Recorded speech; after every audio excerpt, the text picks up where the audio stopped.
Yes, good afternoon. Savva here from Football Heritage TV. Transfer deadline day. And normally it's a day where most clubs can get excited. Most clubs have that feeling, that tingly feeling of could something happen? What can we do? What can we do? Tottenham Hotspur, it's all very, very flat. And I'll tell you what, guys and girls, listen, we're going to go through every single transfer today that happens. I'll try and keep you up to date with all the news from Sky Sports, Fabrizio Romano, Plettenberg, Ornstein, you name it. We'll try and do it. And by the way, when everyone thinks I'm not doing this in the hope that Spurs sign a player, I'm not doing this in the hope that Spurs sign a player. I just like chatting football, and I'm going to have loads of guests on throughout the next 8 hours. But we're not signing anyone. I get it. I think the only things that are going to happen at Tottenham Hotspur, barring a miracle, are going to be Giovanni Lo Celso and Serge Reguilon. However, I've just seen something saying that Tottenham want 30 million for Lo Celso. Betis have offered 6. You've been so far apart. Betis have offered 6, but apparently Spurs are willing to get something done so that we get his wages off our wage bill, because apparently saving 32 million in wages isn't enough. Look, it's really, really interesting. I'll be honest. I'm seeing lots of quotes coming out from Ange Postecoglou today. You all know my feelings. I think this guy is absolutely out of his depth. The things that this guy is saying are truly worrying when you think we're at the top end of the Premier League. Some of the things that this guy has said is, we didn't want to bring in another defender because we didn't want to block the pass for Vuskovic, who's coming in next summer. Let that sink in. We didn't want to bring in another defender because we will block the path of a 17-year-old that's currently out on loan. What are we doing here? How amateur is that? How amateur? He's then gone on to say that there's nobody that he likes available in the market. So if there isn't anyone he likes, he's not going to bring someone in for the sake of it. Hang on. Hang on. Does no one remember last season when we lost 2 or 3 defenders and the whole fan base and the club went into absolute crisis? And now we're being told, and now we're being told that we can't bring in a defender when we need defenders because we don't want to block the path of a 17-year-old kid who's not even at the club right now. It's absolutely laughable.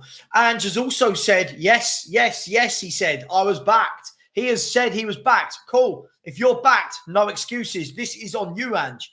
Listen, I will take my excuses away from Daniel Levy now, and I will put them all onto you, Ange. It's absolutely mad. Again, look, you see comments like this. It's nonsense. Ange wants good players. The ones available he don't want. What a load of nonsense.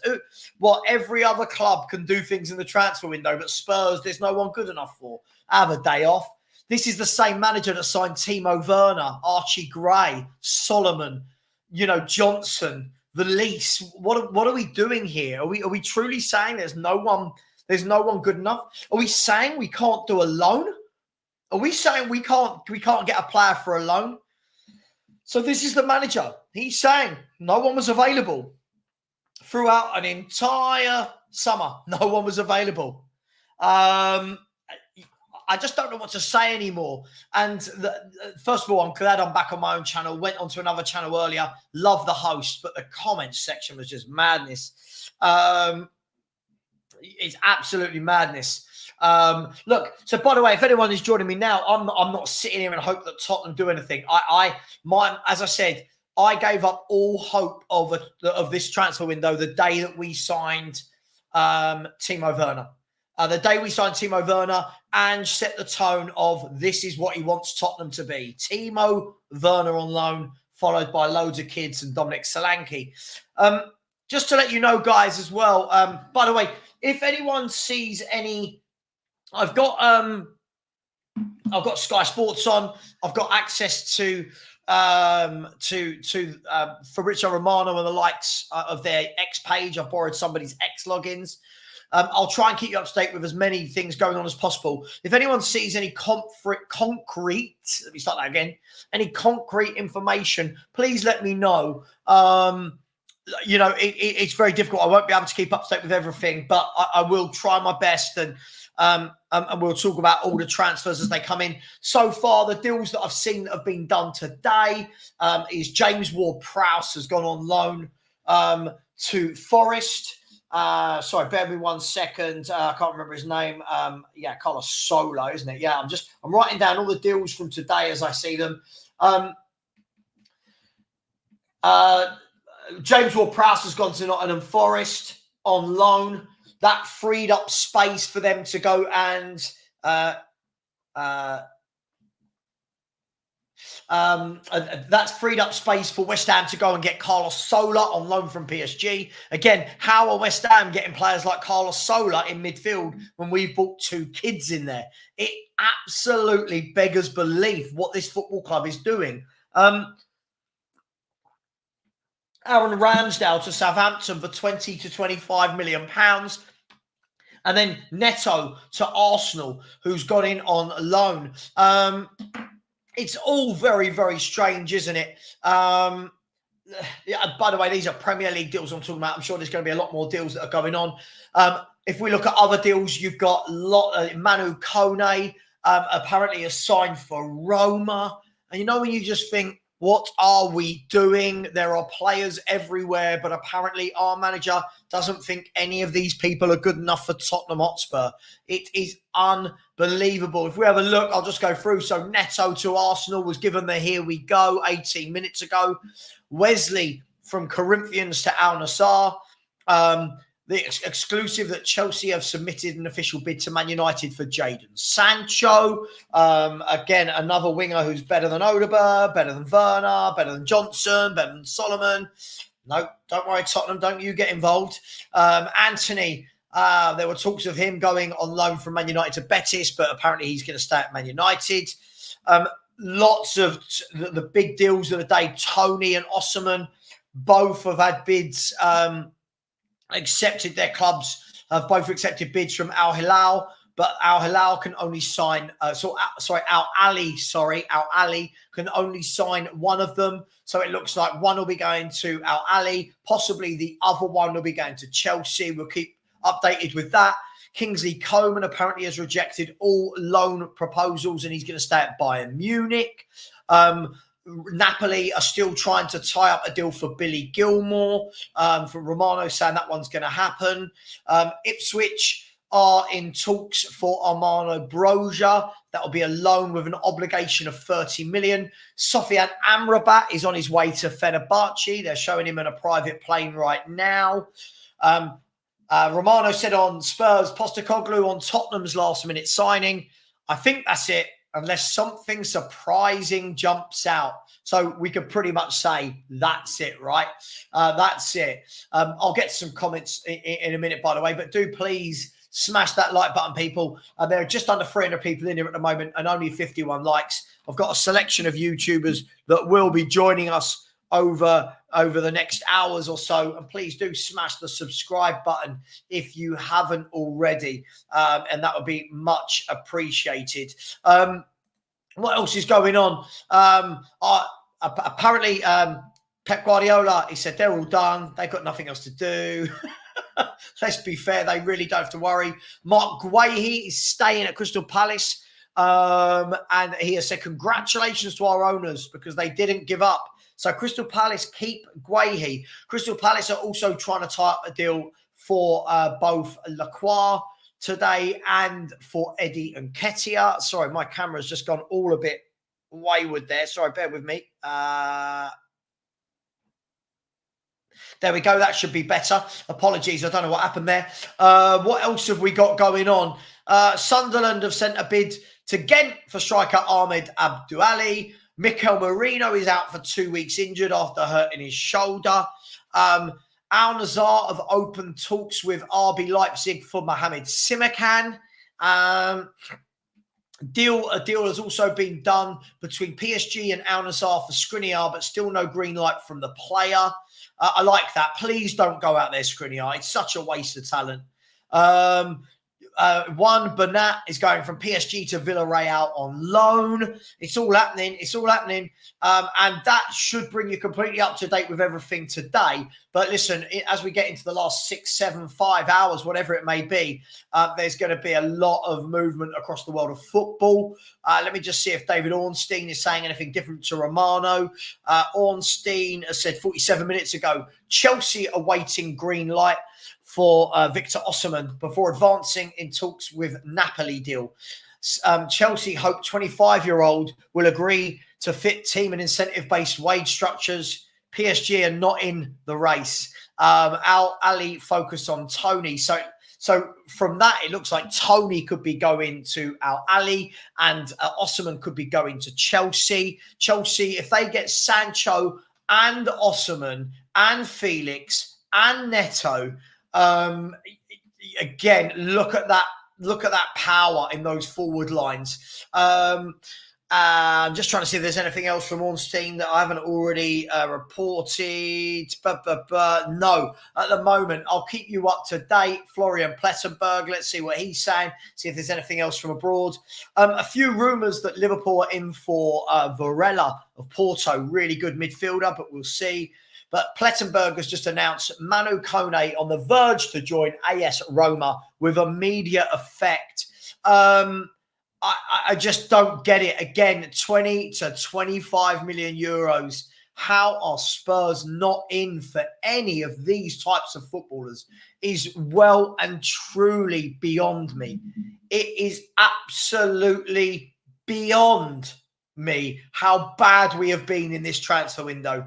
Ash, big up brother out there in Greece, in my homeland. Well, it's not really my homeland. Enjoying the sun. Says, so Vuskovic, Gray and Bergval are the reason we haven't signed quality players. Lang and Ange are clueless. I agree. It's absolutely crazy. Let me know, guys and girls, where's Tony going? Where's Osimhen going? Tony won't go Chelsea. No, it looks like Tony's the one that's going to Saudi at the moment, and it looks like Osimhen could be coming to the UK. Osimhen. Where are we? Betis offered 6 million for Lo Celso. Well, let's be fair. Is he even worth that? Killian has said, Savva, I have something. Sure, fire away. Osimhen hijack. Yeah, let's go and get Osimhen. Do you know what? As much as people laugh at Chelsea and as much stick and as hate as they get, how exciting would it be on a day like today when you're still trying to sign Osimhen and Sancho, and last week was Felix and the week before it was Neto, and you know, you're selling, I mean, they've sold £200 million worth of players as well. Oh God, it's absolutely madness, isn't it? Palace doing a bit. Yeah, look, Palace looking at Eddie Nketiah. It looks like they're going to get Lacroix over the line. Good centre-half. I like him. Good player. Again, not good enough for Spurs. Again, we couldn't buy him because he might block Vuskovic's path. It's absolutely crazy. Video Complete has said it would have taken Gallagher over Gray. Big up to Bella, who said, good day, mate. Australia, love your stream. Thanks. Bella, thank you very much. Most people from Australia hate me. So thank you very much. Really, really do appreciate it, Bella. Thank you very much for that. Really appreciate it. And George has given away one Football Heritage TV membership. George, you are a true legend. I'm just going to see if I can find out who that went to from George. Whoever it is, I'm sure will say thank you. I can't see who's got it at the moment. And it was Angus. Angus, you always seem to get them. Pay for one, you tight git. Big up to Angus in the chat. Big up to George as well. Thanks so much, George. And George is putting about channel membership there. So big up to each one of you. If you see me looking elsewhere, I'm looking at my phone for information and my screens. So please bear with me. I've got some snacks for the duration. We've got, these didn't go down well last time with people. We've got some Revels. And we've got some Maltesers. And we've got some Maryland cookies. And we've got some Malwams. And of course, this is the one I'm saving for last. The strawberry one. It's the strawberry one I'm saving for last. So big up to absolutely every single one of you. Lots of reports as well that Raheem Sterling could be joining Arsenal, just giving them more options. That would leave them with Martinelli, Saka, Jesus, Trossard, Sterling. The options are frightening for these clubs.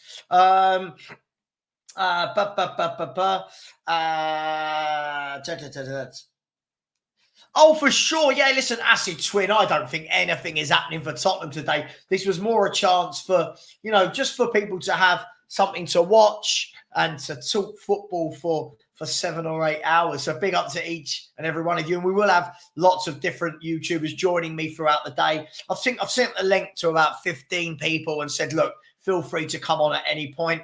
Where are we? Phil COYS, absolutely. Used to love Harry.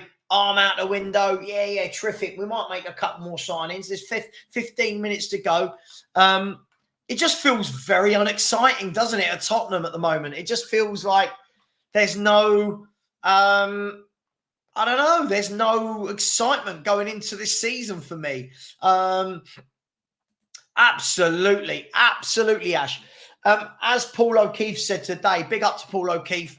I don't agree with everything he says, but his comment earlier was absolutely spot on.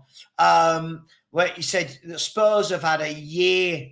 We've had a year to sort this transfer window out, and it just smells of piss poor planning, doesn't it? As Ash said, it really does. It looks like a really poor window yet again. Daniel Harris, yeah, such a shame. Such a shame to see people at that stage in their career going out there. But hey, it is what it is. Michael Rogers said, I'm so frustrated with Spurs once again. Keep on hoping we'll pull a surprise out the bag. No, we won't. But all I see is rivals strengthening while we're impotent. Michael, this is what I don't get. I think the squad looks really thin, especially in defence and midfield. I think we look really lightweight. Hey, that's just me. Again, Chris, absolutely. How can we be done? Agreed. Yeah, Brighton have spent over £200 million this window. Tottenham Hotspur have spent 50 million net profit. SH1M1 has said bring back Paratici. Jack Emery, do you know what with Sancho, my friend? I find him interesting. I think he's one of those where he's either brilliant on the day or shit on the day. And there doesn't seem to be much in between. But I think he's better than better than all our wingers for me. I'd take him. I think he offers a lot different, but we don't go for those sort of players. How angry do you wake up? Do you know what? I wake up very happy with my life. I'm healthy. I'm sober. I have a lovely wife. I have a lovely house. I have a good job. I am very happy, my man. I think the question we should all be asking, Bill, is how badly were you brought up by your parents that you have to keep putting in comments like this? Imagine going into people's chat rooms and having to constantly call them out. It's all right, Bill. We know your name's not Bill. You haven't got a picture. But you know what, Bill? Feel free to come on and have a conversation with me. Let's see how big your balls are. Come on, mate. Let's see. Bet you don't. Yeah, Phil, I've heard this all window. It's absolute nonsense. If he wants a certain player to play his way, Van der Ven is nothing like Dragusin. So why did he sign both of those two? They're both very different players. It's this. It is. Big up to Bella, who has gifted one Football Heritage TV membership. Big up to you, Bella. Really appreciate that. I'm going to see if I can find out. It looks like that went to, let's see if I can find it. Sorry.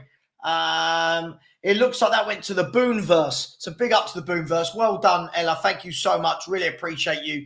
Thank you very much, Bella. Really do appreciate that. Very kind of you. By the way, smash the like button, people. Only 97 likes, just under 400 of you in here. That's a 1 in 4 conversion rate. So at the moment, we're at Richie conversion rates. I mean, look, I think our signings were better before. Yeah, I do. Players like Lloris coming into the club. players like Lloris coming into the club, players like Dembele and Modric and Bale and Van der Vaart, and I could go on and on and on. Toby Alderweireld, Jan Vertonghen, Jermaine Defoe, Robbie Keane, Dimitar Berbatov.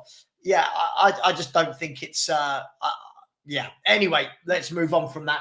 By the way, I'm just checking to see if there's been any breaking news. There hasn't at the moment on Sky Sports. And thank you to the 5 or 6 people that have subscribed so far today. Really, really do appreciate you.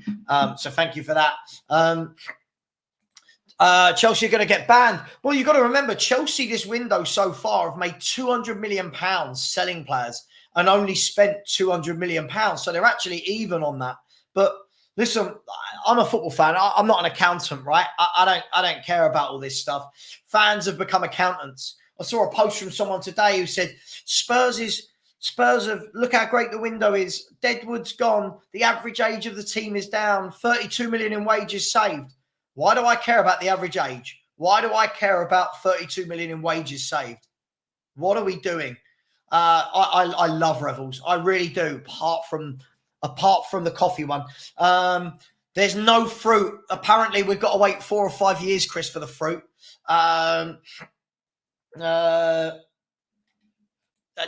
This manic chiv. I'm not eating them all together. I'm not like, it's not like a concoction just going into my mouth.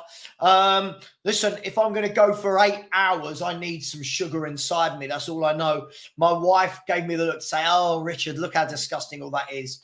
But it is what it is. Yeah, Leandro Demau is sitting at an airport waiting for Daniel Levy to finally stump up the cash. Big up to you. Thank you. Spurs are like a bag of Rebels. You never know what you're going to get. Absolutely. Capone 79. It's a big up, Savva. Big up to you as well. I love being on my channel, by the way. I go into other channels. The abuse is mental. Big up, Savva. No backup goalkeeper. Left back, right wing, centre forward. Is Ange Lang scouts trying to sabotage Spurs? I just don't know. Sancho transfer makes 0 cents. For who? For who? What are we talking about? Listen, I'd rather Sterling than most of our wingers. I'm not going to lie to you. Yeah, where are Eze and Tony? I thought they were. Everyone was telling me that Eze was seen in a VIP box at Spurs, and his family already signed a deal. And True Lucian has said, might as well change our name to Tottenham Cold Spurs. Sancho's one of those players that we don't sign him and he's crap, right? If we did sign him, everyone would be losing their minds saying he's a brilliant Ange player. We'll see. Graham has said, Savva, on a level I understand fan frustration, but yesterday I've seen some fans were praying for Spurs to lose the next 3 games. Look, I mean, praying for Spurs to lose games isn't right. I think people are just frustrated and venting it in a wrong way. Equally, the same people that have a go at people like me, Graham, they're venting at me in the wrong way. So, it all comes out in different ways. Where are we? The Animal. Big up the Animal. Say, good morning, Savva. I just missed watching you live. Glad you're on now. Big up, bro. Thank you very much. Well, here I am. What a face this is, eh? A face for maybe radio, some might say.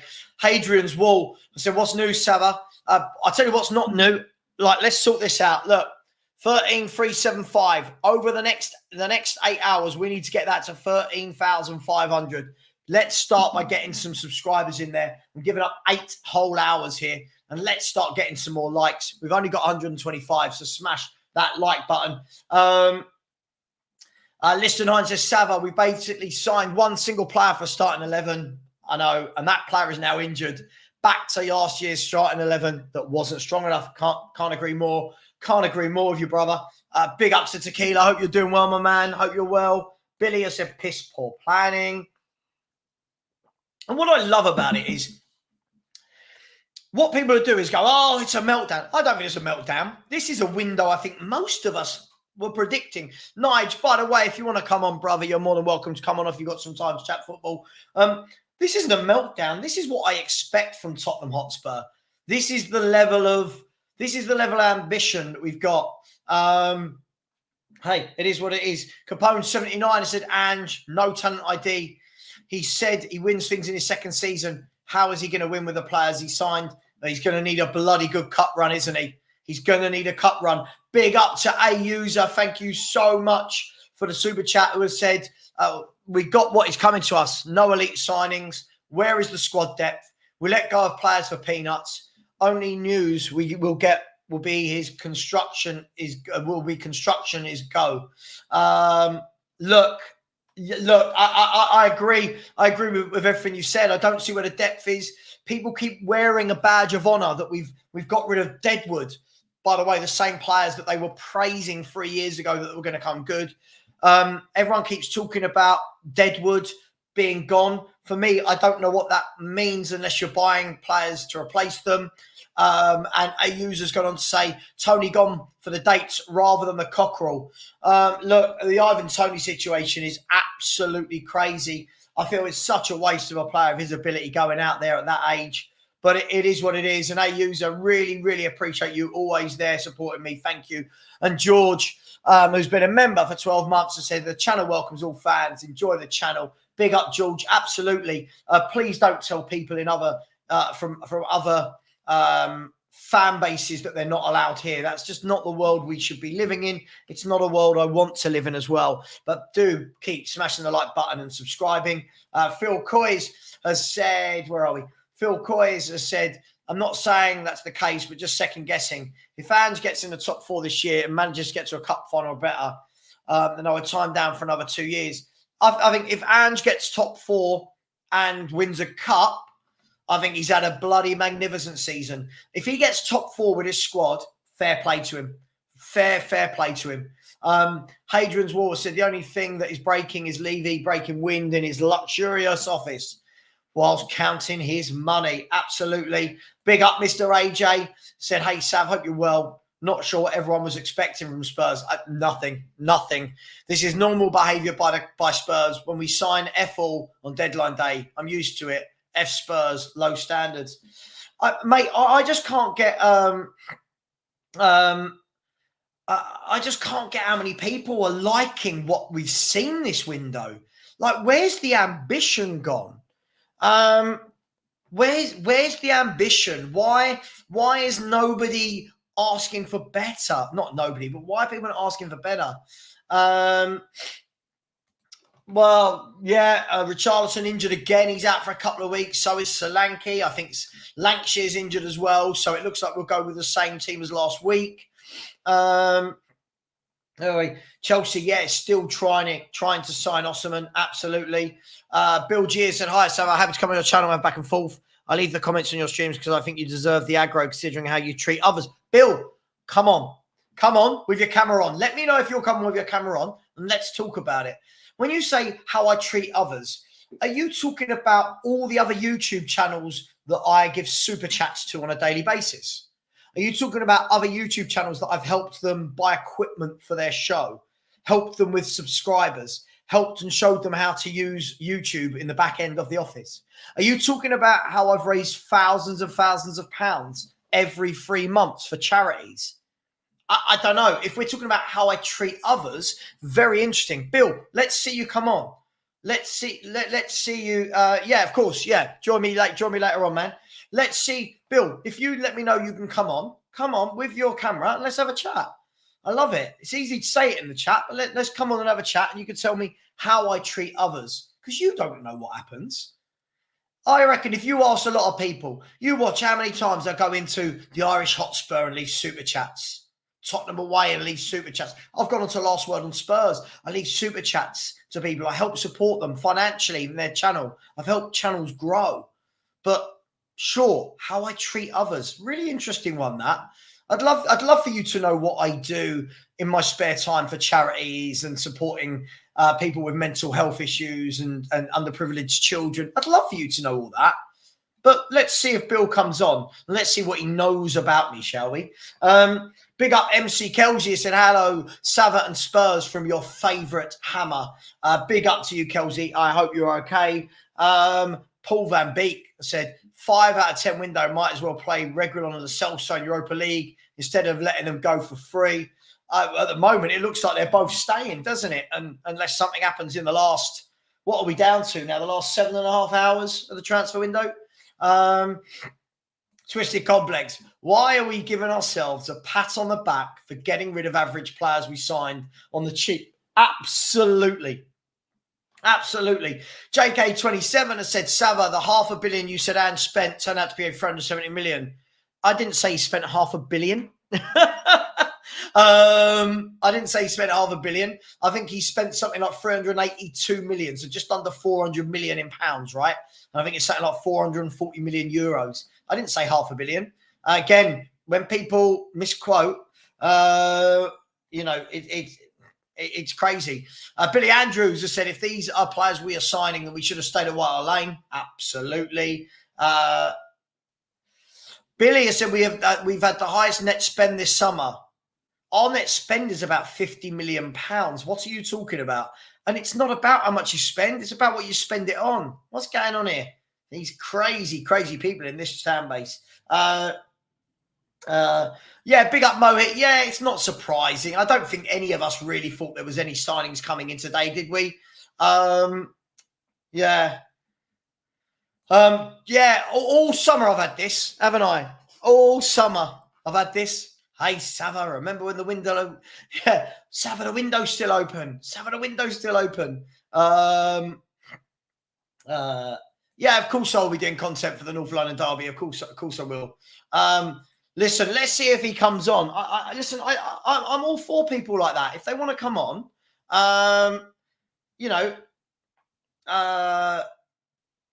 if they want to come on, I'm more than happy for people to come on and have the chat. I just don't like the lies, the way I treat other people.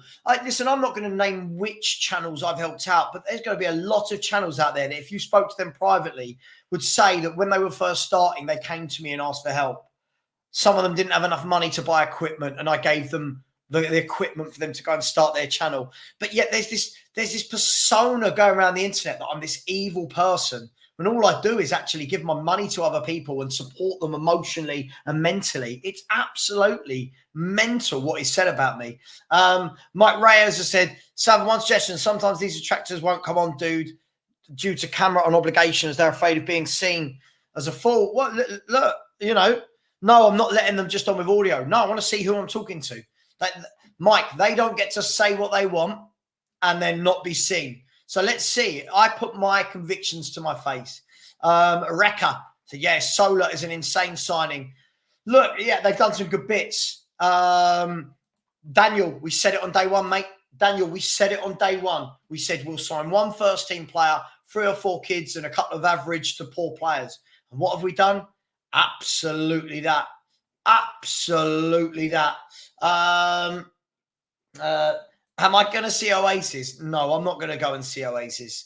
Gavin, I said, you and the Irish Hotspur are the only channels I go to now. Listen, I think the problem is, I think when you get to the size of a We Are Tottenham TV, I think, there's only so much they can say with sponsorships and stuff. I've got no problem with Ben and Sim, but I just don't see a lot of people on those types of channels that actually say the truth. But we'll see. We'll see. It's easier to say nice things than it is to say truthful things. I learned that a long time ago. Philly said the window is not closed yet. Come 11 o'clock tonight, they'll think it's all over. It is now. Yeah, we are a funny club, man. Yeah, the days of Levy time and stuff, it's just not happening, is it? Oh, of course, he's never going to come on. That's why I offer. That's why I put the offer out, and we'll see if these people... My Spurs mate said they wouldn't swap Liverpool's attack with Spurs. God, I don't know who you've been speaking to. Give me Liverpool's forward line over ours all day long. Where are we? Sorry, there was a comment I was going to bring up. Can't see it now. Amit said, Sav, you seen Ange's comment on our young centre-back? That's why we aren't signing a centre-back. He is a yes man. Listen, I've said this man waffles for ages. The things that this man says are just so amateur, as though he's still... It's as though he's managing in the Championship. It's absolutely mad. It's absolutely mad. Where are we? Yeah. No, big up, Dan. Listen, I wasn't even thinking of you, mate. But yeah, listen, I always try and help support, and I'd like to think that people like Ben will back me up. That I always try and help, not Ben, but I always try and help support people. Bill G, here we go. Let's see if he comes on, shall we? Bill G, you got to have a camera on. I only want to see Bill. I only want to see Bill G with his camera on. Savva, why are you rattled? Dude, you're the one that's too scared to come on. Here you go, Bill. There you go. Bill G. There it is. Let's get you on. I ain't rattled. I'm not rattled at all. I'm not a troll that's been brought up badly by his parents in the chat like you. So here we are. Oh, absolutely. Absolutely. All of this nonsense that Ange is talking about. The players weren't there, mate. What is he talking about? What is he talking about? Yeah, Barry, they might do, but it's funny. I actually find it funny when people like Bill say that. I find it funny. So listen, this settles it, doesn't it, right? The link's there. He can come on. Let's see what he's got to say. If he doesn't, then we all know he's just full of hot air, don't we? Where were we? Ethan, big up, Ethan. How you doing, my man? So, Sav, who's going to be the surprise player we're going for with a few hours left? Yeah, I reckon someone like Trevor Chalobah on loan. I'm going to go with Trevor Chalobah on loan, Carl Walker-Peters or nothing. Actually, I'm going to go with nothing. Hey, it is funny. Gus has said, Ange, happy to be there. I've said before, he won't get a job this big again. I agree. I keep hearing that loads of big clubs want him. I don't know why. But hey, it is what it is. Sorry, where are we? Let's go. Loads and loads of comments. I'm trying to get through to as many as possible. Big up, Tony. How you doing, bro? Yeah, smash the likes and subscribe. What are we looking like at the moment? We've got 174 likes, 465 of you in here. And we've had 4 or 5 new subscribers in the last 10 minutes. So big up to all those people. Really do appreciate it. Daniel Levy's dog has said, Eze and Nico Williams have just been seen with Daniel Levy eating hot dogs on the big wheel at Westminster. Yeah, that's the only time you're going to see them with Daniel Levy. You're definitely not going to see them at the Spurs training ground. Marco. Listen, Marco, I'm not even frustrated anymore. This is Tottenham. This is what we do.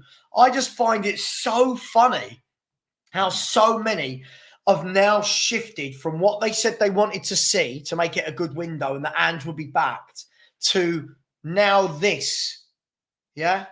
Now this. But hey, it is what it is.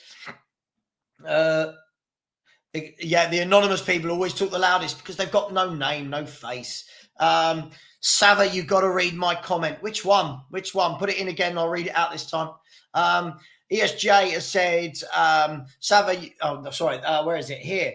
If we win a trophy this season, will you shave your head and do a 48-hour charity stream? No, I will not ever shave my head. No, I have a full-time job and I don't want to look like an idiot. And a 48-hour charity stream, I wouldn't be able to stay awake. I would have preferred Tony, but hey, lots of people talking about his attitude and stuff. And look, we are where we are.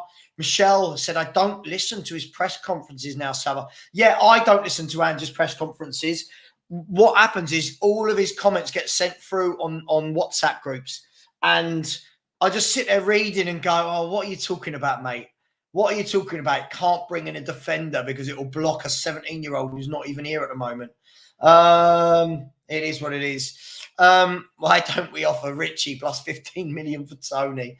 Oh, dearie me. Siv has said, I miss your debates with Sean. Yeah, listen, hoping Sean is well. Haven't heard from him in a while now. I don't know what's going on. So I just hope that he gets whatever he needs to get sorted and soon.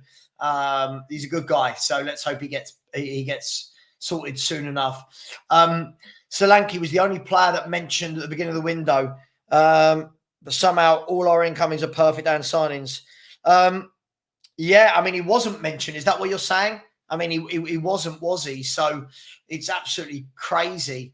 But, you know, Kugan has said, or Kugan, sorry if I've got that wrong, has said Levy antics finally kicked in after one season with Ange, not top signings.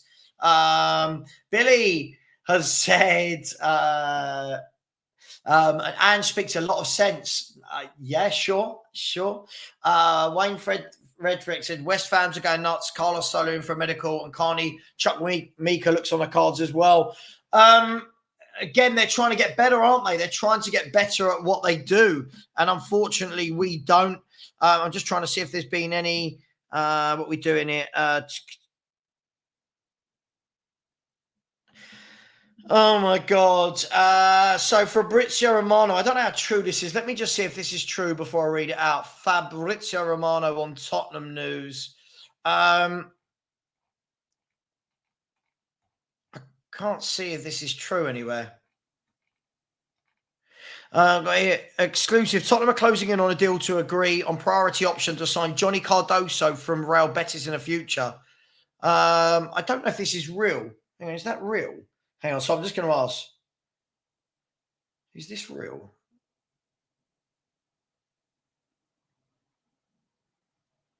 I have no idea what's going on at this club. I have no idea what's going on. I'm just going to try and see Johnny Cardoso.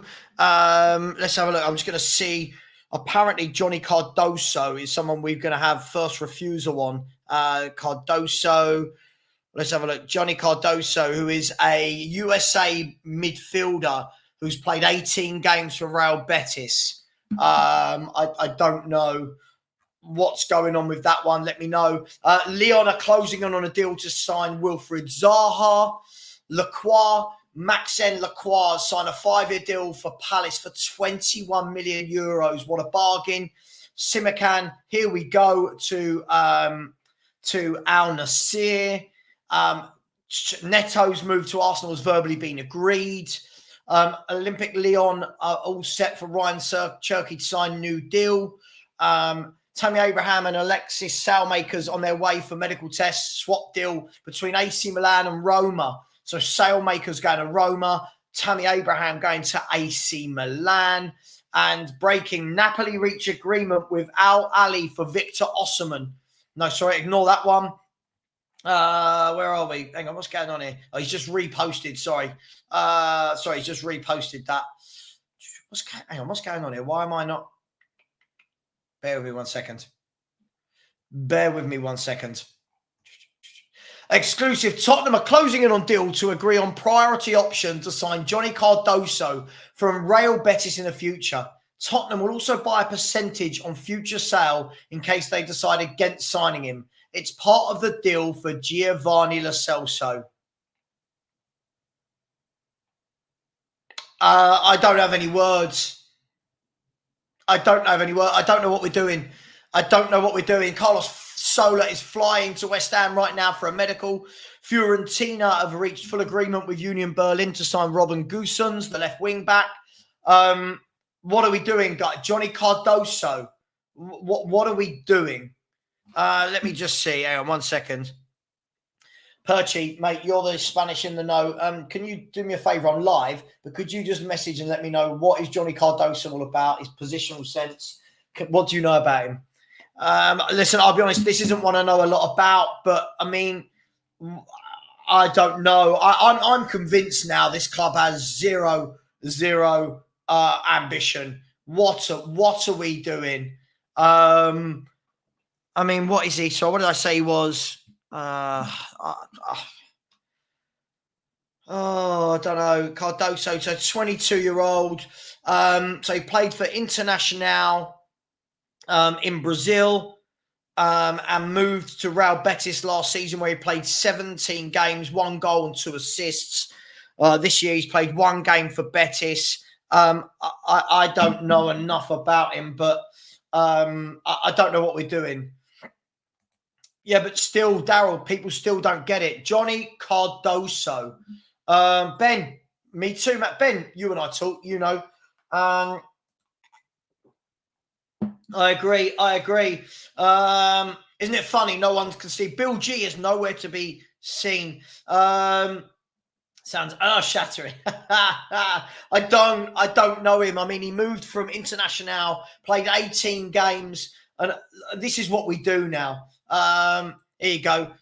Mate, he's crap. He's a number 6 Savva, 6 foot CDM average. I don't know what's going on here. I don't know what's going on.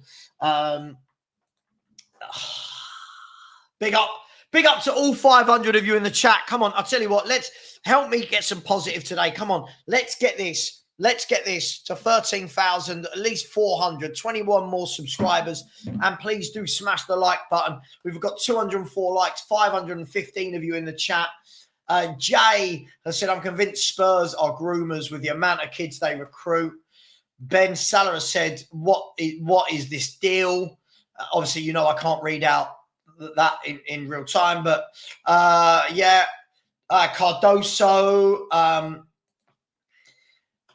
yes. Now, yes, this is a proper player. This is a proper player. I love Buena. He's a really, really good player. I'm just waiting to see what Perchy says. He's my guy.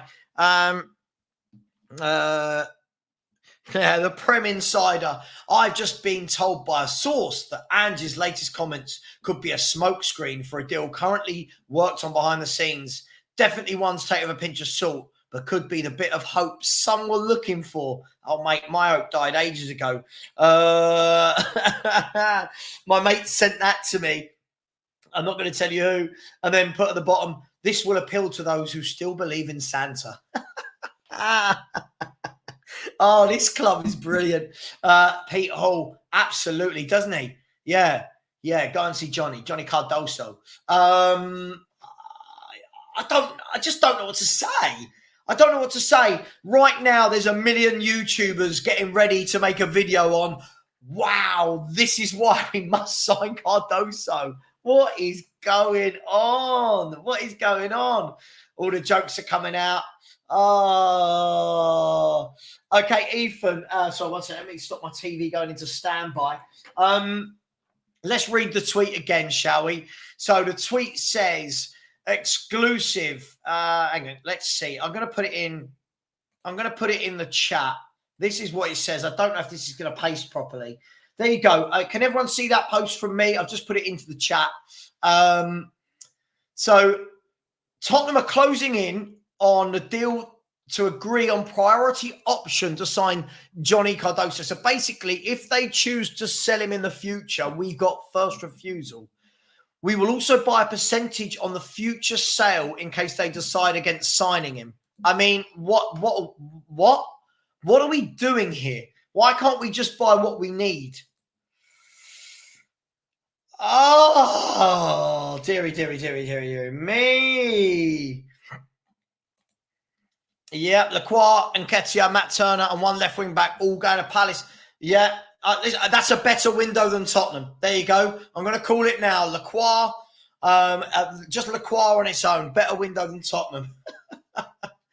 Gus, I don't go. I won't pay him. Again, listen, sometimes these things happen when you're live and you have to laugh. But just what are we doing? Perchy, bear with me 1 second. So, yeah, Johnny Cardoso went to Betis last season from a Brazilian club, Internacional. He played a bit for Betis. He's a young kid. I don't really understand the way that we're working on it. If we want him, go and get him. Let him stay at Betis. And then see what happens next season. And if that's going to be part of this Lo Celso deal. Basically, long story short, we can't get any money for Lo Celso, so we're trying to find money elsewhere. There you go. So hopefully you all heard that. So there you go. Oh, look, he's back. The guy who got scared. Oh, bless. Oh, Bill, the link's there, my man. Bill, here we go. Look, here you go. Let's give Bill the link again, the little scaredy cat. Here's Bill G. Bill G, if that's your real name. There it is. There's the link. I've put it in at 3:54 for you. 3:54. It's there for you. And yeah, Bill G shat his pants. They always do. Johnny's been talking. Oh God, yeah, probably, yeah. I don't know what to say, guys, girls. Let me know in the chat what we all thinking about. I mean, so now we're not making signings. We're making signings for the future. Amit said, yeah, Muppets are running this club. It is, it's getting tougher, isn't it? Yeah, he's world class. Yeah. Johnny Cardoso, the next Rodri. It's absolutely madness at this point, isn't it? What's going on at Tottenham?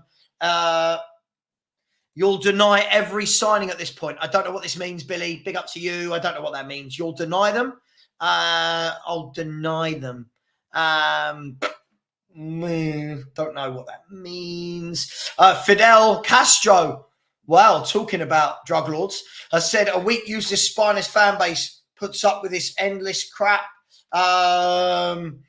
Hey, madness. Madness. Ben Kaufman said, I believe in Santa. He used to... Yeah, who remembers him? Oh, football was so much more innocent. The multi-channel said Cardoso stats are meh. It's just so the club can show that it looks like they're doing something. By the way, this was the tweet, and it finished off into here. It's madness. It's absolutely madness. Johnny is a generational talent. Yeah, cue the Cardoso compilations. Yeah, absolutely. It's very exciting, isn't it? It's very exciting. Big up DJ Aaron Lawrence. How we doing, man? I am well, brother. I hope you're well. Yeah, mate, you would think we would be active right now, but instead we're trying to do future deals for players who have played 18 games in the Spanish league. It's madness. Oh, mate, yeah, Eze isn't going anywhere. Eze's not going anywhere. They'll want 80 to 100 million. It's absolutely madness. Oh, mate, I don't mean to be. I just want my football club to... I want my football club and I want most of the fan base to have some ambition. 22, not too young, but literally just getting a call option on a player instead of signing players. Buy the option to buy them and then forfeit the option.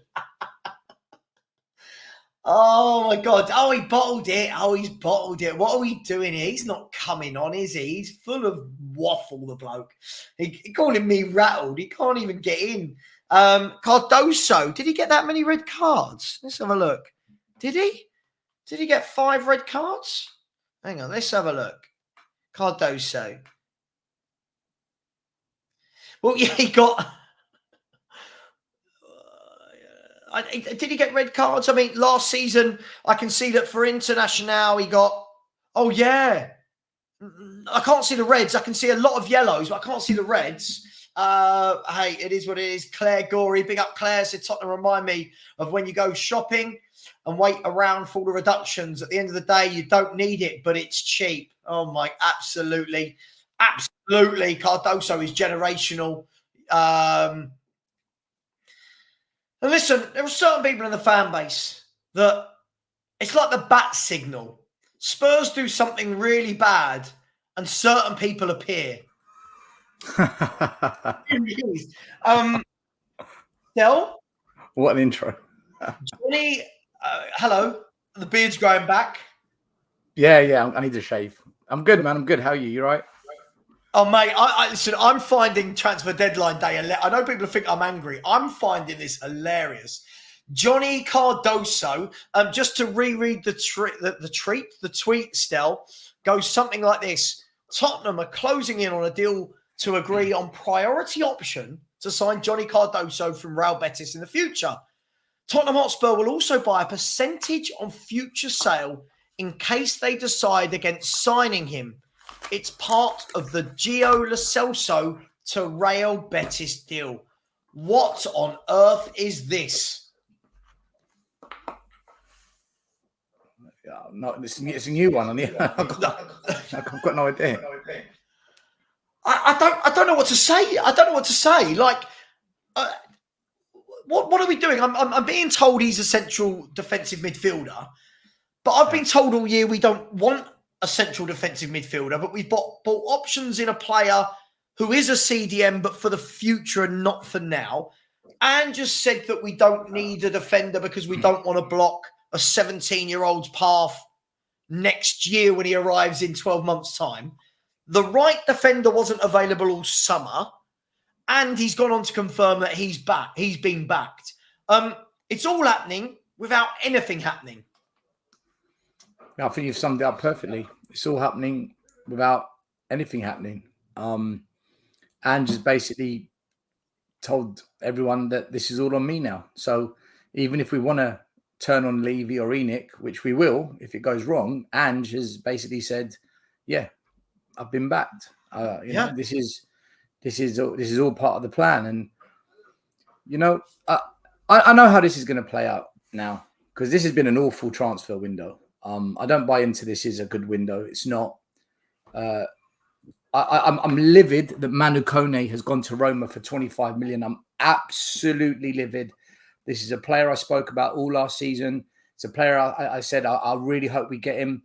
He can play the 6/8 role. He can push up forward and do what Basuma can't do, which is score long-range goals on a regular and create opportunities for the forward players.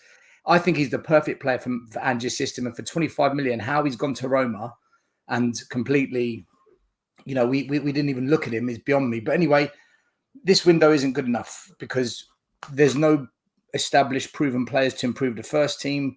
Project Youth's going to take time. And once we get the next 3-4 games out of the way, Newcastle, Arsenal, Brentford, maybe we go for it, we do okay. Maybe we beat Newcastle. Maybe we get a draw with Arsenal, then we beat Brentford. Everyone will say, undefeated, Ange is cooking, Lange is doing magic. Ha, ha, ha, Stelios, Savva, Dan, ha, ha, ha. As soon as the Europa Cup starts, as soon as the Carabao Cup starts, then you'll see what's what. And by the end of November, December, everyone will be saying, I don't understand what's happened here. Why can't we rotate the team against these different opposition that we're up against? Why have we got these injuries? Why aren't the kids playing like De Bruyne and Mohamed Salah? And we're just gonna have to yet again wait for it to play out. And we'll be sitting here saying, we said this in May, we said this in June, we said this in July. Been saying it every season. We haven't addressed the first team issues. The starting 11, we haven't fixed it. And it's going to come back to bite us at some point. Maybe not the exact timeline I've said, Savva. At some stage this season, we know how this is going to go. And anyone who thinks we're going to win the Europa Cup, we haven't won a European title in 40 years. But because we've got Archie Gray, Odebert and Bergvall, now we're going to do it. Okay. All right. I can't wait to see this one play out. Yeah. I just realised the name on that person. Dan. I feel like I'm gonna blame you for this transfer window for no other reason than you're here. Dan. Go for gold, mate. Manu Kone is another one. He's been mentioned by when people have said, "Oh, you know, what midfielders can you get across Europe?" So far, we've seen Fofana go to Milan for 25 million. We've seen Manu Kone now go to Roma for 20 to 25 million. Are our scouts competent? Are we fit for purpose? It definitely doesn't look like it, does it, mate? I mean, you know what? I'm very rarely ever lost for words. And with what how can I even answer that except give it an honest answer? Except they must be just like quite a lot of the fan base. Thick. I just, do you know what? Listen, guys, when I said I was going to do a stream, it's more for the fact of like, I'm not working today. Let's get a stream. Let's see what happens with the last day of the window. But like I said to you both on voice notes last night, I'm not doing this because I feel like Spurs are going to sign someone today. I wasn't sitting here in hope going, oh, we're going to do a Van der Vaart type deal from 2010. But I want to talk about the comments, guys, that are coming out from Ange today. You know, the headline is, I've been backed. Yeah? I wanted to go down the youth route. I've been backed. I didn't want to block Vuckovic's path. Yeah? By the way, he's 17 and out on loan. But I didn't want to block his path. There wasn't a defender right for us out there. So in the whole of world football, guys, across a year worth of planning from Lang and his team, there isn't one centre-back that's available out there that's good enough for Spurs. Right? And now the transfer is going to whittle down to Lo Celso leaving for £6 million after what? 45, 50 million, whatever we paid for him. What do you make of all these comments, guys? What are we just being sold an absolute red herring here by this football club? He doesn't mean it, Savva. It doesn't mean what you're saying. Any manager that says, I didn't want to block the path for Viskovic, what? That is the club future planning, and they've told him he's coming in. We are going to bring him in at some point. So he's just relaying what the club have told him. Well, if we ended last season with him saying, I want to win, I want to challenge for the title, right? That's what he said. So if you want to challenge for the title this season, you don't think about blocking the pathway of a player in 2 years' time. Just listen to this, right? Either you want to win now or you're building for the future. If you think you can do both, then you need to sign proven players that can do it now to get us better than fifth and past the first round of the Cups. He contradicts what he says. It's full of hypocrisy, and he's just a mouthpiece. I said it last season, Savva, and I stick to what I say. This is a yes man. And you know what? He might be the biggest yes man we've ever had at the club. Yeah, I mean, Dan, I'm going to come to you. Let me just quickly get some super chats, then I'll come to you, Dan. Big up Tony Rodriguez, always in the chat, has said, if any of the other so-called top 6 clubs had signed these players, Spurs fans would have laughed and mocked them. Effing hypocrites. Tony, I can't disagree 100%. I can't disagree with you. As I've said, if someone had shown Spurs on the 15th, 20th of May, whenever the season finished, if I had shown you a lineup of the 5 players we've signed and said, this is going to be our summer, every Spurs fan would have lost their mind. Every Spurs fan. But because we've done it now, it's a great signing. Big up to Adrian Payne. Big up for becoming a YouTube channel member. I really appreciate it, Adrian. Thank you so much. Always, us YouTubers always appreciate this more than you know. So thank you very much. And then Ethan Bates. Big up, Ethan. Very generous of you, my man. Has said, said there will be a surprise signing to say we tried. Instead of getting a defender we desperately need, we're buying a midfielder for the future that might not be for the future if we don't want him. Ethan, that last sentence for me kind of sums up the shenanigans at Tottenham. He's for the future, but might not be for the future if we don't want him. So it might be for someone else's future. Big up to you. And Ethan Bates, very generous, has come back in and said, we didn't want to block Vuskovic, but are happy to block Moore and Donnelly, etc. Mate, listen, Dan, I'm going to, off the back of this, surely we're at a stage where this is just pure waffle from Ange, isn't it, Dan? This is it's starting to get embarrassing what he says. And big up Ethan. It's getting very frustrating. I mean, I had a debate with this last night, and the man is frustrating me. I want my manager to come out and talk to us. I want a manager that can contact with the fans, get a communication with the fans, even get a relationship with the fans. That is something I want. But I don't want a manager that's just going to stand there and chat crap, basically, what certain people want to hear. Because at the end of the day, he's just going to shoot himself in the foot again. Well, I don't know, shoot himself in the foot. He's got no feet left. He's doing himself up like a kipper. The man is doing himself no bloody favours. I get trying to get to the fan base and trying to up them and everything and that, but he's just digging himself a hole deeper and deeper and deeper. Why can't he just be honest? Because we know that Levy and that ain't going to do it. They ain't got the balls, like, hate to say it, like the Arsenal lot did. Why can't Ange just come out and say, look, people, look, it's going to take time. It's not going to take 5 minutes. I've decided to go down this route. This is what I want to do. You're going to have to take the ride with me, but it's not going to be next season. We're going for the title. Why has he had to come up with everything he has, including putting everything on his head, like every player is on me? He's done himself up like a kipper as far as I'm concerned. Yeah, look. I think the interesting thing is, what can I hear in the background? It sounds like I can hear something in the background. I'm not sure what it is. The interesting thing is still, when we look at it, right, is the manager's gone from, I want to win the league. I'm not here for top 4. I want to win trophies. I win things in my second season, right? That was 2 weeks ago. To 2 weeks later, yeah, I want the youth route. when I looked at the players here, I decided we were going to. I'll tell you what. I'll read it out. I'll read it out so that there's no miscommunication here, right? I've had so much sent to me here. Hang on, bear with me 1 second. Here we go. Ange Postecoglou on recruiting a number of young players in this window. He said, well, it was definitely part of my plan because I think when you're trying to build or rebuild a team, you've got to look. All managers hope that they're there for the long term. But the reality is that you don't know how long you'll be there, Waffle. But I've always tried to build teams that will last over a cycle, which is, 3, 4, 5 years. It's just a natural consequence of that.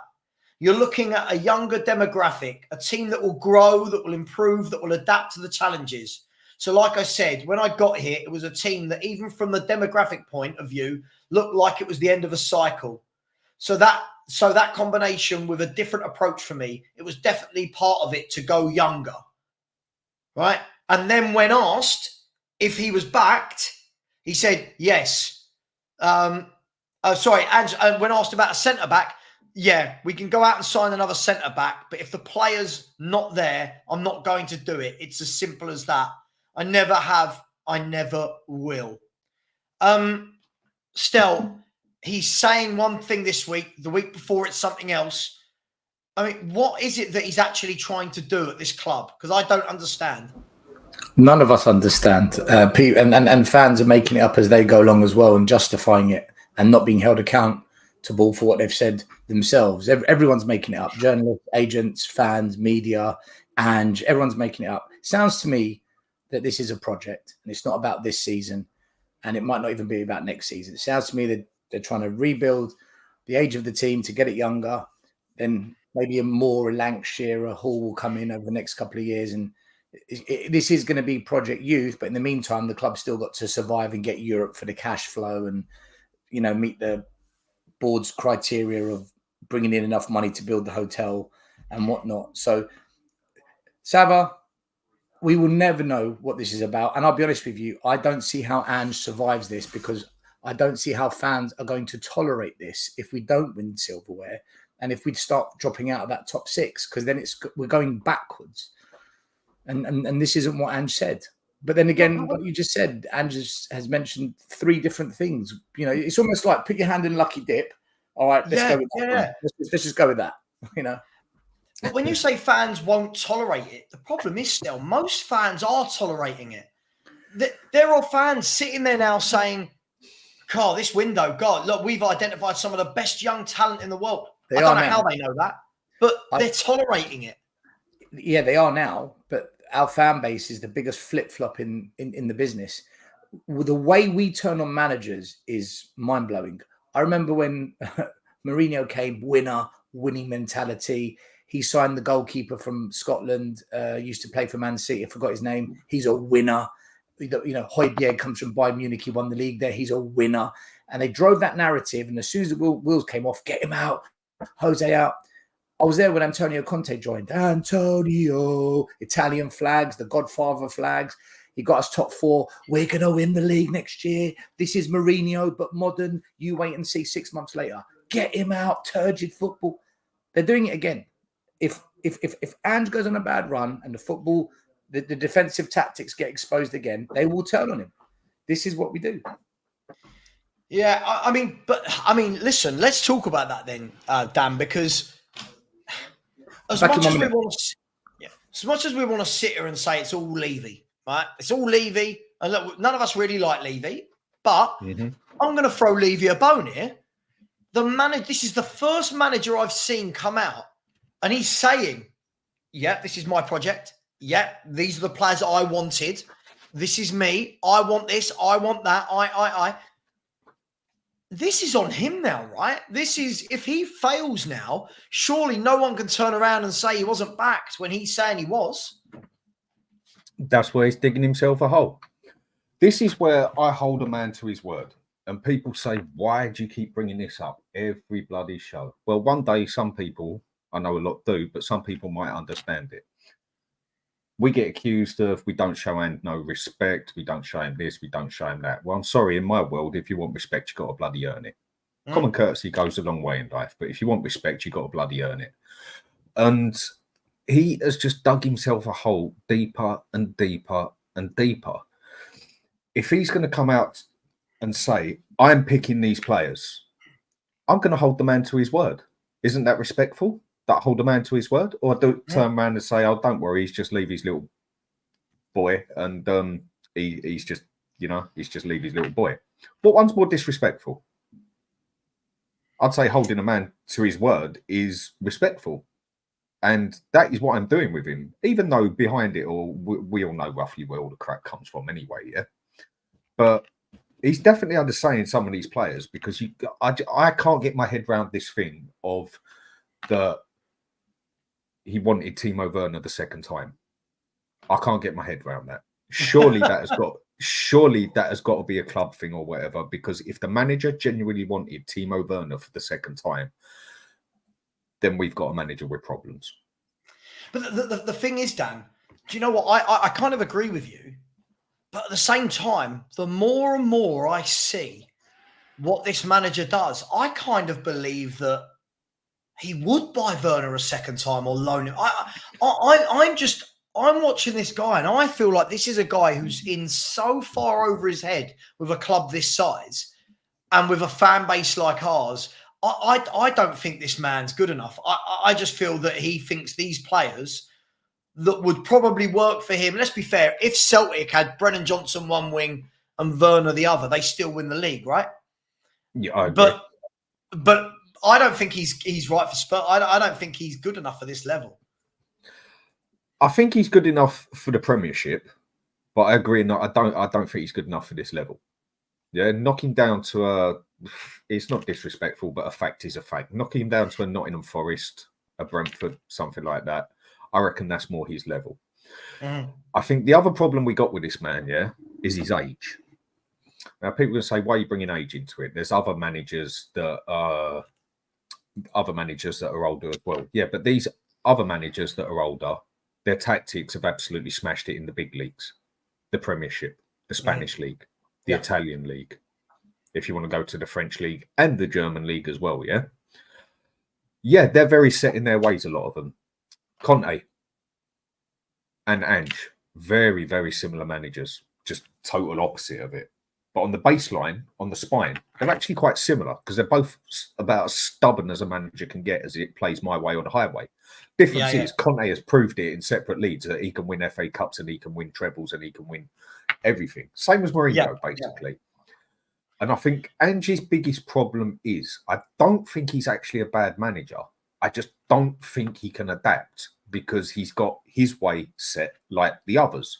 It's just the problem is his way in a Premiership, in a Spanish league, in an Italian league, in a French league, in a German league, he's not going to win a league because no matter what, he will concede too many goals. I repeat it over and over again. He can go and score 100 goals, but he will still concede 50 or 60. And that's not going to win you the bloody league.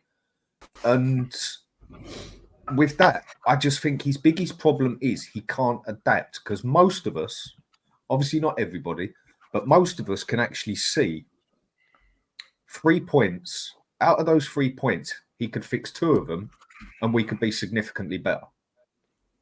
But he's so set on it. He's not, is he? That's I know. That's what I'm saying. I think he's so set because of his age, and that's no disrespect to his age. We all know as you get older. I mean, I'm 43, and I find it harder to learn things now when I'm, I know how to do it that way. I find it harder to learn it the new way. When you're younger, you take things in better. Perfect manager here to describe, and it makes me feel physically sick. Arteta. He has adapted. Season after season after season, he has adapted. He has realised things he's done wrong in the season before, and he's trying to get it right and trying to change it here, there. Not change the whole thing, but change things to try and make it work. And he's getting closer and closer and closer. Pep is he might as well just be God in that aspect because he's just got it. But I just think Ange, he's just so set that he just cannot adapt, or he's done nothing to prove to me he can adapt. And that is going to be his biggest downfall. If he would just have it that only one inverted wing back goes forward at a time, cancel out the zonal marking, or at least play with a bloody 6 and bring Maddison back and have him going forward and let the other one do box to box and then let the inverted wing backs go forward. There's 3 or 4 options just give him. Whereas, as far as I'm concerned, he only needs to do 2 of them and he's got an extra 12 points a season. But I just don't think he's got that capability to do it because he's just done it this way all his life. Yeah. The others have done it that way, but they've won. I don't think he's a bad manager and he does talk too much. Let me ask you guys this. Let me ask you both a question, right? What have you seen? And I'm just talking about the transfer window and the way the team looks right now. What are you looking at right now that's any different in terms of better than what you've seen under any other previous manager? Nothing. And nothing. And that's how I feel, right? That's how I feel. A bit of hope. Right. So if nothing's really changed and all the previous managers it didn't work, then doesn't that tell us something that why should we expect more if it's a similar transfer window or maybe even more underwhelming? When every year we say we didn't sign that player, we didn't get these players, was the manager backed? Why is there so much deadwood? Why are we clearing out more players that don't belong here?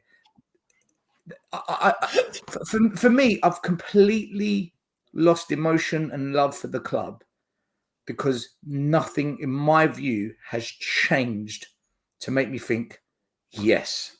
And until that happens, I think I'm out of love with Spurs until that happens. I'm only supporting them out of loyalty because you can't just go and support Arsenal after 30 years or Chelsea or whatever. Maybe I can follow a low league team like an Enfield Town or a Barnet. It's not the same though, is it? It's just not the same. So I'm kind of stuck here. I make you right. And by the way, people, I will get some super chats in a minute. And first of all, I really do apologise to the Celtic fans.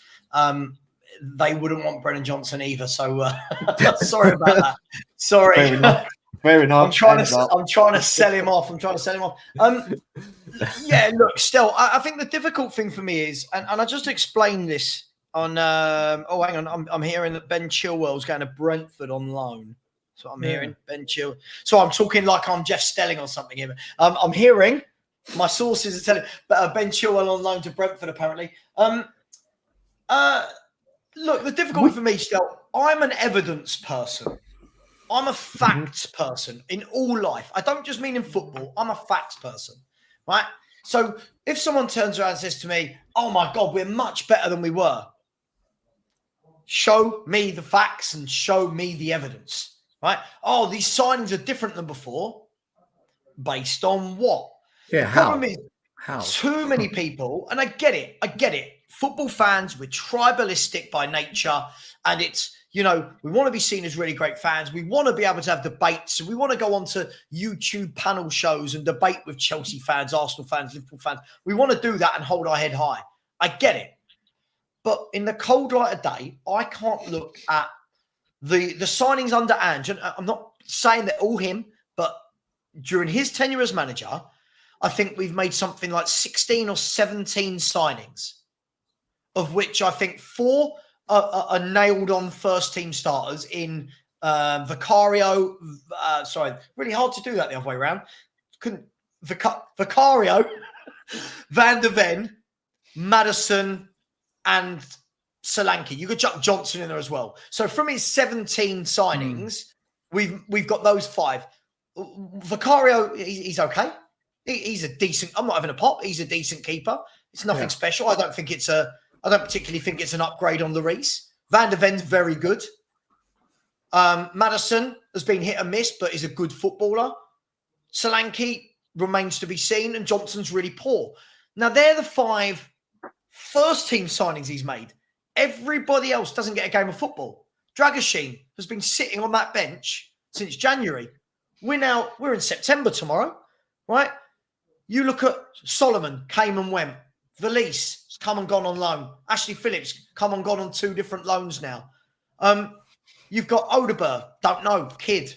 Gray, Bergvall, kids. Yang, out on loan.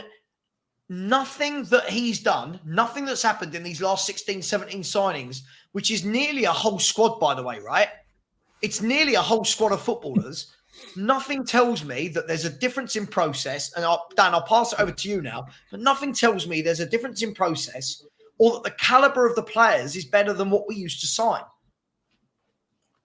It isn't. Simple as that. There's no ifs or buts about it. And I agree on the fact thing.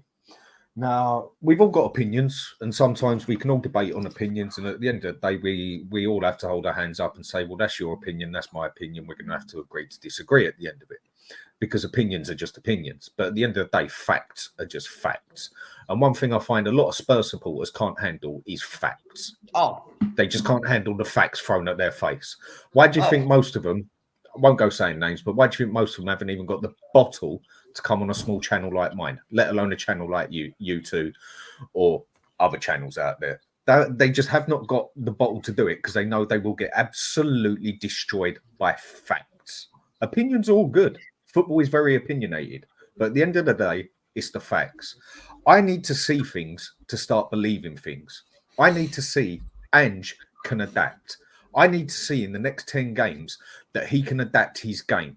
Not just sit here and just be all happy. Don't worry, Ange do it, Ange do it, because he has done nothing yet to prove to me he can do it. Now, if I'd have seen him do it for the last 6 games of the season, I'd be sitting here with a bit of a more of a, you know what, maybe Ange can do it. But he's done nothing yet for me to look at and basically say, I believe he can do it. Until I see it, and until I see the club make process, him make process, I'm not going to sit here and just say happy, don't worry, we'll do it. Don't worry, we'll do it. mm-hmm. Because that's what a lot of people do. I want to see things happen before I start believing it. Because otherwise, I'm just going to look like a mug sitting on here, basically saying, don't worry, and you win the FA Cup. Don't worry, we're going for the league. Don't worry, this transfer window is going to be absolutely excellent. We're going to sign Tone. We're going to sign Eze. We're going to sign this. We're going to sign that. And we end up with Archie Bloody Gray, Timo Werner, and Solanke up front, which I don't think is the worst buy, but 65 million definitely got caught with our pants down. And again, we're back to square one again. Where is the evidence to show me that I can have faith, that I can support what is going on? I need to see things. I want to see things, but I'm not seeing nothing. Dan, when I used to go Spurs under Redknapp, I knew one thing was going to happen. I was going to be entertained. I knew I was genuinely going to be entertained. Win, lose or draw, I knew I was going to watch a game of football and I was going to enjoy it, right?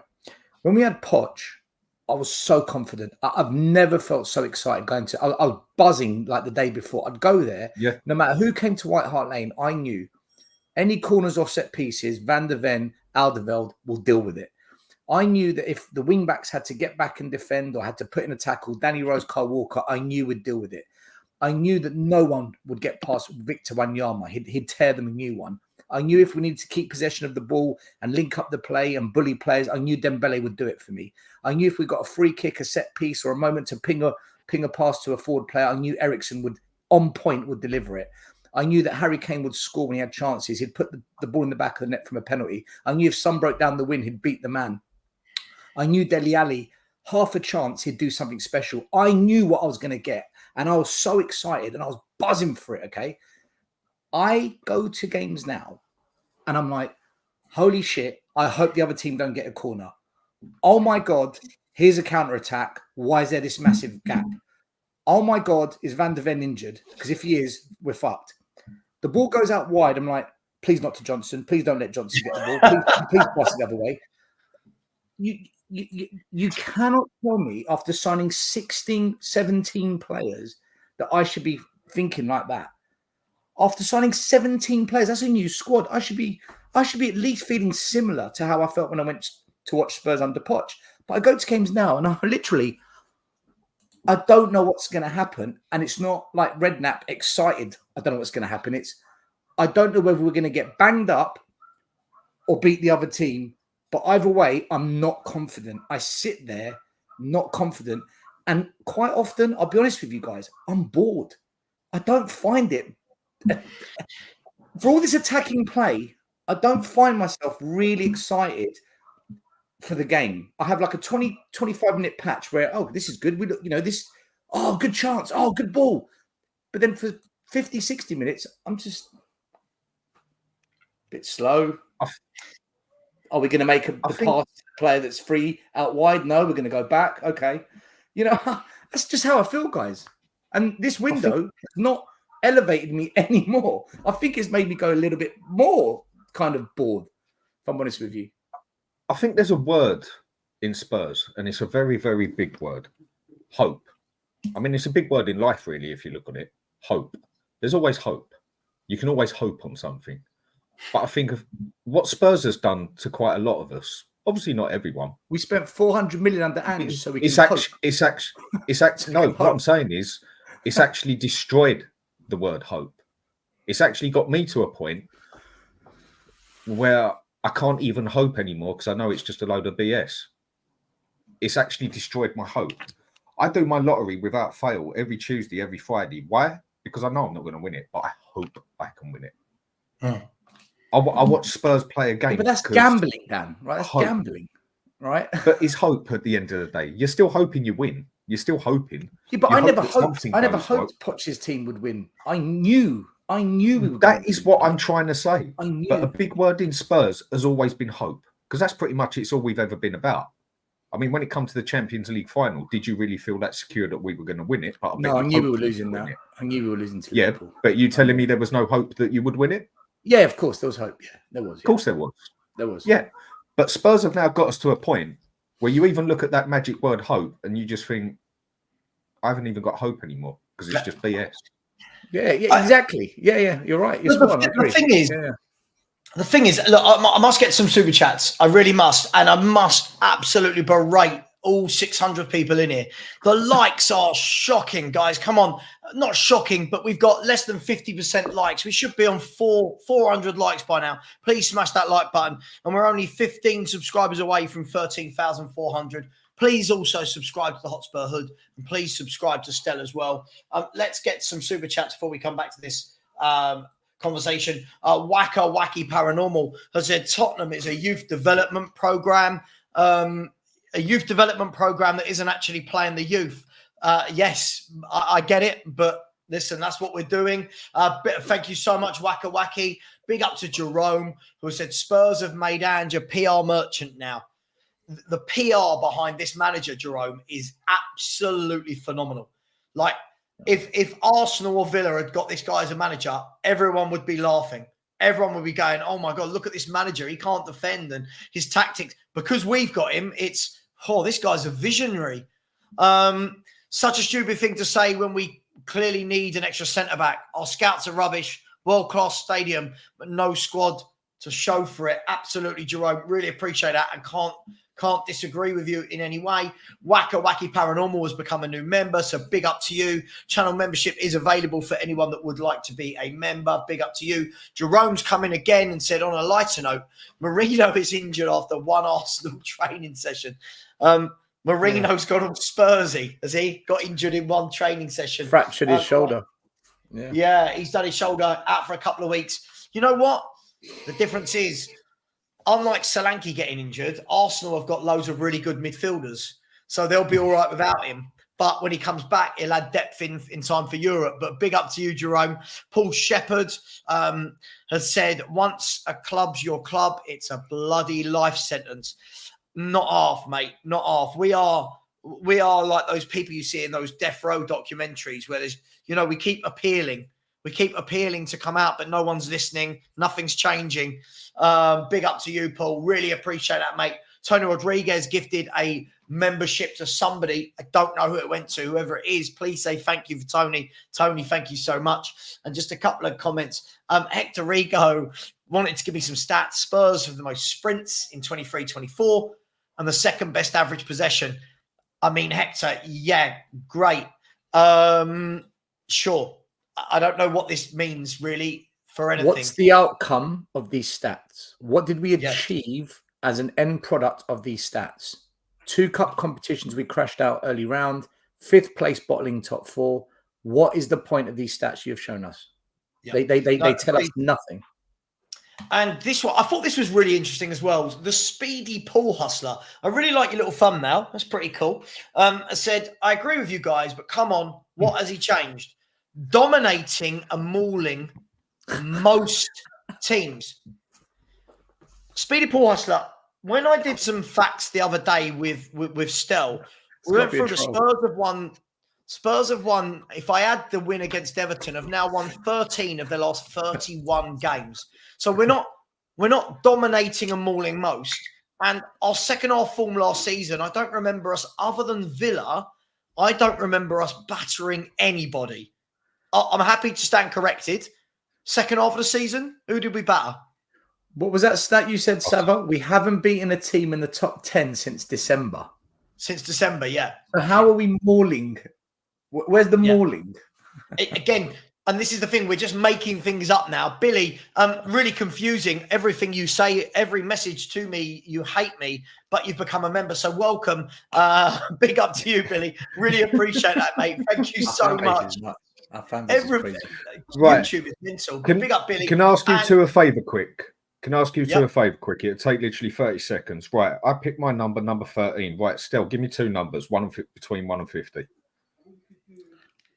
6 and 21. 6 and 21. Savva? 33 and 8. Right, 33 and 8. Right, Stel, 1 and 12, between 1 and 12. 7. 7. Savva?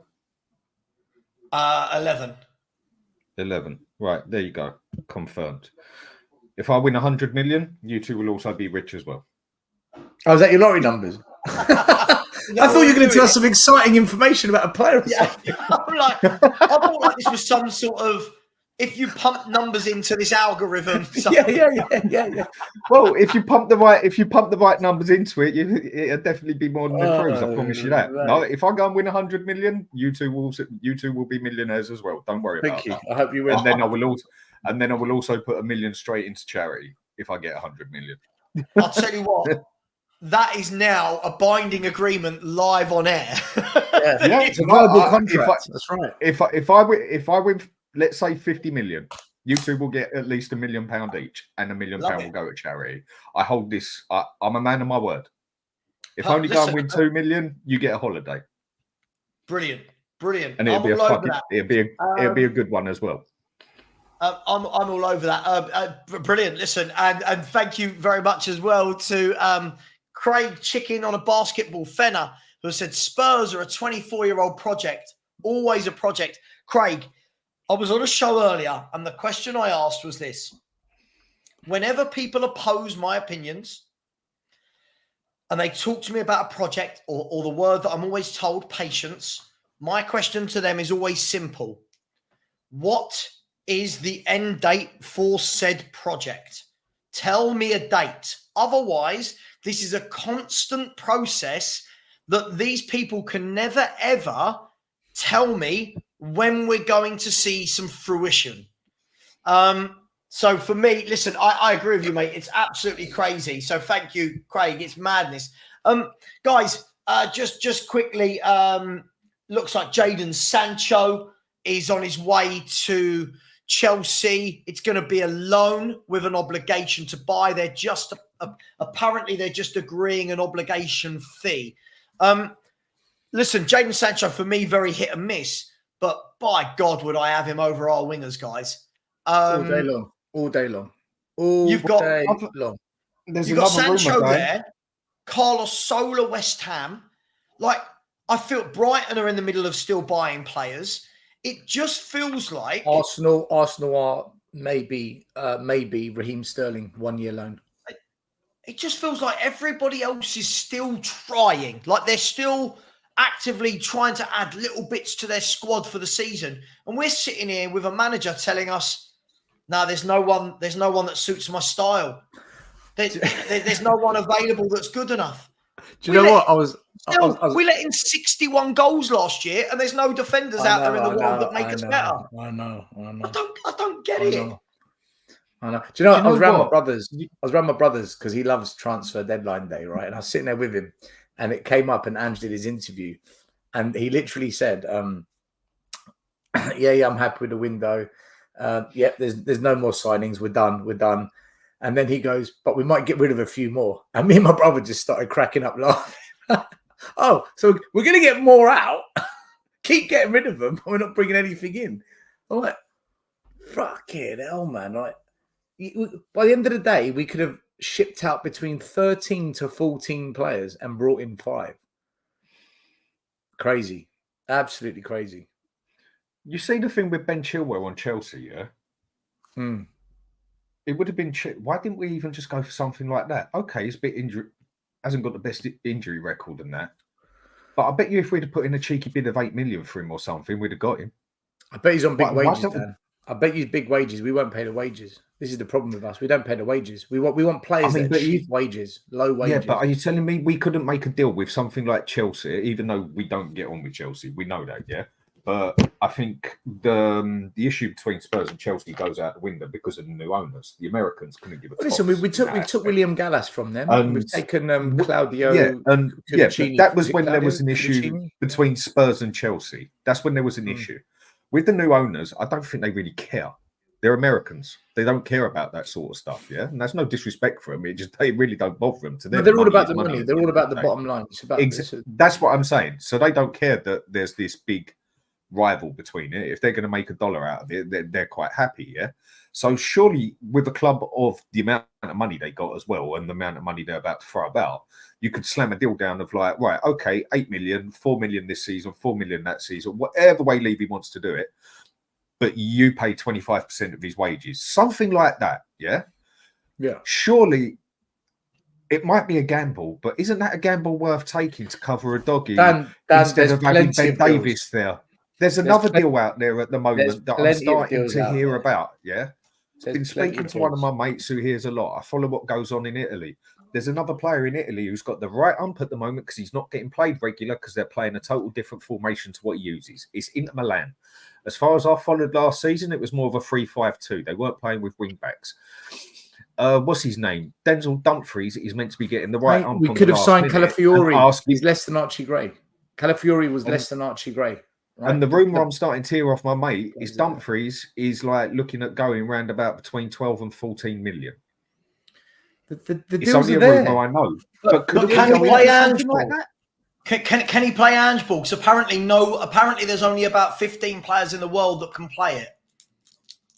He's a wing back and Porro's a wing back and he's inverted and he's done all right with it. I don't think anyone really knows that inverted one too well, but wouldn't that be another good one to try? And I don't think his wages would be stupid. Like I just said, Stel, that Ben Chilwell deal. Why didn't we step in that with a dirty, cheeky little 7-8 million bid and put down? You pay 25% of his wages, and all right, he's been injury prone, but surely that's going to be worth the gamble for the money and a better bloody player than Ben Davies to cover a doggy. No, mate, I agree. Hang on. I've just seen a comment. You know, when you think, God, I need to refute that comment. Yeah. 1 second. Here we go. Let's have a look at this transfer market. Right. What makes me laugh is here.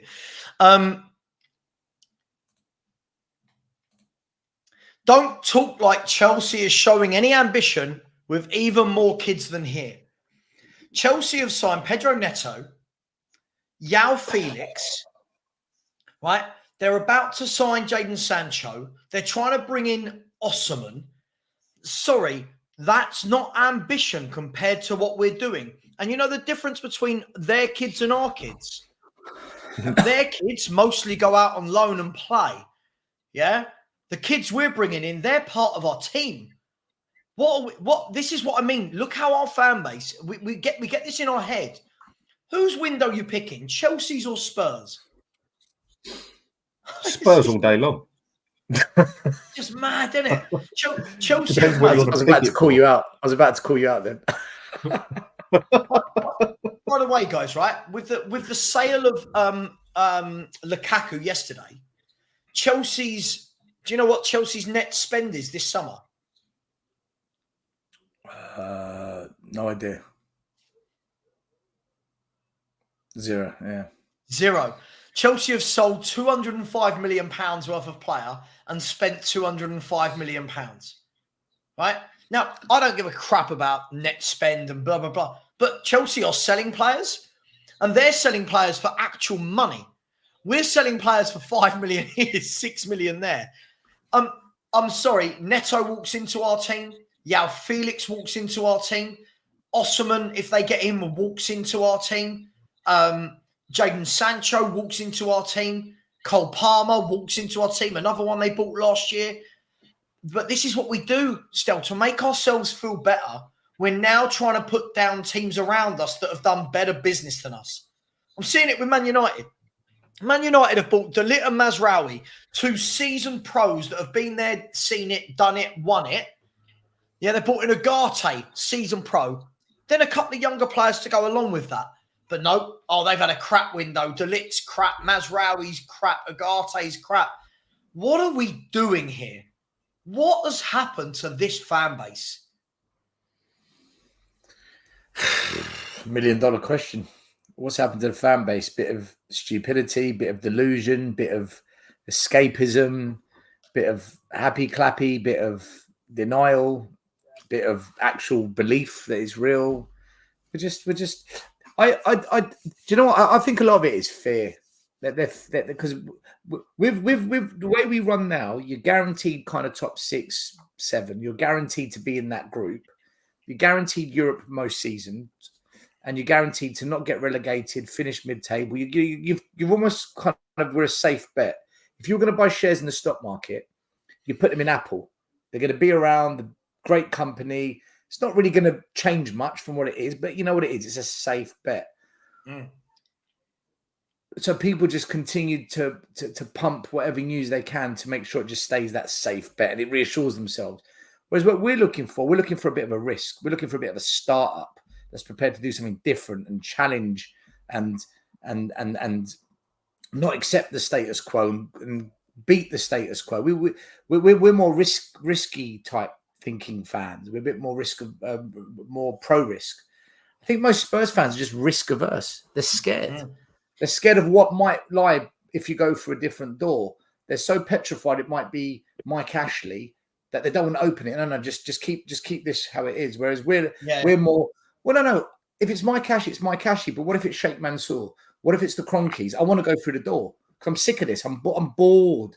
I'm bored of this. It doesn't do it for me anymore. But I think most fans aren't like us. They're just, no, we're right. We're comfortable here. It's all right, isn't it? It's quite easy going, and that's all we are. We get invited to the party. It's never our party. We get invited to the wedding. It's never our wedding. We just like being amongst the people that are actually being celebrated. You know, it's like having that job basically where you're earning a respectable amount of money. It's okay. It's good. Your life's okay as such. But you know, if you put your foot down, you can get up to that next level and earn double, treble the money you're on. But you're also going to have to take a gamble doing it because it could backfire and you could have to go back down a level or two to start again, basically, if it goes wrong. We just haven't got the bottle to do it. I agree. Dan, I've got a couple of super chats and then I want to come back to just how bad this comment is. I'm going to come back to this.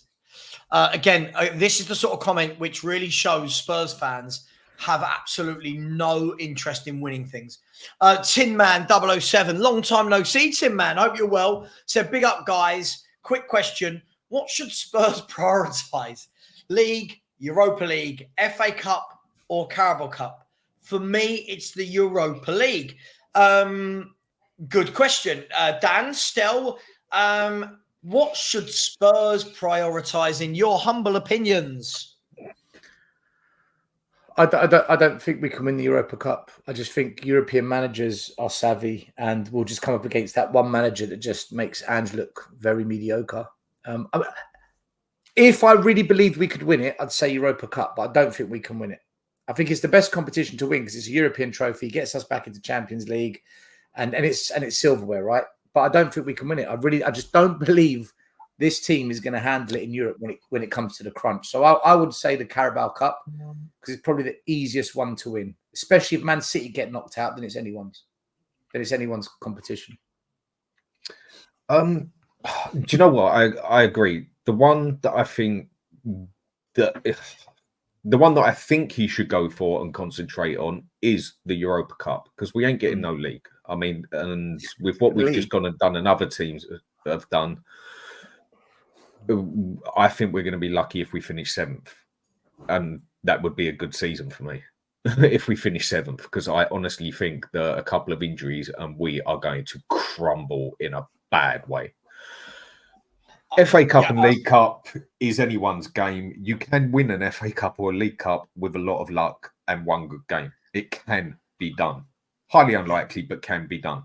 But the reason I would want to see him go for the Europa League so hard is for exactly what Stel just said, is because that would be our way back into the Champions League and a European trophy. Do I think we're capable of getting any of them? Yes. The League Cup, possibly. That's about it. Yeah, see, where I always struggle with the League Cup, FA Cup argument is Man City, Arsenal, Chelsea, Liverpool. These clubs go quite strong in these competitions. And the moment we play one of those top clubs is where I go, oh, that's us out. Because they all know now how to pick apart Ange's football. They all know what to do to counter it in big games. Look, we'll come back to that in a minute, but big up Tin Man. Savva, do you know what, though, right? I hear what you're saying, but I think we underestimate European managers. I'll give you a good example. Last season, Bayer Leverkusen were brilliant. Under Xavi Alonso, they were fantastic. They won the German Cup. They won the league, unbeaten. They were absolutely first class. Yep. They get to the final and you think, you know what, you fancy Bayer Leverkusen. And then Gasperini just put a number on Alonso. Absolutely done him. And I just feel as soon as we come up against that type of low-level football club with a manager that knows what he's doing, he will do the same to us. Ange will get exposed. Mate, I agree. That's what I'm not saying. Listen, I think for the Europa League, I'm looking at this new format, which is ridiculous, by the way, but I'm looking at this new format and saying, right, we're going to go through. We should, right? In those 8 games, there's enough wins there and draws, whatever, to go through. For me, I don't think anyone can talk about who can win a Europa League until you get to the knockout stages, see who's left in and see who's playing who, right? I think we're going to go through. It's not like the Champions League where you can kind of say, well, you got Madrid, you got City and Munich, right? It's normally kind of that free type. But I agree with you. Just quickly, Mario 2012, big up to you. Thanks, Mario. I really appreciate it. It says the young players signed a younger than Levy's 24-year project. Yes, we've signed players who weren't even alive when Martin Jol was sacked at half-time of a game, probably. I don't know, what year was that, 05? Just trying to remember the years. 05, 06? Probably these players were just being born in and around that time, if I've got my timeline right. Big up to you, Mario. I completely agree with you. This comment. Ankit, you've provided an example, what you call a prime example, of how spending enough money doesn't guarantee results by using a club that have just won 2 trophies in 2 years and made 3 finals. I've got nothing else to say on that. Guys, am I wrong? Man United have just won the FA Cup and the League Cup. They got to another FA Cup final. They've made the Europa League final in the last 5 years as well. So when we're talking about spending money doesn't guarantee results, listen, spending money is, if I turn around and go to you, why are Man City the best team in the country? The same type of people will go, oh, only because they spent money. So money does guarantee you results. Why were Chelsea the best team for 2 decades? Chelsea were the most decorated football club in Europe. Why? Because they spent money. So all of this spending money doesn't guarantee results. Yes, it does if you do it properly. What are you Not talking when you spend about, it on mate? crap like we do. That's the problem. Not when you spend it on crap like we do. I just don't understand. But again, as I said, we are fans that look at clubs that win things and we find a way to knock them. Look how many fans, right? I won't name names, but look how many fans, when you're talking about poor signings, they'll straight away go, oh, well, look, Liverpool bought Darwin Núñez. And you're like, yeah, but Darwin Núñez has been part of a really successful team that have won multiple trophies in the last few years. Darwin Núñez actually has very good stats, right? But we want to go, oh, look at Darwin Núñez. It's like, it's absolutely I'm baffled as to what Spurs fans, they wake up and it's almost like they forget we're Tottenham, Dan. It's almost like we wake up and we talk like we're Man City or Liverpool. I've never seen a fan base like it. That's where I've learned a lot in 13 months of doing this. It has really actually showed me, just watch a bunch of, there's many words I can use and I won't, what a lot of this fan base are. And in my attitude now, it is what it is. You're not going to change a lot of it. I mean, it doesn't matter what happens. A lot of this fan base will still find a way. The Chiesa thing was the perfect one for me. I wanted the player for ages. I know he'd lost a bit of his through his injury and that. It was his first full season last season, done over 30 games. Didn't have the greatest season, but bloody hell, he's better than Werner and Odegaard, Odegaard, we can't really slate him, whatever, and that. No one's slating him, but bloody hell, he's played a game for us, not even a whole game. And he would have brought us something on the left that we don't have. And that is someone who can cross a bloody ball. Because I don't care what anyone tells me, Son can't do that come love nor money. It is not his style of play. Yet everyone goes on about, no, he's not good enough for us. He's not good enough for us. Bang, there you go, Liverpool sign him. Oh, yeah, but Liverpool just signed, yeah, it's only Liverpool, isn't it? They just signed crap, don't they? Perfect example for me. Listen, still, it is crazy, isn't it? Like, listen, by the way, I'm not saying Chelsea are the perfect way to run a football club. But do you know what? For all of Chelsea's problems in the last 2 years since they lost Abramovich, I'm still taking their chairman who's tried. Listen, all right, he got to learn a lot about football, but I'm taking that chairman that's buying. I'm taking that chairman that's actually going out there and going, you know what? Let's try. Let's buy some players. That chairman in that time has managed to buy them players like Cole Palmer. Do you know what I mean? Like,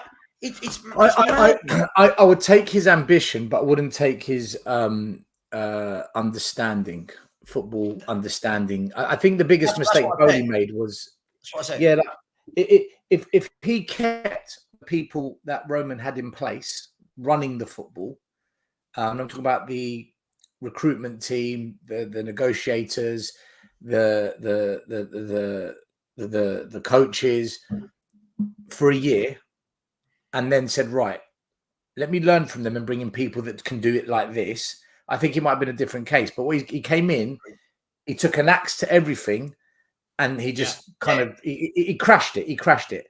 But now you can see the type of players they're bringing in are more, they're not punts, so to speak. You know, hold on, Neto's quite good, isn't he?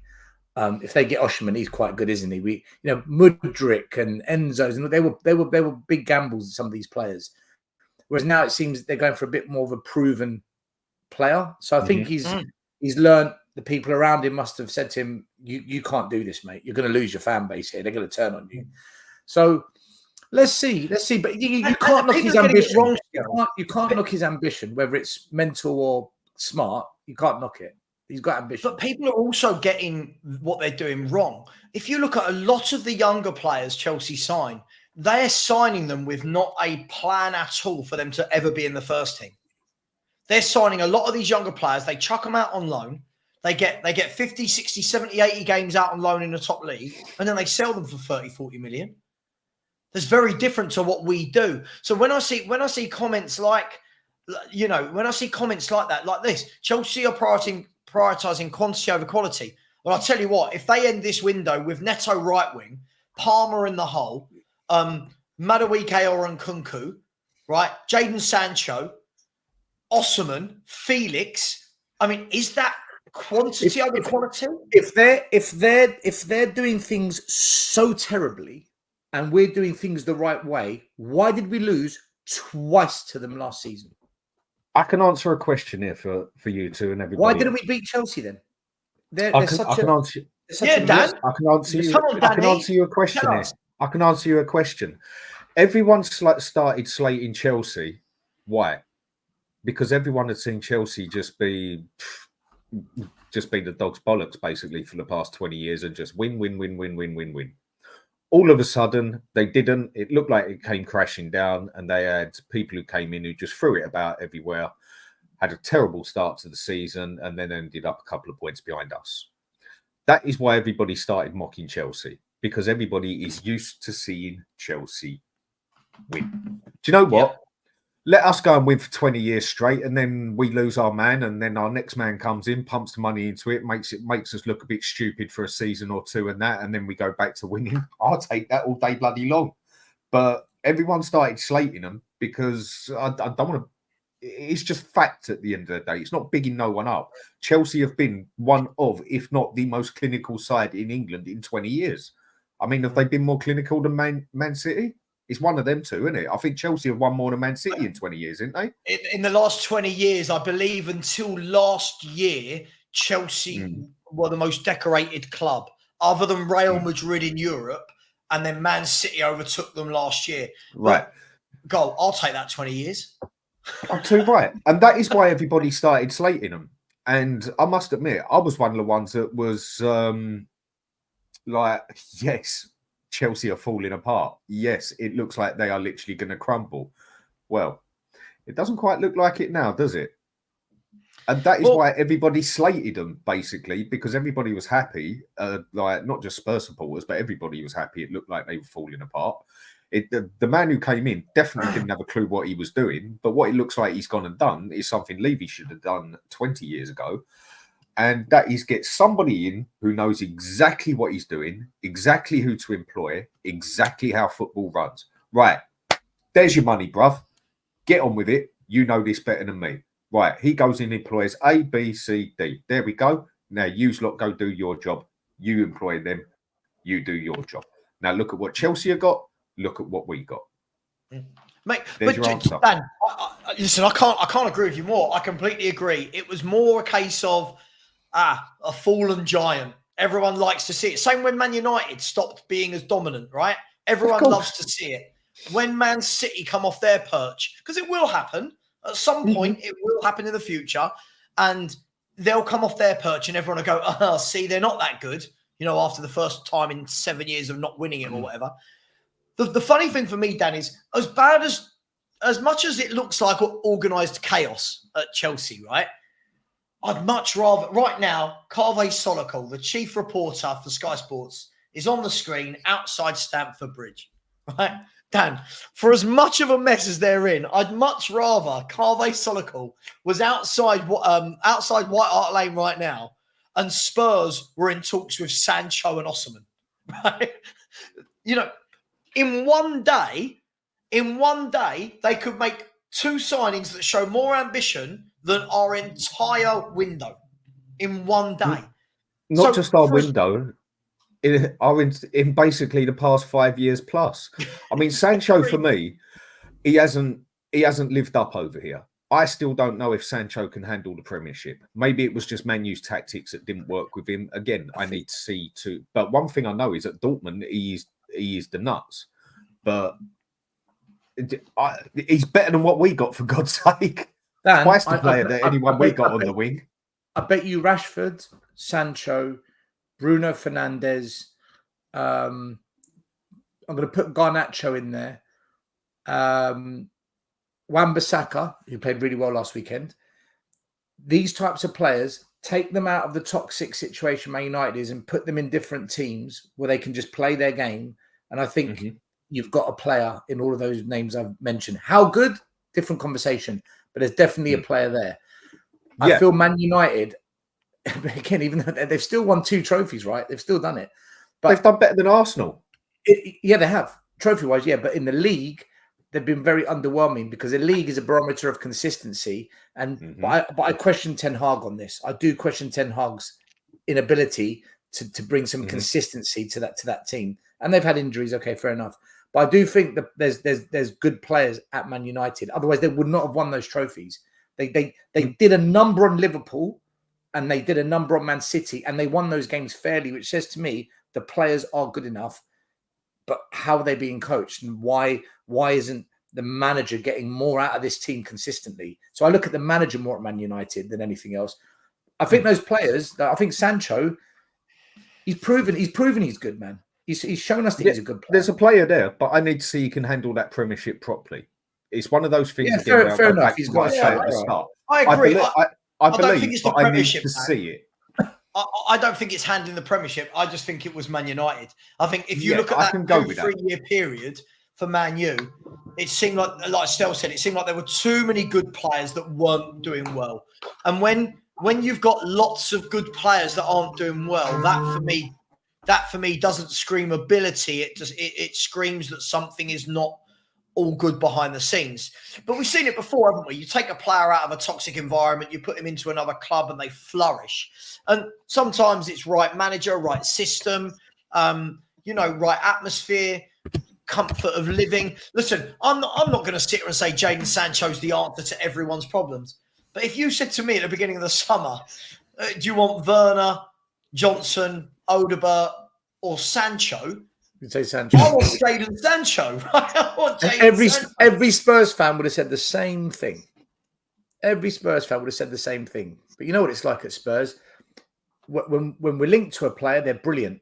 If they don't come, well, actually, no, he wasn't actually that good, was he? No, he's not. It's no good. Absolutely. We're the worst for it. Even Arsenal. I'd love to talk about this now. Look, they've got Raheem Sterling on the screen. Now, this man, again, he's another player that really divides opinion. But Raheem Sterling, for whatever we say about him, has played under Klopp for multiple years, Pep for multiple years. Then he's gone to Chelsea and played multiple years. He was a mainstay in the England squad for multiple years. And now looks like he could be going to Arsenal, who are title challengers. So there must be something about Raheem Sterling, because that would be Arteta, Klopp, Pep. Who do you want off the bench, Werner or Sterling? Mate, I'm having Sterling in R11 over Brennan Johnson. What are you talking about? I don't even like. I don't like the player. I don't like the player. I've never particularly liked him. But he's more. But it's obvious he's capable. I think it's more of a person. I've just never liked him. I've always thought he's a bit. He's an experienced head as well, Dan. He's another experienced head. Yeah, I'm agreeing. I'd have him at Spurs all day long, just for what he is capable of and his history. But as his person, I look on him like a bit of a Rashford. I don't like Rashford either, but he's obviously capable. But I think Rashford's got his head so far stuck up his own arse he can smell yesterday's dinner. He's just the same, and I think Sterling's the same. But if you want the player there, and I think Alex puts it actually pretty good with a bit of swag and arrogance, Sterling's the man there, and I'd rather have him on the wings than anything we got. But do you know what he does? For me, listen, by the way, I'm not sitting here saying we should sign all these players. I'm just saying, how have other clubs identified better footballers than us? One thing that you would get, Raheem Sterling does, he scores goals. He's got a brilliant goal scoring record. I think up until last season, do you know he had the same goal scoring record as Son? Just saying. Right. Really? Yeah. He's mate. Raheem Sterling scores goals. I'll find his stats and I'll bring it up. But what was I saying? Yeah, Raheem Sterling will run at people. Yeah. Now, don't get me wrong. I've not got the stats of how successful, but he will run at people, and he's got pace. Now, if Arsenal want him, there must be a reason. I know it's squad depth. If Arsenal want him, but why aren't we ever in for any of these players on loan? Like, why have we not managed to bring in one decent player on loan all season, all summer? Do you know what? There's a reason Villa were happy to see Lange leave. I'm convinced now. There's a reason they were happy to see him leave. I don't rate Lange. I don't understand what he's doing. I don't get it. Or maybe this is why he's been brought in, because he's just part of this project that none of us understand. And by the way, Jordan, Rashford is good. He's not great. He's good, but he doesn't want to play for Ten Hag. Him and Ten Hag, there's a lot of issues between those two. He's not bothered, and I think that's more the case. I don't. Do you know? There's so many players out there that we could have brought in that just improves the starting 11 to a level where we feel confident we can get top 4 and we can give one of the cups a real good run. No guarantees, but we would have felt confident. What we've done, I'm not confident about Spurs, guys. I'm not. I want to see these next 6 games, because I think these next 6 games are really going to swing the barometer one way or the other. I don't think there's this is going to be a black or white situation. There's no grey stuff in the middle with this. It's either going to be Ange ball's real or we told you so, and the wheels come off. I don't think there's going to be this middle ground. It's going to show a lot. And when I was having a debate last night, good debate, fully enjoyed it. It is a point I put across. As far as I'm concerned, Ange is on thin ice. The reason for me he's on thin ice is, even though I'd say a majority of the fan base love him over dislike him, if these next three games go tits up, Newcastle, Arsenal, and we go out that cup, because for me, Coventry is a bloody hard game. I don't know. He's going to rotate, by the way. He is going to rotate. But one thing I know about Coventry is they are a very, very, very physical team. And we've become very much like Arsenal were 10, 15 years ago, even, like when they used to get kicked all over the place by Bolton and Stoke. We've only got about one or two players on that team that can have a row. The rest of them will just get pushed and pumped all over the place. And Coventry, from what I know of, are an extremely physical team compared to us. If he goes out of that cup and he loses them two games and then pulls off a draw, not a win against Brentford, he's up shit street, mate. Seriously. I'll tell you what, Dan. I will give Ange one credit on, or the club on the signings. I don't know any players we've signed where we've had a problem with them, as in the psychological profile has been problematic. I do think we are signing, forget ability now, I'm just talking about psychological. Mm-hmm. I do think we are signing players that they're buying into it, or they're doing as they're told, or they're not causing trouble or disruptions in the camp. I do think the psychological profile of our recruitment has improved, but I'm not convinced by the ability. Far from it. Veliz, Solomon, Werner, Brennan Johnson, just to name a few, prove that. They prove that. So, Ken T, just quickly, is it funny how you hype up average players like Sancho? If they were with us, you would be ripping them. First of all, Ken T, when people make comments like this, I think it hilarious. First of all, listen to the way we've talked about Sancho. When you're saying hype it up, Dan has literally just sat there and said he needs to prove it for him. Stell literally turned around and said, well, we need to see what he does away from Man United. And I've turned around and said, for me, he's either brilliant or shit on any given day. But so no one's hyping him up. And this answer of, when I hear this all the time, whenever I say a player's decent, it's if they were with us, you'd be ripping them. I love this. It's just such a lazy argument with no actual evidence. Mr. Box Office, I'll come to you in a minute, and big up to you. Just so you know, I've just worked out Sterling's career and Son's career goals to games ratio. And Raheem Sterling's goals to game ratio is 34%, and Son's is 36%. So there's not a lot in it. Raheem Sterling's had some great years. Listen, I'm not saying we should buy him. I'm just saying that other clubs seem to find these little gems on loan, and the one we got on loan was Timo Werner. And look, Sterling's not going to play every game. Sancho at Chelsea won't play every game. So I'm not saying that, but I just know that I'd rather have them than Odegaard and Werner and Johnson. Alex, let me come to you, Alex. How are you? You well? To be honest, I'm just coming in this short time. Yeah, big up Savva, big up everybody, big up Dan, big up Stelios. To be honest, I'm only coming on because I heard some of the conversation earlier, right, about Chelsea. And I have to say this, right? We were on the charity stream, me and you, Savva, right? I mean, we were with somebody else. I'm not going to mention his name because we've got to keep put in code, but you know who I'm talking about, the financial guru. You know who I'm talking about. And he said to me that Chelsea will be in trouble, right? Even though I had a go at him, he said Chelsea will be in trouble in the next couple of years. And I have to give him credit, because I do give people credit when they say things to me. Ask David Harris when he told me about Eric Dyer. We believe you, Alex. We believe you. Yeah, I gave him credit for that. I gave credit for Will Stewart. as well, because he gave us a lot of things. He told us a lot of facts, and it's come true as well. I have to give credit to this guy.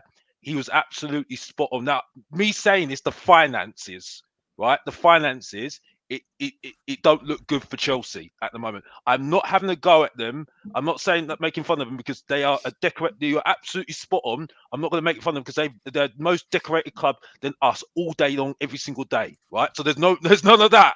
There's none of that. So Leicester. There's no way I'm having a go at them. I'm not laughing at them now in terms of players, because they're getting good players. Yeah, so let's get that right. I know Alex, my place. What point are you making, Alex? What is the point? What point are you getting to? My point is making that, like, I do think Chelsea are in financial trouble. That's what I'm saying with what they've done right now. That's the thing. They're in trouble at the moment, right? But Alex, we keep hearing this. I listen. Do you know what? Before this window, last year, we heard loads of videos from different people talking about how Chelsea are going to be stuck. They've got no money to spend in the window. They're going to be in trouble. I keep hearing this. I said Chelsea, it. I thought it was. Sure, but Chelsea keeps spending. And why do Chelsea keep spending? You've got to remember as well, right? That, listen, I'm not a financial guru, right? I'm not, Alex. You know me, I'm not. And I hate that football has now become this, where we all need to be so financially clued it's up not with that. our accountants. I'm not. Right? Listen, I'm only giving, because he was right about Chelsea at the moment, right? They are in financial trouble. I'm not saying, right, at the moment, it's not. Listen, I don't know a lot about the finance myself, right? But I'm only saying, right, because I have to give this guy credit, because he did say this, and he did say this during the charity stream. He did say this to us. Just say who it is, Alex. Just say who it is. It's Sean, obviously, but Right. I don't want to say it, because he's on YouTube at the moment for certain reasons. That's cool. Listen, I'll pick this apart without Sean having said it. They're not in financial trouble, though. Right. Listen, when you're saying you're going to give credit because they're in financial trouble, Chelsea have just signed £200 million worth of footballers, Alex. Yeah, I agree. Right. I agree. Hang on. So on what evidence are we sitting here saying they're in financial trouble? Because they've spent £200 million, right? They're on the verge of signing Sancho and Osimhen. They can't be that financially in trouble. And you know, the thing is, Alex, the key thing here is that what a lot of people forget is where Chelsea do better than every other club in the Premier League is the amount of players they sell from their academy that goes as pure profit on their P&L. Yeah, right? Absolutely. You've got to remember that, right? So Chelsea, absolutely. I can't remember the numbers, but someone did a graph the other day showing all the youth players that have left Chelsea in the last decade. And when I say youth players, I mean that have come through their academy. And the numbers were, it was like £700 million worth of talent, right? And the difference is that is pure profit to a football club. Yeah, because absolutely. they didn't pay for it, right? Now as well, they're selling footballers. You look who they've sold this window. Yeah. They've sold 2 people today. They sold 2 people yesterday. They're making money back. But when we're saying you've got to give these people credit because they're in trouble, they're in so much trouble that they're still buying better footballers than us and paying better wages than us. This is where. Listen, I'm not dismissing what they're doing at the moment, right? There's not, Savva. That's not my argument here. Alex, right? you're saying it wrong, mate. You're saying it wrong. Yeah. Well, if I understand what you're trying to say, tell me if I'm wrong. Yeah. Basically, they are in financial trouble. Yeah, because of FFP and all that. Yeah, because I don't really know that much. Let me finish, Alex. You go. Because I think they're going to get a transfer ban for a season. Yeah. Yeah. In that aspect, they're in financial trouble because they crossed the line then. So what I think they've gone out and done is make sure they don't cross the line anymore, because they've sold the amount that they've bought in money as such. But they thought, well, we're up shit street, basically. We're gonna get a ban. And I doubt they'll lose points over it, but if they do lose 5 points, whatever. So do you know what? Stuff it. Get it level. Sell what we can, which they have done. Bring in some big players now, because we ain't going to be able to do it for a year. They're not in financial trouble in the aspect in the bank. They've got money to sleep on, basically. but where they cross that line. Is that what you're trying to say? Yeah, that's what I'm trying to say. You know, what I I mean, disagree. That's what Sean said. Sean's wrong. He said Sean's said that, and I have to give him credit for it because he did it's say wrong. this to me. It's wrong though. He did It's wrong. say this It's a wrong. couple of I can and debunk it. It's I wrong. can't have a go at him. for that. Alex, it's wrong. No, because it's wrong, right? And I said this when Sean came out, and I put a tweet out, and it's on my page. I said it when this all happened. Okay, I don't believe Chelsea are doing now because they're going to get a transfer ban, because we've seen Everton, Forest, lose. I think other clubs they've been hit with penalty point bans. Right? It's not just about FFP; it's PSR. Chelsea can get stung with points. They don't want that. That's harmful to where they finish in the league and qualifying for Europe, which is access to cash flow. What I believe's happened is this: Spurs made a big hoo-ha that what we have done is all part of this master plan for these new FFP rules that are coming in, and they made a big deal of marketing this to the fans, and fans get consumed and sucked in by this. We never learn to stop buying into what this club keeps telling us. So they made a big song and dance about it to make you believe the stadium, the way we go about business, the reason we don't quite get the players that we really should get, and the not going for the ones on the higher wages. It's all because of the way we need to run as a club so that we can benefit more than any other club when it comes to FFP and PSR. And then we won the whole best run club award. So that further confirms the club were right. Okay. I said when this all began to become a big thing, a big story, we are assuming that Spurs are the only intelligent club in the business that have found a way to deal with this, these rules when they come, and the other clubs haven't got a plan. They don't know about these rules that are coming. Only Spurs know, and they're not going to have something in place. They will hire the best accountants, the best lawyers, and find out, how do we beat this? How do we make this work so we don't get punished? And what you're seeing is Brighton have spent more money than Spurs. Chelsea have spent £200 million. How are they all doing it? Either they're all going to get fined, and then I'll be in the mud of what I've said, or they've got a plan. They've got bloody good accountants, bloody good lawyers that are finding mechanisms to get past it. And this is what big businesses do. Top businesses do this all the time. The most important people in any large organization are the accountants and the lawyers, because they stop you from going to prison, and they stop you from getting stung. And look Chelsea, at Man City right now. Man City, right. And I said, don't buy into this. Just because Spurs have got a plan and we're going to do it the right way on the eye, don't think these other clubs, these massive companies, Chelsea, Man United, Man City, Arsenal, big businesses are just going to sit there and say, go on, Spurs, you can have it all your way. Go and do whatever you want. We'll just sit here and watch you win the lot. Not going to happen. And now this is exactly how it's playing out now. This is what we're seeing. Oh, they have found a way. They did have people looking at this. Yeah. Levy sold everyone another story to make fans think, just you wait. Our time's coming. Our time doesn't work like that. Yeah, Big businesses all have the ability to pay the best in business to achieve what they need to achieve. We're not the only. Can we come back to this? Can we come back to this? Because there is breaking news. Tottenham are active on transfer deadline day. Spurs have sold Giovanni Lo Celso. We've got the famous or infamous, here we go.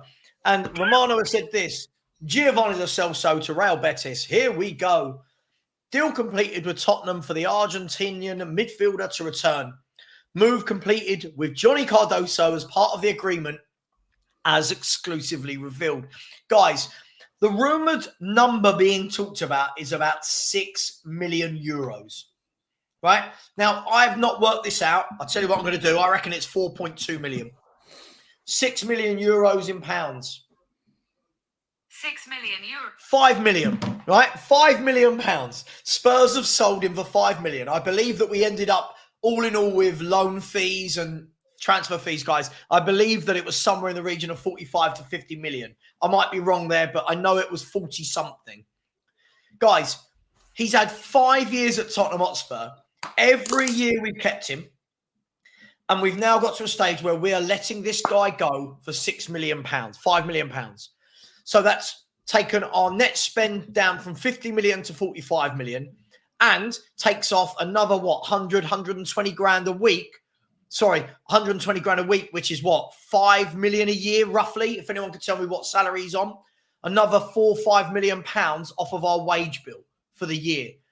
Guys, talk to me. Giovanni Lo Celso, 5 years wasted. Was he treated badly? Was he played wrongly? Was he just not good enough? Was he made of glass? What are we saying with Gio Lo Celso? I think He was good enough. He was good enough, and I still think he is good enough.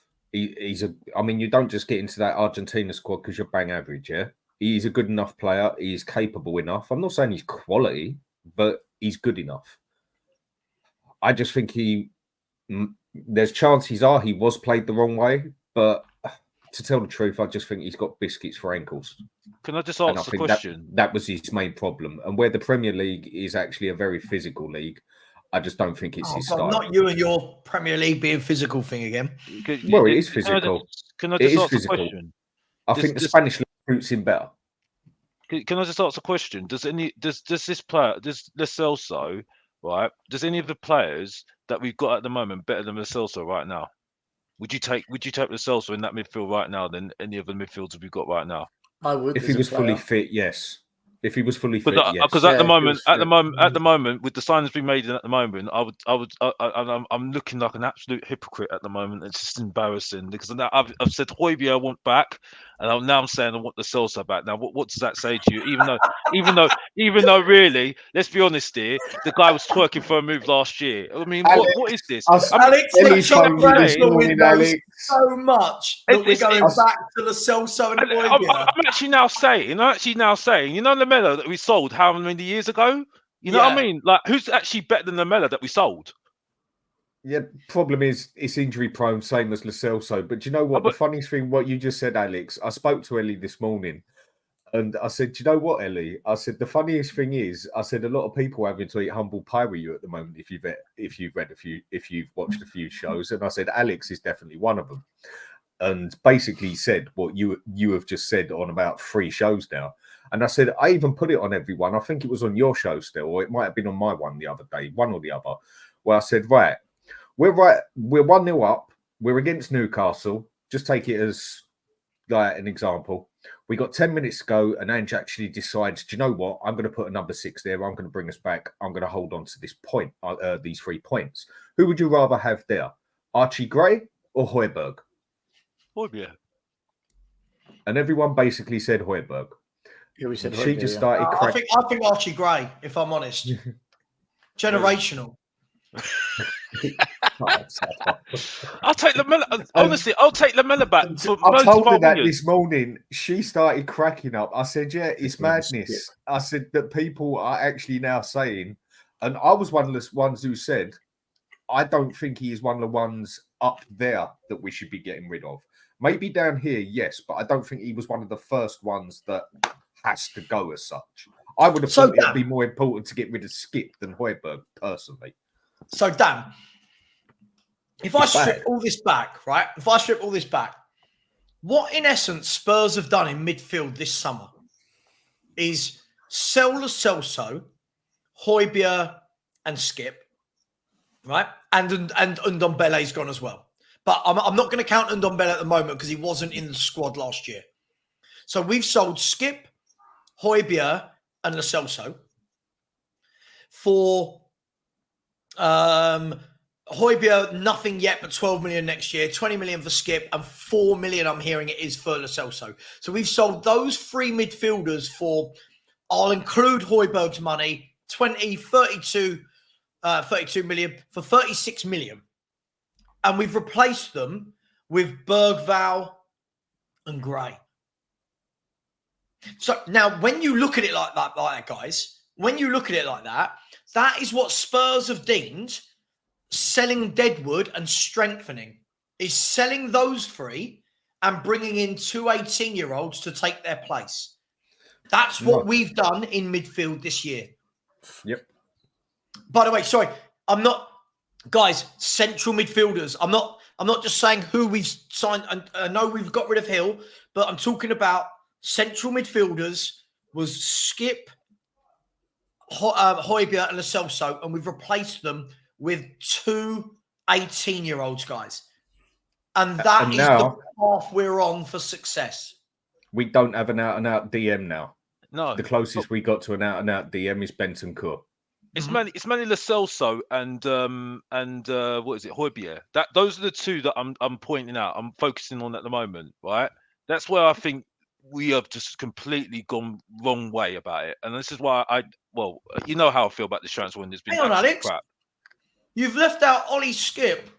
And Yeah, but without Ollie Skip's 20 million, we would have sold those other two for 16 million pounds. Oh no, I know. It's embarrassing, but Savva, there's nothing really else. I know. Honestly, you look like this is just a joke, isn't it? At the moment, isn't it? It's just, you might as well just laugh, isn't it? You might as well Ellie just is laugh. probably watching this right now with the biggest grin on her face. Yeah, she has. Thinking you, Bless like her. all you bunch of Spurs mugs out there. Yeah, bless her. But Because it's, at the end of it, Højbjerg, he wasn't up to standards in a lot of things, and everything else made mistakes and that. But for me, I put it in how do you want to put it? I put it in patches, whatever you want to call it, on who we needed to get rid of. Call it A, B, C, D, whatever. For me, he was one of the lower ones we needed to get rid of. Same as I think Ben Davies was one of the lower ones we needed to get rid of. There was ones more that just had to get out of that club. Lo Celso, I think he's one who had to get out of that club for the pure reason was, like I said, he's got Weetabix for ankles. Simple as that. That's how I want see to it. leave as well. You want to leave as On well. a Yeah, but serious either note, way. But I don't think Højbjerg was one that we should have been chucking out so quick. No. I don't think he was one of the top ones we had to get rid of. Now we but know he that did we've wanna got go. Archie Gray. Now we've got Archie Gray. Sorry to interrupt you, Dan, but now we've got Archie Gray. Now you look at it now, just in hindsight. Now, why did we get rid of Højbjerg? It just. I just don't trust Bissouma people gets in the middle. injured, what do we do? Well, that's the point. We're going to put Gray in there. So it's just like, and this is the thing that annoys me at the moment. We think we've got a chance in Europe. Archie Gray, defensive how we've got a mid, chance in away Europe? to Galatasaray. Nice. How we By the got way, a chance in Europe? Breaking news, not Spurs, sorry. Breaking news for the transfer front. Newcastle United are in talks with Anthony Elanga. Just to let you know. I'm doing my best Sky Sports audition here. If you are watching from Sky Sports, please hire me, and I promise I won't say anything negative about Spurs if you give me a job. Thank you. Is that the Man United guy that went to Nottingham Forest? Yeah, Nottingham Forest, yeah. Yeah. And Nottingham Forest again. They're still signing players on transfer deadline day. Oh, no, don't. Nottingham Forest got the player that I've been screaming for Spurs to get for about 4 years now. James Ward-Prowse. No. The defender, Milankovic from Milankovic, Fiorentina. that's it. Don't you remember when I first did a show with you? I said to you that We is one were defender I linked want. to him last season. at 4 Wembley. years Yeah, but I've been saying go for this can't bloody play defender, handball. and they get him for 12 bloody million. What is Andrew? I'm sorry. It's pathetic. It's pathetic because He's the like- thing is, he though, could. we need another defender to compete with Van der Ven and Romero. And 12 Tadebo's million. literally just walked into West Ham and just said, "Oh yeah, I'll sign on the dotted line." That's it. You know what I mean? Like that we were bigging up in January window. So again, Just it's quickly, like look, Higo Ployer, right. I think you're missing the point here. We sold experienced players and bought in 2 kids, right? We're about to go into 4 competitions. You've got Bentancur, who is an injury. He is injury plagued, right? This guy has had so many injuries and things go wrong. Bissouma is a liability. And after those 2, our next experienced central midfielder is Papa Sarr at the age of 21. Think about that before. Again, I get it, right? Whatever I say, you literally just stick up for Spurs. I get it. But look at those midfield options. Now look at the clubs above us. Even look at Aston Villa's midfield options. None of them are 18 years of age. Right? They've got grown men. Glenn Kamara, John McGinn. Anana, right? Buendia. These are men. These are grown men, experienced. Spurs are 1 injury away from having 1 senior first-team midfielder. That is crazy. and you don't know It's how they're going to mental. manage when the fans are turning. You know what I mean? When they're booing, you don't know how they're going to manage it. And then people are going to say, "Well, you need to be nice to them." It's like, well, no, that you put in. Why are you putting them in this position? That's why I said about Alderbert. It's like, well, Did we've you- been too harsh with him. Well, I'm sorry, no. Like, you're putting him in this position. You're putting a young 19-year-old in this position.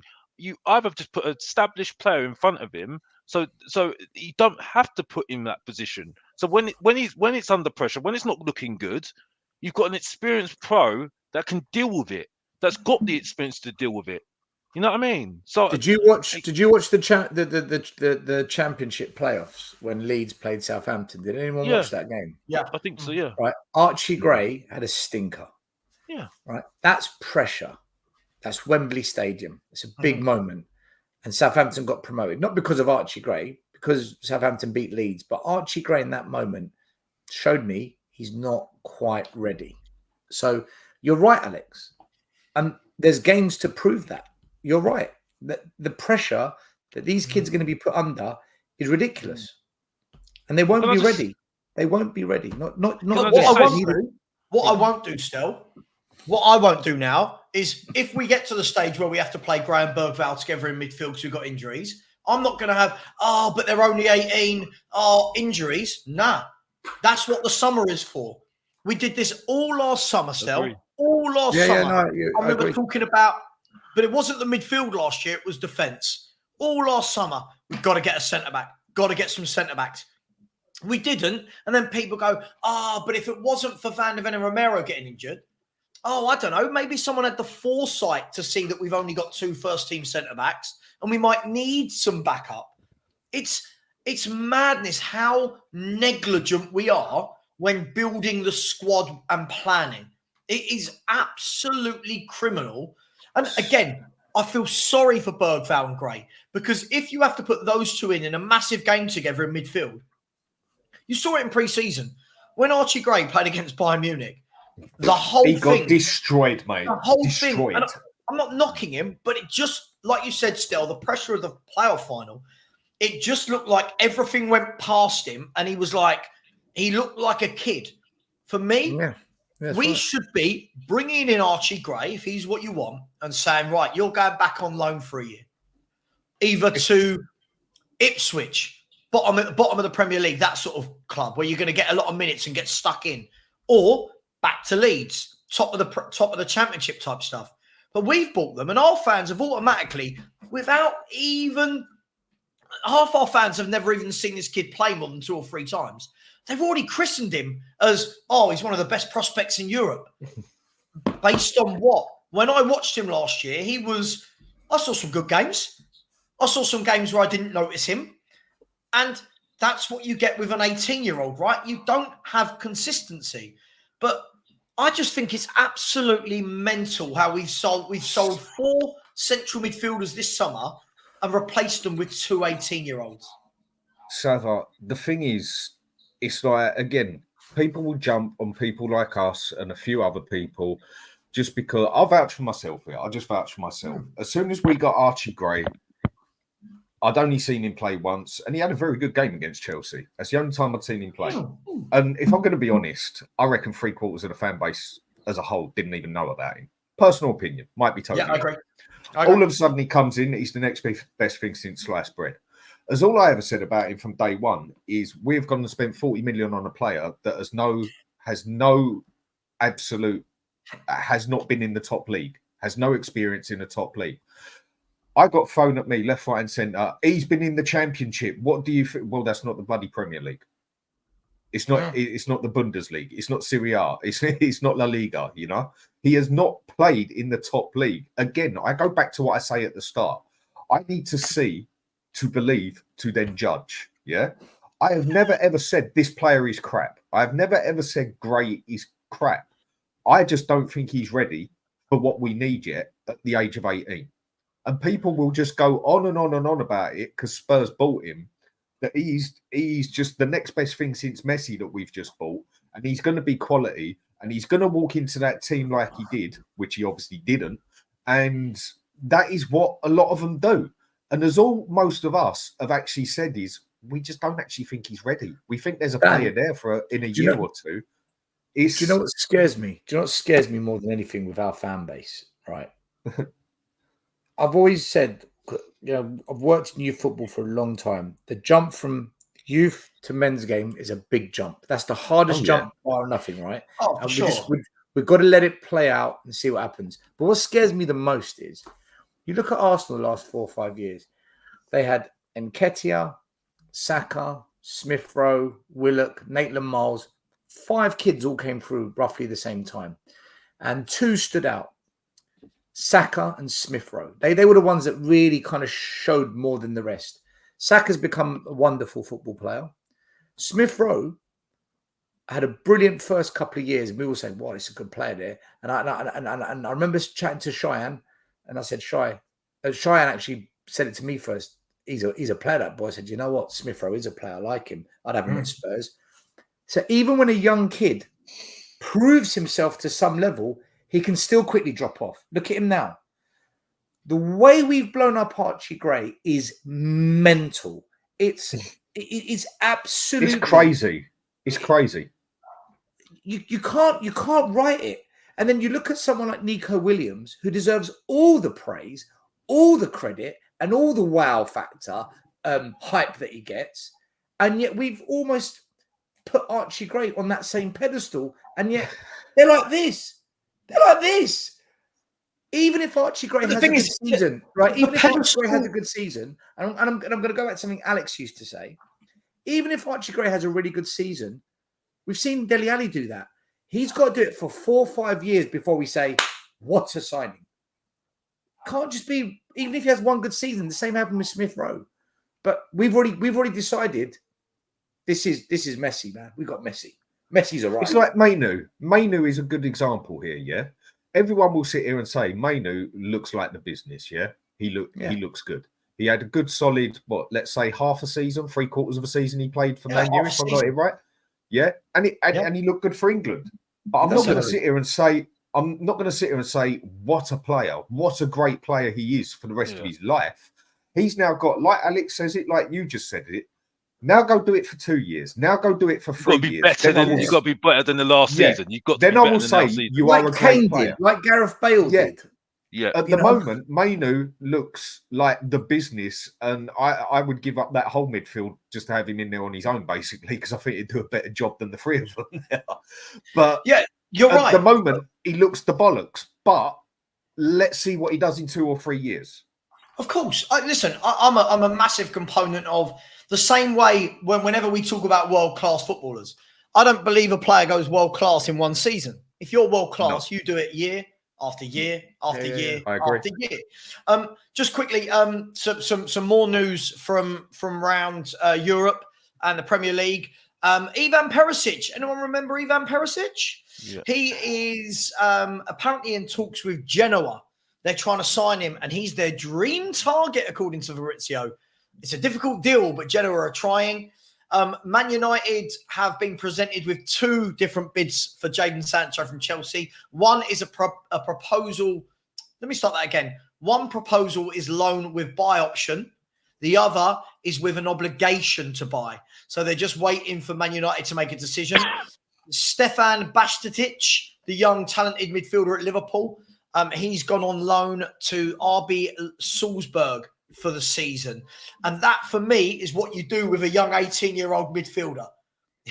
If you are not going to play week in, week out, you send them out on loan and let them play for another club week in, week out. Right? And I've said I'd keep Bergvall, who looks more ready, and let Archie Gray go on loan, and would have bought in 2 midfielders. We didn't buy 1 senior midfielder this window. I would say I'm disappointed, but I just expect it now with Spurs. Can I just What say you're something? saying? Alex, can I just say bye on, quickly, Alex. guys? Savva, Dan, Alex, sorry, man. I've got to go, guys. I've got some bits to do, but I'll be back later on if you're still running, Savva, okay? Yeah, I'm still going to go. Yeah. All right, have a good one, guys. Can I just say something earlier? You spoke earlier. Big up to Stelios, by the way. Right? Yeah, you spoke something earlier, Dan, which really goes back to my point why I say it's really depressing me at the moment, because I think you're absolutely spot on. This is on Ange right now. This is on Ange. He spoke. I said it quite a long time ago. He's speaking too much, and he's dug a hole for himself. And now he's saying this is all on him. He's happy about the transfer window. Unfortunately, he's really dug a hole for himself. So now, when the fans turn, right? I really worry that he's just putting the world off his back at the moment. I think he just There's end no up ifs being or buts, is it? It's when. This is unfortunately, I think it is, and it's sad for me at the moment because the only way this club will move forward is learning from Arsenal, sticking with Arteta, and through the fans saying Arteta out, and we're doing it with Ange. I think that's the only way we learn. We learn, and it's sad for me at the moment because I don't think Ange is actually learning.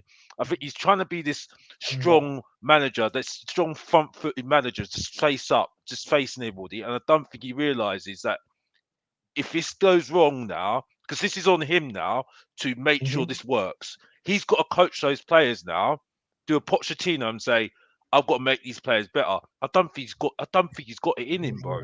I agree. I don't think he's got it in him, and it's depressing me because one thing I was hoping to see whether this board is really really believes in Ange, right? But at the moment, this is all on Ange right now.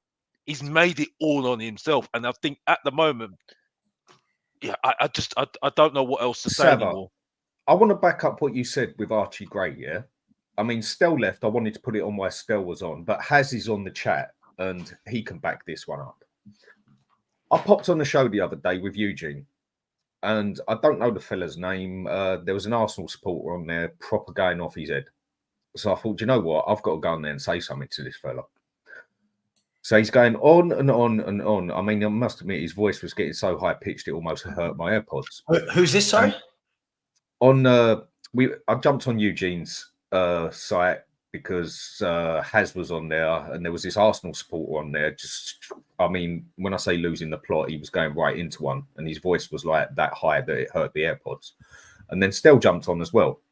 And the thing he was going on and on and on and on about was the fact that they spent 20 million or whatever on Saliba and then sent him out for 2 years, which is the most stupid thing they could have ever done, and everything else. They could have won leagues. He was better than the defenders they had. I just had to shake my head at him and say, what are you actually talking about, mate? Do you think it was better that Saliba stayed at Arsenal and played maybe 5 games in the season, depending on an injury, maybe comes on as a sub here or there, because he was only 18 at the time, if I remember right, only 18, 19, something like that. I said, or do you think it was smarter that Arteta, Arsenal, put him out on loan in a big league as such, on a relatively big enough club in that league, where he gets played game in, game out for 2 years straight, and then comes back to you and needs the full credit? Yeah. Exactly. And then he turns around, then the fella turns around and says to me, Haz and Stell, and says, no, they've done it wrong. And after that, that's where basically me and Stell just ripped him apart. What I'm basically saying here is this is exactly what we should be doing. Buying players like Archie Gray, do you know what I have no problem with? 40 million, yeah, I do have a bit of a problem, but I don't have no problem with that. But what we got to do with these players, I'm now backing you up. Go send him back to Leeds for a year. Or go send him if, I don't know, Ipswich or Leicester want him for the season or whatever. Go send him over to Germany even for a season or two. Let him get some more experience in a bigger league against bigger men. And then, no, I'm not talking about Stefan. What's his name? Mainu, or say he called himself. Mainu, whatever. I mean, but yeah, he needed to calm down a bit. And we should also already be bringing in the players that walk into that bit or fight for that bit in that midfield, while we're sending players like Bergvall. That's the one has Mainey, and like Bergvall and Gray.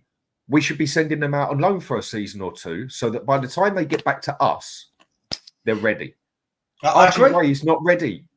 And I'm just backing you on a point that was basically made on another show that me, Stell, and Haz had to make to this fella, and he still wouldn't accept it, on why Arsenal put Saliba out on loan for 2 years, which is the smartest thing they could have done. Look, I agree with you. Look, I said it on a show this morning when I was on with the Irish Hotspur. I've got no problem signing youth, but for me, it's about what are you signing them for? And if you're going to bring in an 18-year-old kid, right? You turn around and go, okay, we brought in an 18-year-old kid. Cool. He's going to be in and around the first team, getting a few minutes here or there. But we had that with Bergvall. And then we've gone and bought another 18-year-old kid. And you're thinking, right, surely they've got to bring in a proper centre mid. Surely they have, because we know the injuries of Bentancur. We know the issues with Basuma. We know that Sar's still young himself, but no, we didn't. And then all the tosh gets fed out. Oh, Spurs don't need any midfielders because they've been so impressed with Bergvall and Gray in training. Right. So we've been so impressed with Bergvall and Gray in training that even when Bentancur's been missing and Basuma's been missing already, not one of them started a game. We've been so impressed with them in training that against Everton, one of the worst teams in the league, at home, he played Maddison and Kulu rather than putting in one of those young kids in midfield alongside Basuma. Their position.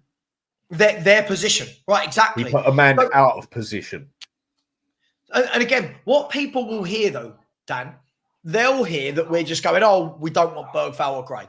And I've not said that. I've not said that anywhere. I'm saying get them in, get them out on loan, let them build, let them learn, let them grow. Now, don't get me wrong, every now and then you get a Kobe Mainu who, like we've just said, right? Kobe Mainu came in last year. He's got to prove it again this year. But Kobe Mainu went in and stayed in, right? Kobe Mainu went in and was Man United's best midfielder of our country, mile. So kept his place, got into the England team. Next thing you know, he's in a Euros final. If we do that with Archie Gray or Bergvall, fine. Do you know what, guys? Bloody do it then, right? Do it. Put him in. If you think Bergvall or Gray is your guy, let's see them start the next 10 league games in central midfield. Let's see it. If you believe they're good enough, let's see it. But we won't. What we'll do is they'll get a few minutes here and there at the end of games. Like, they both came on, I think, when you're 4-0 up or 3-0 up against Everton at home. Sorry, guys, I'm not learning anything about either one of those players when we're cruising 3 or 4-0 at home to Everton. I'm not learning anything about their positioning. I'm not learning anything about their tackling. I'm not learning anything about their in-game play. I just don't understand, guys. I don't even know where I'm going with this, how we have not bothered to bring in any experience at the back, in midfield, even on the wings. I just don't know what we are doing. No, I don't think anyone does, mate. It's just, you see what? When we're 3-0 up against Everton, yeah, perfect time. Bring on Gray, bring on Bergvall, yeah? For me, that's the perfect time to do it. Get them some experience on the pitch. But then what's going to happen when it's 1-1 against Arsenal and it's really honest and, I don't know, Bentancur gets injured or Basuma's just playing terrible or whatever in the middle with the lack what we've got. And then we've got the option of Bergvall, who I believe has the quality to possibly, in the last 15 minutes, do something good. But I'm yet to see that he can out and out do it. But it definitely looks like the potential's there. Or we've got Archie Gray coming on, who's also only got about 30 minutes, 20 minutes experience in the Premier League and doesn't actually look quite ready. We're up shit street, mate. No, I agree. You never said. You both haven't said that both players are rubbish. You never said it. No. I think the problem is that people just choose what they want to hear. You two. People think we're on their back and having a go at them. I think you need to stop listening to them on that because they're just getting emotional. And the thing that's sad about it is that these two have just come in. They're just coming. They're two kids. So I feel sorry for them.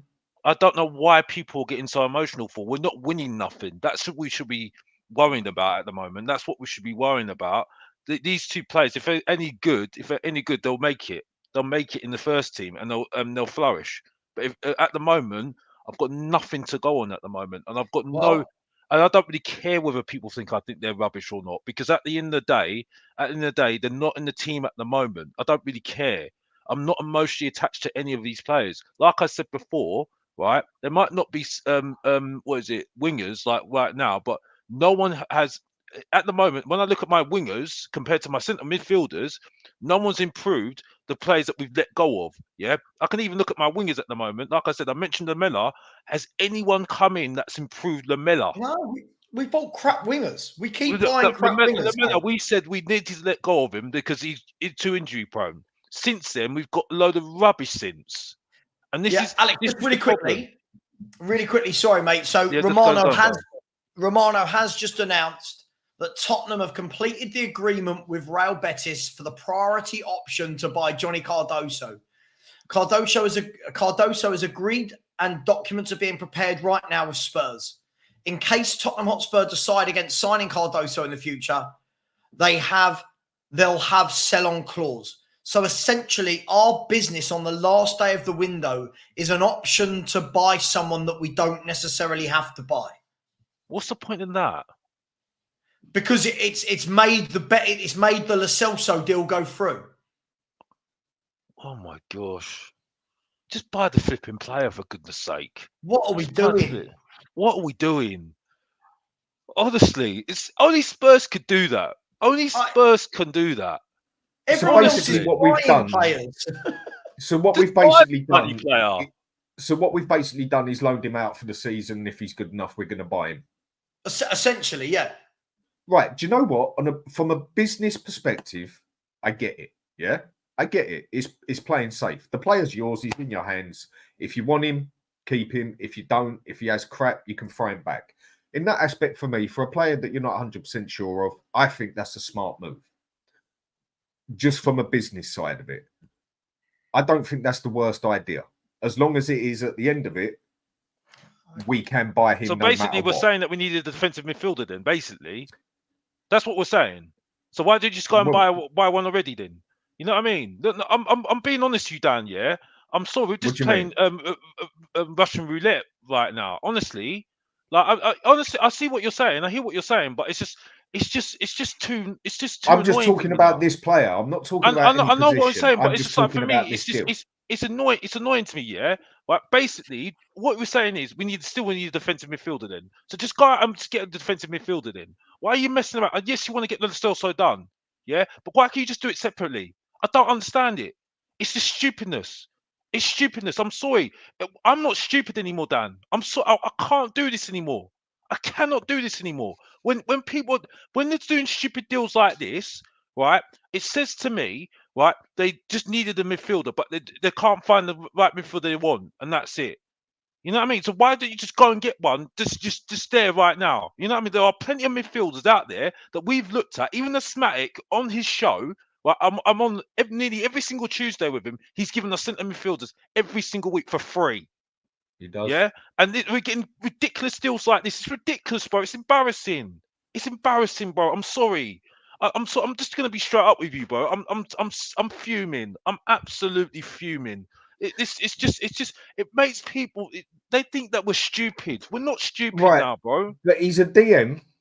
He's 22, and it's what people have been asking for. Well, just get him So- in now, then. Get him in now. No, Alex. No, sorry, I'm not with you on that one. Yeah, for the pure reason being, the fact that we can buy him at the end of the season if he's good enough. I think that's a good bit of business, personally. But bro, He's basically ours. It's a Kulusevski. What does it matter whether we pay now or what pay fact at is the the end of the difference season? between getting fourth or fifth? Well, we're still going to play, isn't he? All right. I What think would you you're rather both talking do? about different things. Listen, Okay. I heard all of it while I went to the bathroom. I heard all of this. It was hilarious. All I heard was Alex going, I'm not having a go at you, Dan. I'm not having a go. I'm not having it anymore. No, I know you're not, I'm not having a mate. go I at you, know Dan. you're I'm not not. having a go at you, It's Dan. all right. I'm just I know like, you're this is not. stupid now, bro. This is Alex, I don't think Dan, it Dan is. is the one person you don't have to worry. He's not going to get offended by a heated football conversation. I get it. I get what you're saying. On paper, it's sensible. Right? Yeah. My question is this. I don't disagree with you, Dan. My question is this. One, is this a guy we actually wanted? Is this a guy we actually scouted? Is this a point. guy That's that the was on our question. list? Is this somebody we had planned to maybe buy next year, but because of the Lo Celso deal, we've sped it up and pushed it through now? Or is this just oh God, well, shut how the can we fan get rid of base Lo up? Celso? What about him? He'll do. Because what that means is now, when we're all sitting going, next summer we're going to go and buy a top number 6 or a midfielder, we now know who it is. Yeah, but do you know what the other funny thing is? The way I do see this one as well. Now you're going to have a lot of people turn around and say, you're going to have a lot of people turn around and say, we got our DM. Now shut up. We You got know our it's going to number 6. happen. You know Yeah, it's going to happen. That's why I think it's a stupid deal, because at the end of the day, just go out and get a bloody defensive midfielder then. Just go and get it. You know what I mean? If it like it'll say, oh, we don't know about him though. We need to see him the next year or so. No, well, go and get one then. Yeah, Go and but get Alex, one then. From a business, right? What would you rather do as a businessman? Tottenham is business. Let's look at this realistically now, yeah? Not what we want. What would you do as a businessman? Right. You can buy this player now for, let's just say 20 million, yeah? 20 million on the bank. You can buy him now. Right. He's looked all right. His stats look all right. You buy him 20 million, he's shit. Like a lot of players have been that come to Spurs, Brian Gill, whatever. Now what you can't do is get rid of him. You can't get rid of him come love or money. He stays with you for another 4 seasons, and then you literally have to give him away. Or do you go get the player on loan, knowing that at the end of the season, no matter how spectacular he is, you are still going to buy him for 20 million? Or if he turns out he's a total flop, you can say, no, baked potato, mate, see you later. What would you rather do as a businessman? Okay, it makes sense to your business-wise, but it just makes me even more say to me that we've got no bottle to get. We're afraid of getting rejected, and also we're afraid of it all going wrong and our pants pulled down. That's what it says to me. It. That's what it says to me. Your brain. Because I've got to that point now. Yeah, we are a weak club. We don't. I know that. We're like one of those clubs. No argument from anyone there. A guy that's sitting inside the club, yeah, that is afraid of actually chatting to a guy. Oh yeah, that's me getting rejected every single week at the carnival. Forgot that. But anyway, moving on. That's the point. The point I'm making is right. It's like the guy that's sitting in the corner. Yeah, and he doesn't want to chat to the girl. Yeah, just doesn't want to chat to the lady. He's just looking. He's holding. He's waiting. He said, "Oh, I'll wait till next year." You know what I mean? And that girl's gone and got married and already has kids already. You know what I mean? You know what's the point? Do you know what I find funny? Do you know what I find funny about it? Right? Is listen. I'm on with you guys. I haven't seen what's been going on YouTube or any other platform. I can guarantee people are making compilations right now, trying to say how good he is. These will be the very same people that last week, when I said to you, Dan, oh, I'd love Locatelli, right? And people were going, no, he's not an Ange player. Suddenly, Cardoso will be an Ange player. An Ange player. He's the one Ange wanted. Now, it all screams for me of convenience, purely because of Lo Celso. Just quickly, by the way, Nottingham Forest have rejected the Newcastle bid for Anthony Elanga. Ivan Toney has passed his medical to Al Ali. Osman talks apparently now of in full steam trying to get a deal done in the next 5 hours to get him to Chelsea. Otherwise, think about this, guys, right? If Osman doesn't go anywhere, that means that Conte has got a front two of Osman and Lukaku. That's not a bad forward two, is it? Just out of a question, just so I understand, because I've seen things in the comments and that, yeah, just so I understand, what is this deal then? How has this deal gone through with Cardoso? Have we basically got him on loan till the end of the season with the option to buy, or is he staying there for the rest of the season and then we can buy him? The way I read it is that we've just got option to buy him when we want to for 30 million euros. Right. Then I misunderstood the situation totally and I take back what I said. See, Alex, he's full of shit, this Danny, isn't he? No. I thought we'd actually got him on loan. I thought we'd actually got him on loan, and someone on the side just said it's not a Kulu deal, it's this. So I'll take it back. I totally misunderstood. No.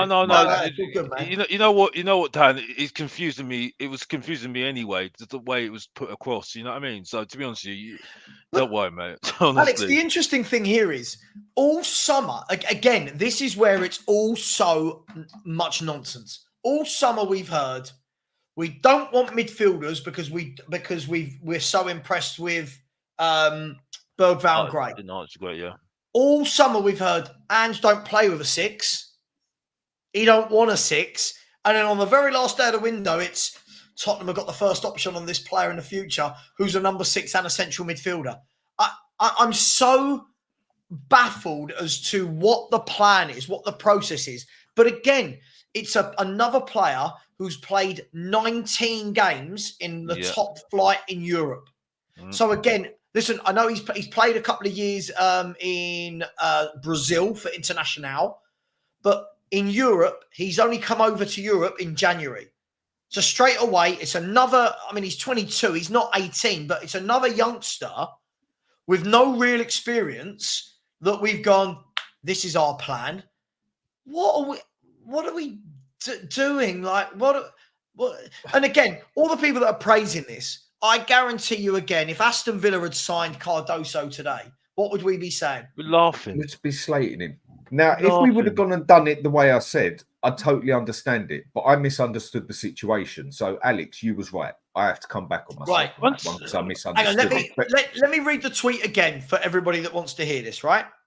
So it says here, exclusive. Tottenham complete the agreement with Real Betis for priority option to buy Johnny Cardoso in the future. That's the bit I missed. Right, so it's priority option. Cardoso has agreed and documents are being prepared right now with Spurs. In case Spurs decide against signing Cardoso in the future, they'll have a sell-on clause. So essentially, next year, or the first day of the transfer window, we can turn around and say, we want to exercise the option to buy him for 30 million, or we don't want him. If you want to sell him now, we want a fee as to what we've agreed.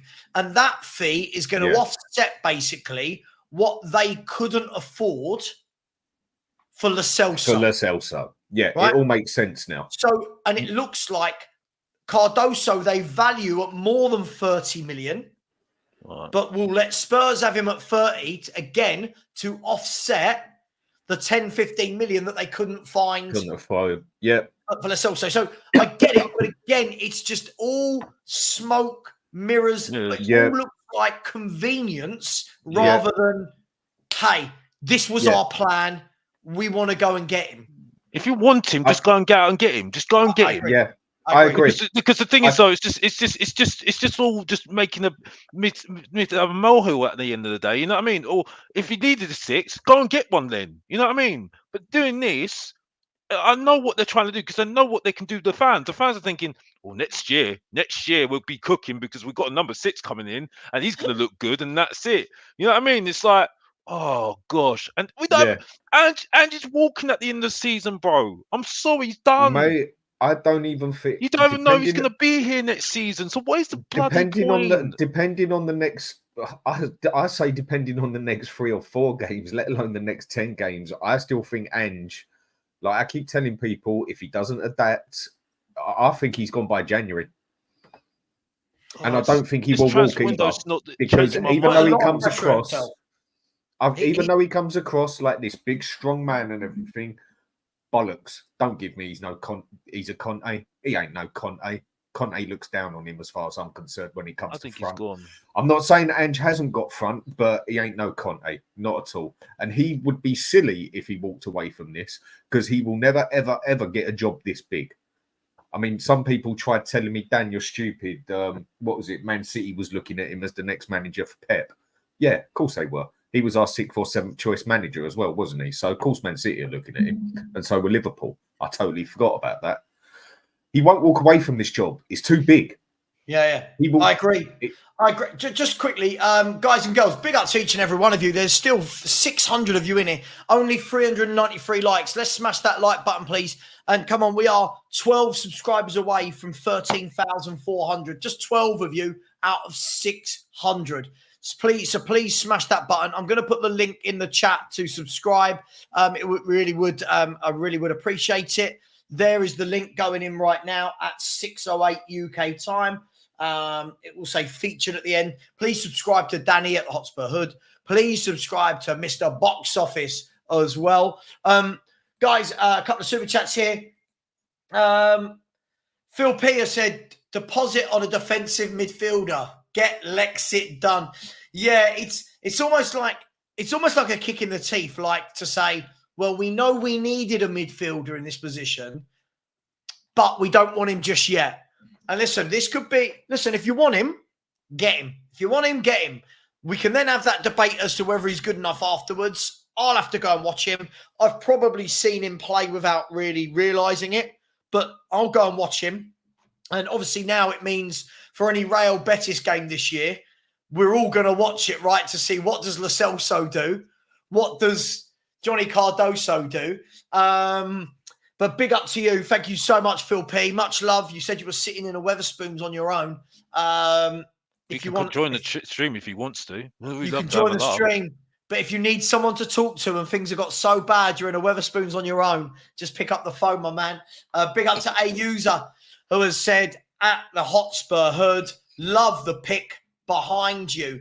I'm going to guess what his favourite part of that picture as well is probably the bit that Dan's head is right in the way of. There we go. Big up, Dan. Big up to you, a user. Really appreciate that.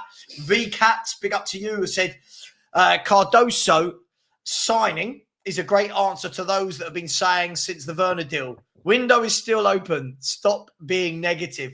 Big up the panel. Yeah, absolutely. Yeah. So it's almost as if to say, well, look, we were still doing business right until the last day. I'm not that easily fooled, but VCats, big up to you. Thank you so much, my man. Let's have a look. Come on, guys. Thank you to the 2 people that just subscribed. Much love to you. Thank you for all the people that have liked as well.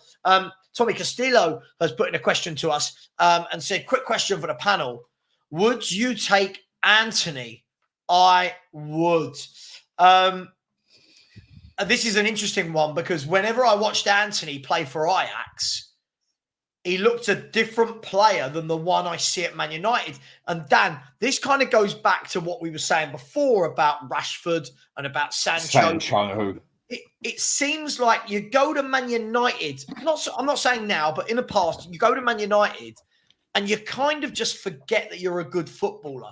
Off the back of the last 2 years, I wouldn't. But for me, he's had the chance. Apparently, he had the chance. I think it might have been Betis. I think he had the chance to go to Betis and has said no because he wants to stay and fight at Man United. Dan, what do you make of Anthony? I'll give you a bit of a longer answer on this one. No, I'm not going to waffle on for 5 minutes, but it's a point I make all the time. And 2 teams I use as an example is Atalanta and Leverkusen. If you actually look at them player for player, they ain't that special. They're good, but they ain't that special. Go and compare Leverkusen to Bayern Munich. Player for player, Bayern Munich destroy Leverkusen as far as I'm concerned. But when you go and get the right formation for your players and you play the players in their right position and you then play the players to what they are best at, not what you want them to necessarily do, but what they are best at doing, you can make a bang average team look very, very good. Or you can make a good team look excellent, is what I will say with them 2. Because Atalanta and Leverkusen both looked bloody good last season. You can also go and get an excellent team. And if you don't play them the right way, with the right formation and everything, you can make them look pretty poor. Yes, I know Alex Scott, Atalanta beat Liverpool, Dan, they are a special team at the moment. No, they're not. Not player for player. It's the way they're being played that they're special. Because the manager has got it in the right position and got everyone in their favourite position and got everyone playing their favourite way. Atalanta are not, player for player, are not better than Liverpool. But they beat Liverpool because they had the right system, I think is the way I put it. I don't think, like what you said about Sancho and what Stel said about Sancho, I don't think he's playing in the right system for to get to the best of his ability at Man U. And I think you could say that about Anthony as well. He's probably not playing in his best system. If he comes to us, will our system work? And another answer then for Alex Scott, if Atalanta are so special, why did Inter Milan smash them and they didn't top the league? No, they're just playing. They've got a couple of very, very good players, but their whole team in average don't touch Inter. It don't touch Juventus. It don't touch Liverpool. It don't touch Arsenal. It don't touch all of them. But again, if you listen to what I'm saying, you go and get a good team. Everyone played in their right position. Everyone played to their peak of what they are best at. You will make that team special. It wasn't it the sum of the parts are greater than whatever that saying is. Yeah, it's the sum of all parts are greater than the one or whatever it is. You get everything right and every player in their right bit, you will make that good team special. And that like is exactly Leicester. Like they did it that season. They had everybody in their right position. They had the right formation that worked for every player on that bloody team. And they had every player playing to their full capability because they was all in their position doing what they are best at. They weren't doing what we do, with Udogie and Porro and playing them inverted, where we're only getting 60% out of them as far as I'm concerned. Whereas if we was playing overlapping, we'd be getting 90, 100% out of them. The people understand that better now. This is what Leverkusen do. This is what Atalanta do. Because if you look at them player for player, don't go and tell me Atalanta player for player are better and got better strike force than Liverpool. No, they haven't. Atalanta just cooked Liverpool on that day because Atalanta got it right. They got everyone in the right position. They played everyone to the right system.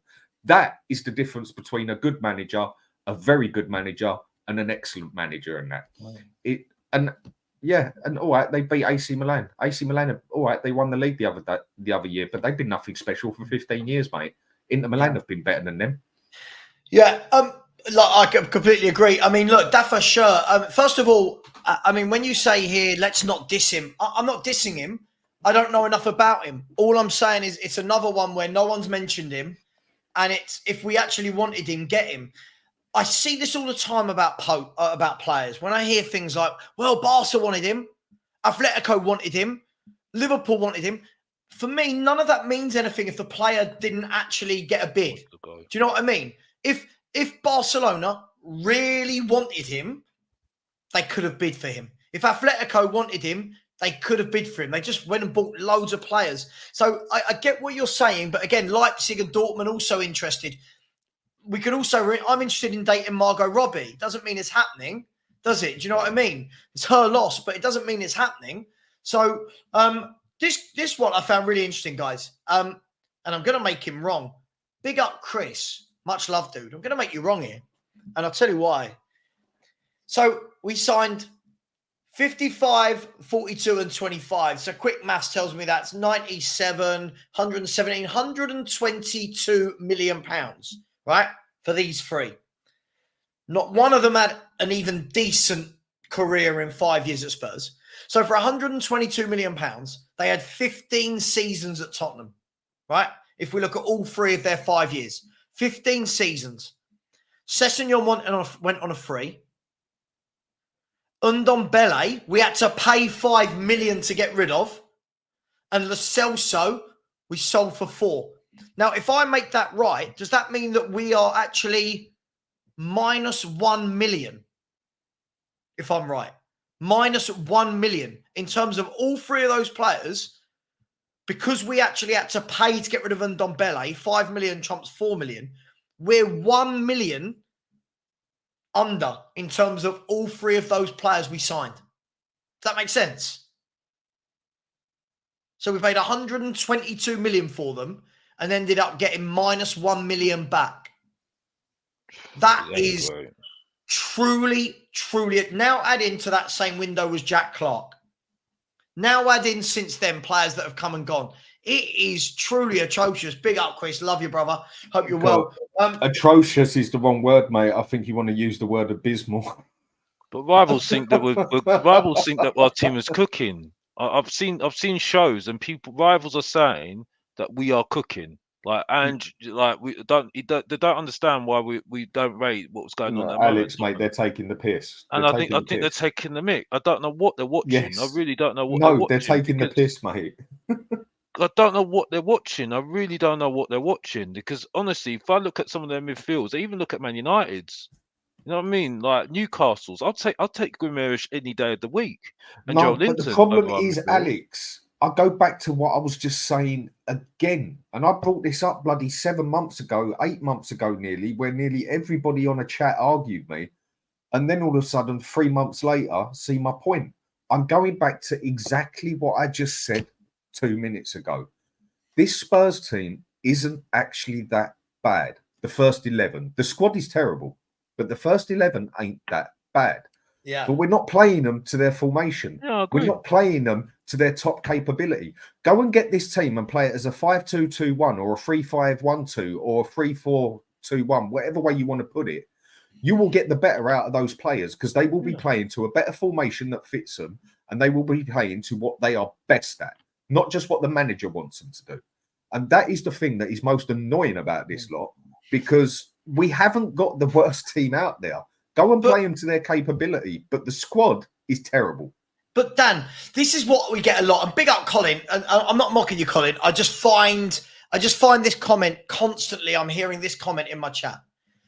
That's why he's looking to bring on younger players to buy into his system of play. I've got a few questions surrounding this, guys. One, why is it that only young players can fit into his style of play? That makes zero sense for me. If you're a top footballer, you fit into a style of play, right? Do you know what I mean? If you're a good footballer, you fit into a style of play. Second of all, what has the age got to do with it? Why is it that we can only buy young? I'll ask the question, what about Bergvall? What about Gray? What about Odegaard? What makes them Ange players as opposed to other players in the market? I don't get it. Are we just saying that we want people that are young with good legs? And I don't mean like as in woo legs. I mean as in they can run a lot. Is that what we're saying it is, Alex? Because I don't understand this. I don't understand. Play. I don't understand the handball thing. I think it's just a myth as far as I'm concerned. Do you know what? I don't like the manager anyway, so I don't like the way that it's going on at the moment. So for me, it's by and by for me. I don't really care anymore about that anymore. I really don't. For me, we could have got more established players that could do this system and help us. But I do see what Dan's saying. We can still play best. We could play this team better. You know what I mean? Do what he's mentioning just now. I think Poro should be more forward. It's got Conte written all over it. Sorry, yeah, Alex, it has. mate, but it's got Conte written all over it, mate. Even like using players at the different positions to make them better, like Poro. For me, I don't see why he should be a right back anymore. I think he should be more up front more. To be honest with you, I would take him over. I agree. I would do that, right? Adoji could be a wing back. You could play Spence on the other side as well. You could play three at the back and just do 3 in midfield. For me, that would help actually Bergvall. That would actually help Bergvall. To be honest with you, if you've got like 2 players helping him out, then just 1. You know what I mean? And then you just got the front 3, which unfortunately I don't think we can help anything with that front 3 other than having Poro there and Son. Because to be fair, if Son will score chances, he will score, and that's it. And then you've got maybe Odegaard there as well. So then you've got good elements of a team there, haven't you? You know what I mean? So the frustrating thing is the attack style. I get it. Yeah, I do get what he tries to do. And the way Stell describes it, I think is the best way that I've heard it described overall. And I do get what he tries to do. And I don't think the attacking idea that he does is that bad. But again, it's something that I think everyone agrees with me on. Is you cannot win a Premiership or a Premier League or a big league with you score 3, we score 4. Yeah, of the course. Last team that looked capable of doing that since the Premier League started. I know things went on 50 years, 60 years ago, but since the Premier League, only one team has really tried that, and they failed, and that was Newcastle. Yeah, all right, that was down to the manager losing his head as well, but Newcastle tried doing that, didn't they? And it was working, and then fell apart. But they also used their defence. I go back to this point again. If Ange would just sort out his defence system, we would be 12 points better off.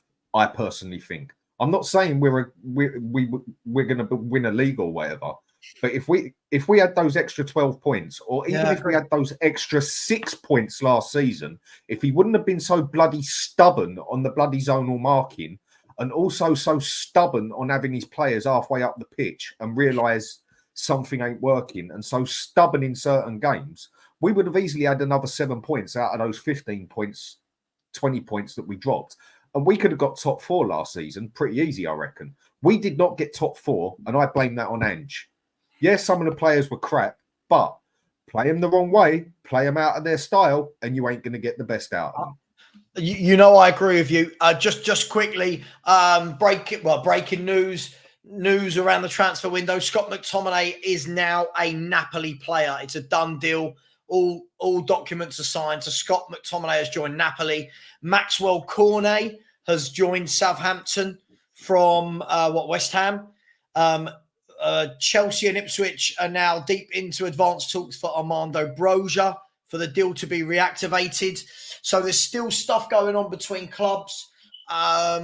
I'm seeing that Casey Palmer is leaving Coventry to go to Hull City, for anyone that likes the Championship. Look, guys, it's a mad one, right? I just This think squad is not good. This squad is not good enough, mate, for the futures that we got Well- on. So I'm looking at the fixtures right now, and I'm worried. From Arsenal downwards, I'm sorry to interrupt you, Stava. I'm just literally at the fixtures now, looking at the squad. It looks worrying. It looks very worrying. It looks very I worrying. think it could go either way, Alex.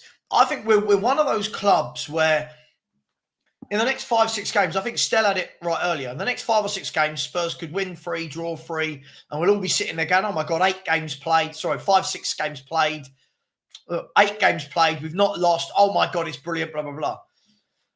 But also, Stell and I had a chat this morning. We said, the problem is when the squad is so young, when the squad is so thin and the options are what they are, once the League Cup kicks in, once the Europa League kicks in, the wheels will slowly start to come off if we do get injuries. And that's where we'll see how good we are. Now, let's see who's learnt from last year when they were all talking about winning league titles after 10 games. The Spurs are equally capable of winning the next 2 or 3 as we are as losing the next 2 or 3. For me, there's no consistency with how we play.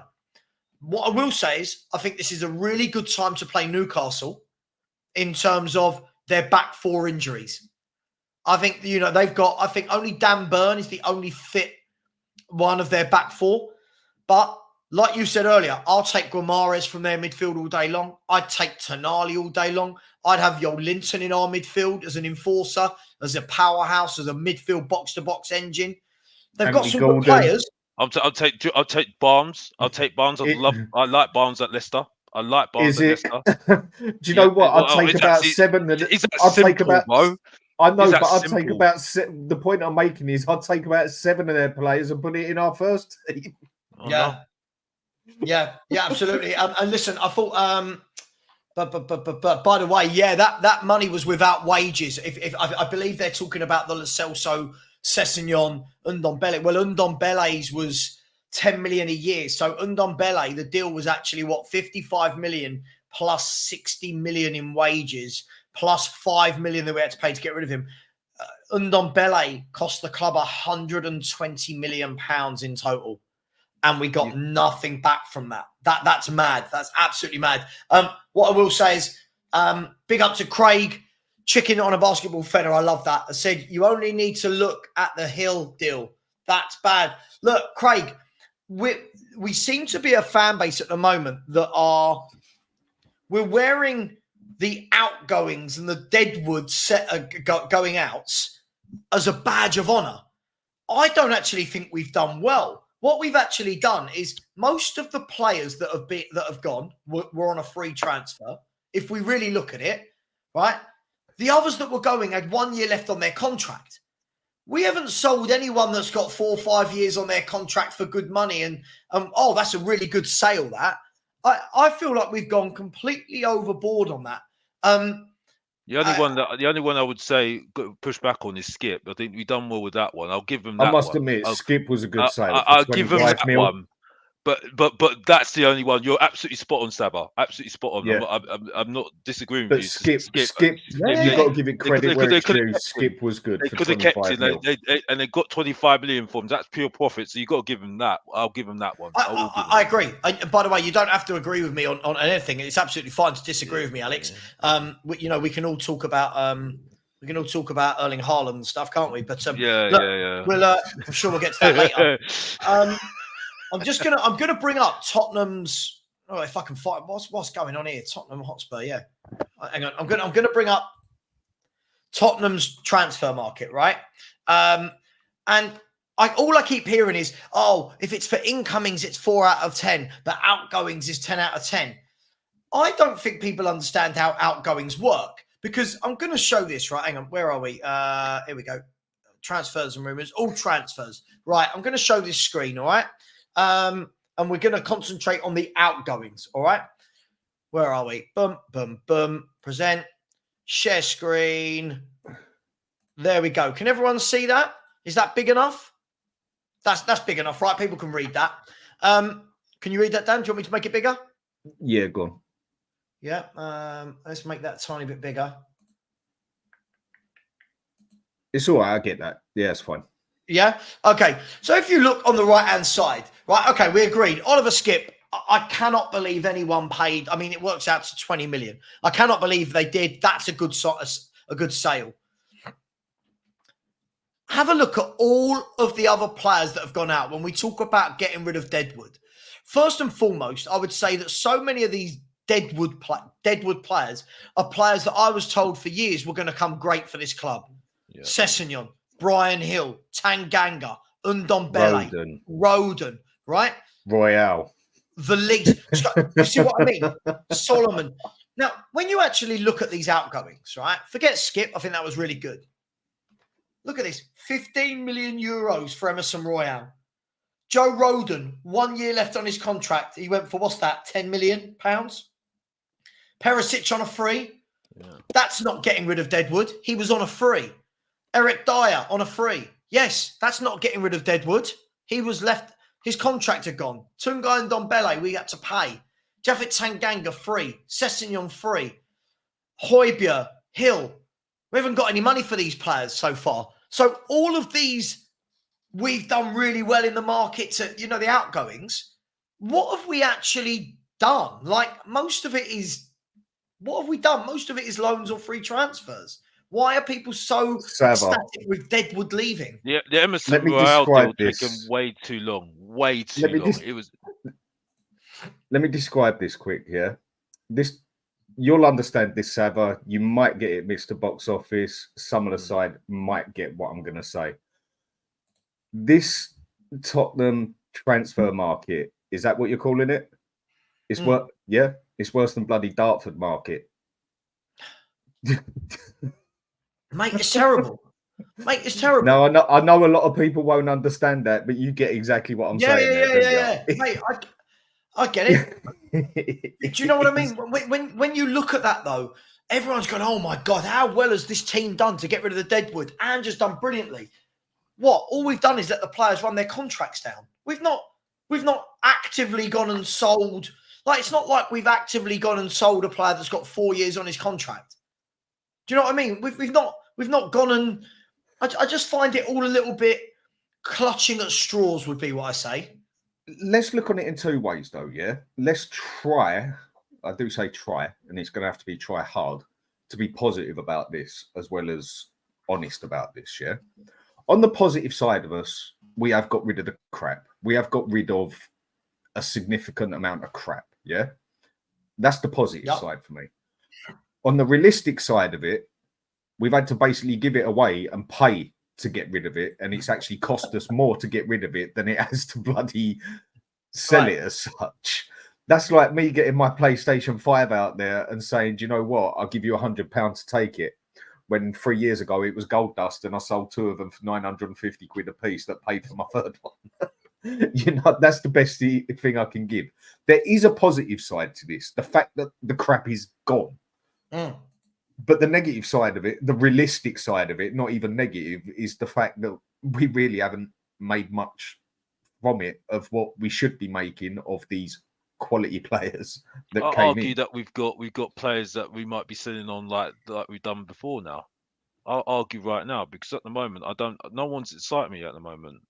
No one's exciting me at the moment. I don't see the benefit of getting rid of the players, because at the end of the day, we're going to get players in that we're going to end up sending up anyway. I mean, we've got Veliz already that was supposed to be a very good striker, that was a potential striker, and we've brought him on loan how many times? You know what I mean? Phillips, he was supposed to be potential. We put him on loan again. You know what I mean? So for me, what are we doing? So like, I just don't know what we're doing at the moment. The thing is, Alex, as well, when we talk about we've done really well to get rid of the Deadwood, for me, it has to go hand in hand.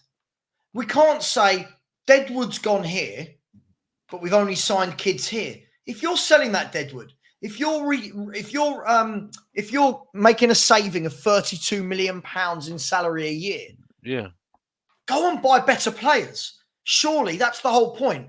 Otherwise, when we're talking about more Deadwood, we have to be really careful that we don't stockpile more Deadwood, right? Now, again, I need to be really clear here before everyone in the chat really misunderstands this. I'm just going to chuck some players out there, and I'm not saying any of these will be.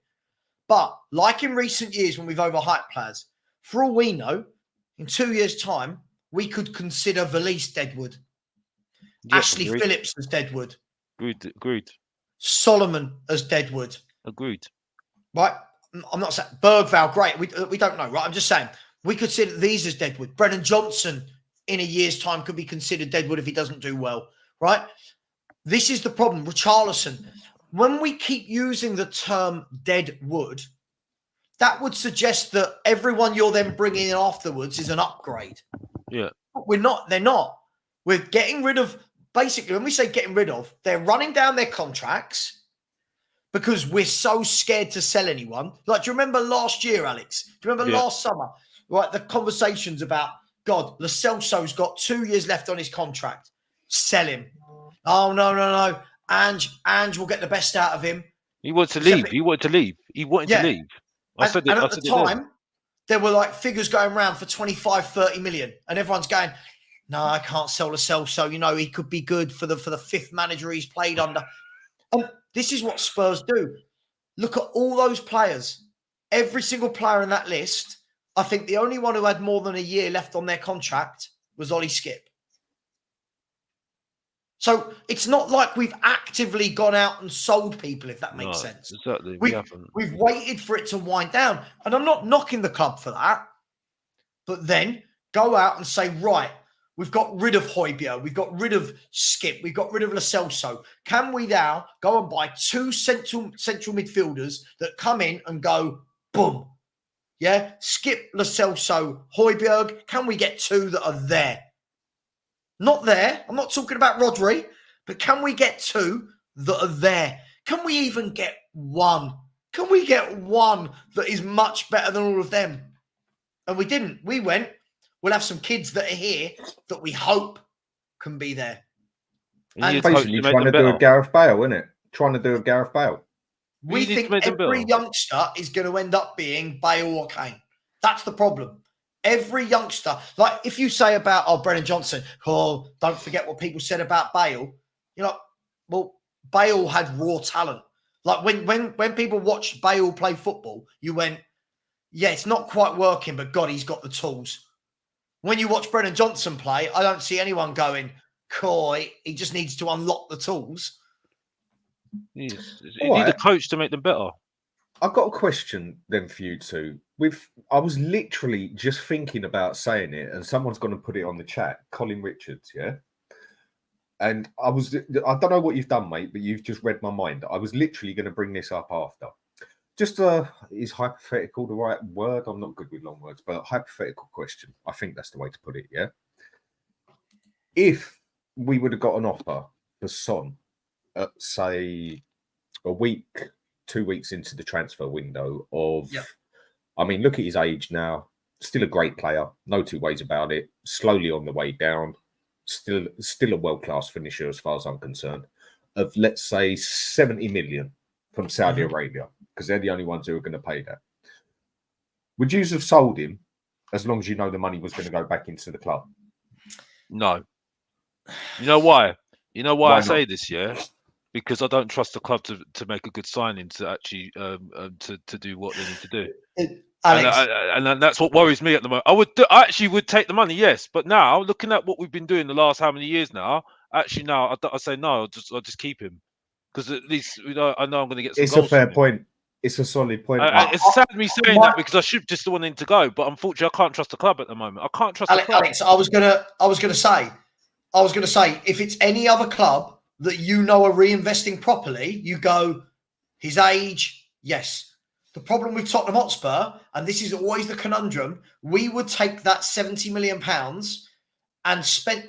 We've taken £70 million and decided that Odegaard and Gray is where we want £70 million to go, right? If you had said to me, right, we're going to sell some for 70 million and we're going to buy Mohamed Kudus for 50 and have 20 million left. Yeah, I'm all over that. Fair enough, yeah. Cool. I mean, choose your player. You insert the player you wish. But what Spurs would have done is what we done. We would have got Odegaard. Do you know what I mean? We would have sold him for 70, still got Odegaard in. Shut up, Frank. Still got Odegaard in, right? And this is the difficulty. Top clubs move players on. You watch. Yeah, you agreed, watch with agreed. you watch with Man City. Pep does not care who you are. Pep doesn't care. You watch. If he has a falling out with De Bruyne or Haaland, you will go. Not that he does, but do you know what I mean? If you are not in his plans, it's, I can't promise you game time. If someone comes in for you, see you later. And people always say, oh my God, he made a mistake getting rid of Cole Palmer. Things like that. No, he didn't. He still wins the league. He's still bringing through players for fun. But at Spurs, what we've done badly for the last 10 years, if I can't go back further than that, it'll be ridiculous, is we keep these players to the point where they are now damaged. Exactly. Right? Sissoko, we had him for so long that in the end, it's like everyone's now watching him every week play awful. But then you got fans going, well, maybe we're playing this person to put them in the shop window. No, don't play shit players to put them in the shop window. We don't want people to see how shit they are. Just get rid right? of them. Sorry, my dog, Frank's having a mad one. He's just come back from his walkies. You could tell I'm a dog owner, innit, using the word walkies. Look at it. If we look at all those players, right? Look at that really good team of Poches, right? Walker at 52 million, right? That's the one. All the others, what happened to Rose? Vertonghen and Alderweireld just kept getting older and older and older. Didn't get any money to put back into the club. You look at Dembele. In the end, he went for what, 15 million. You look at Ericsson. We ran his contract down to 1 year. He went for what, 11, 15 million, something like that to Inter Milan. You look at Dele Alli. We saw the decline of Dele Alli, but we sat and went, he'll come good again. 1 year later, he'll come good again. We got to the point where we had to give him to Everton, basically. You look Dele Alli was on the way. Sorry, Savva. Go on. No, mate. You get my drift. And we could do that with Lamella, with Sissoko, with Winks, we can do Davinson Sanchez. We've done this with so many footballers. We are so scared to sell them and reinvest. Look at West Ham. West Ham this summer have not messed about. They've got rid of players they don't want, and they've bought in better footballers. Mm-hmm. I've even heard on Sky Sports someone saying the word that I hate people saying that I hate people saying they won the transfer window, Savva. They won the transfer window. I'm like, oh, I mean, with Alex, Dele Alli, here we just go. quickly, Dan, last thing I'll say is I don't have emotional attachment to these players. Some of our fan base are so attached, like little pet names. Oh, like Richie or Biss. Can't sell Biss. His name's Basuma. Like we get so attached to these players. For me, I remember at the beginning of the window, we did a show, and I said if someone came in for 50 million for Bentancur, and I went, I'm snapping, I'm taking it. Oh no, he's class. We do it with everyone. We do it with everyone. We did it with Celso and Dombello. We never want to sell anyone, even though they never succeed. Then we get to the point where fans are going, oh, there's so much deadwood to get rid of. Yes, because we never want to bloody sell anyone. Refresh. Every year, refresh. No, don't do it. The sad thing is, that's what we'll do. Dele Alli, at one point, was worth £100 million on the market. So it said. And Man U were definitely looking at him, and so was others. After the season of that, we could see he was on the way down. We could see there was something not right there. Something weren't clicking properly with him. And then we could have left it another season and still sold him for about 60 million. Yeah. But no, true. It's like Savva said.